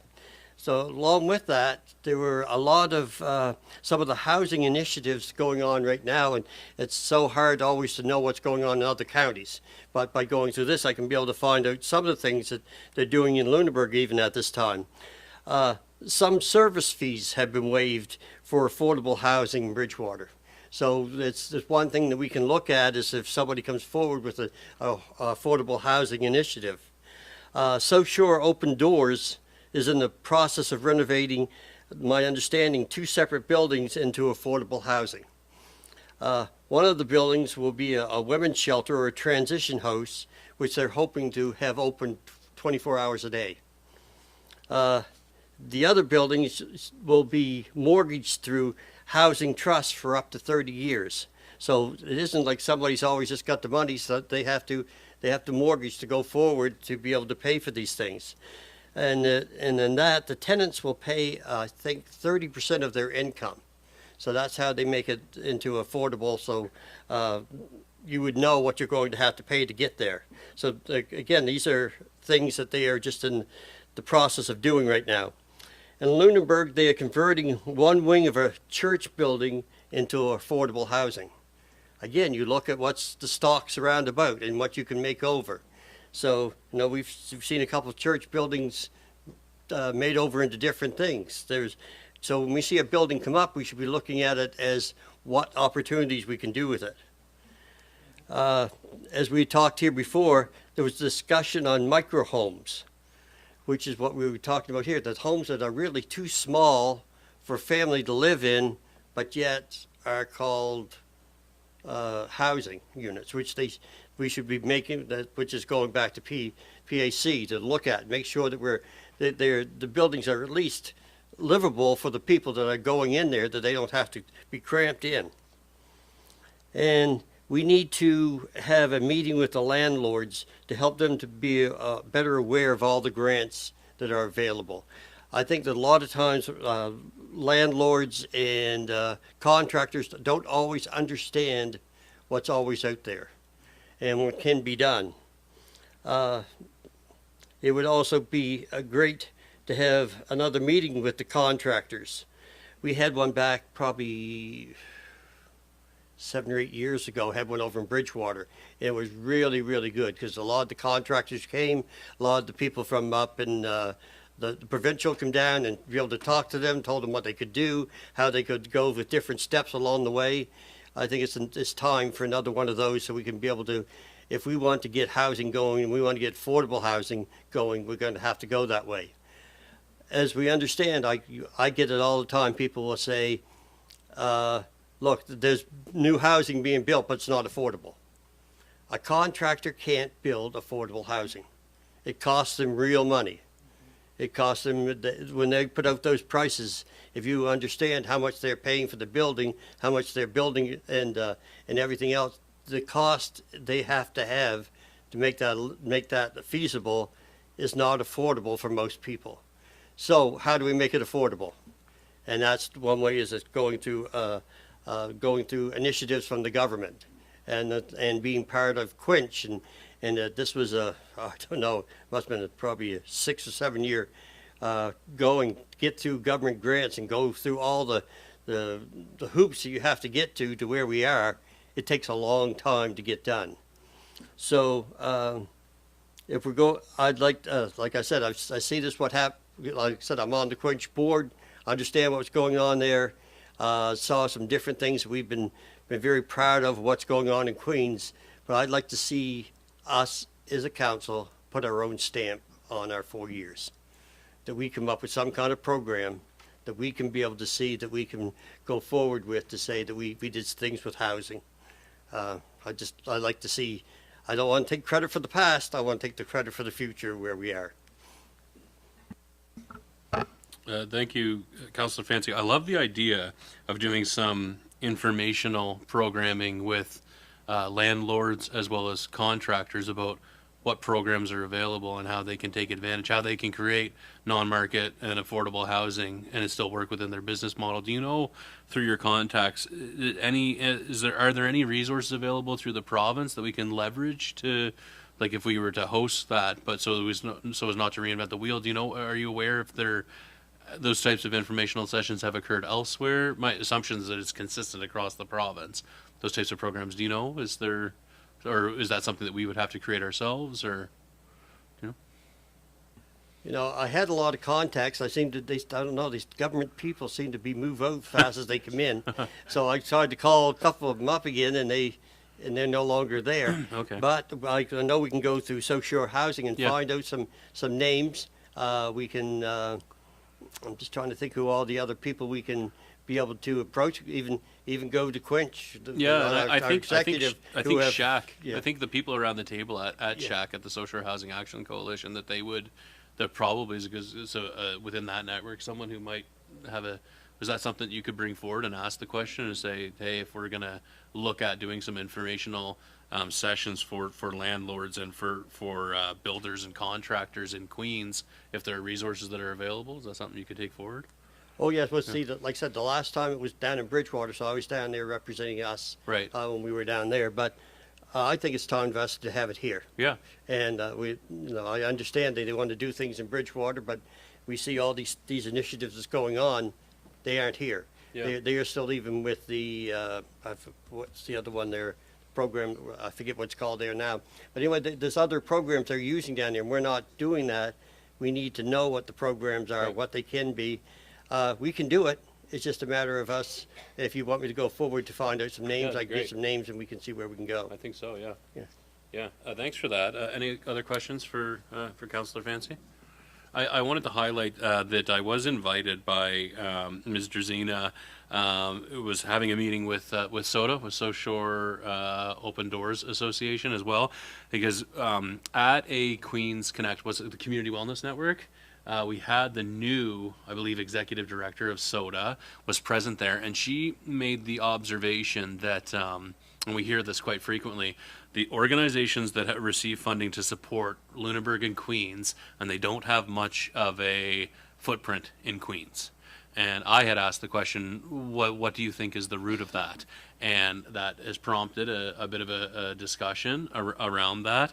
And I know that some members of the Queens Community Health Board are engaging with SODA to help to talk about and explore what barrier removal looks like and what more of a presence of SODA in Queens County, what that looks like. And I was unfortunately unavailable to attend that meeting, but I will be following up with Ms. Drzina to find out what opportunities there are there as well, because I know that SODA do some really important work in this field, as you had highlighted in your report. Yeah. Anything else? Okay, thank you very much, Councillor Fancy.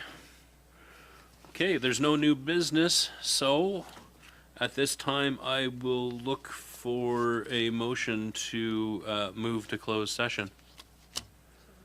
Moved by Deputy Mayor Charlton, seconded by Councillor Jenkins. We will move to closed session at this time. Thanks, folks.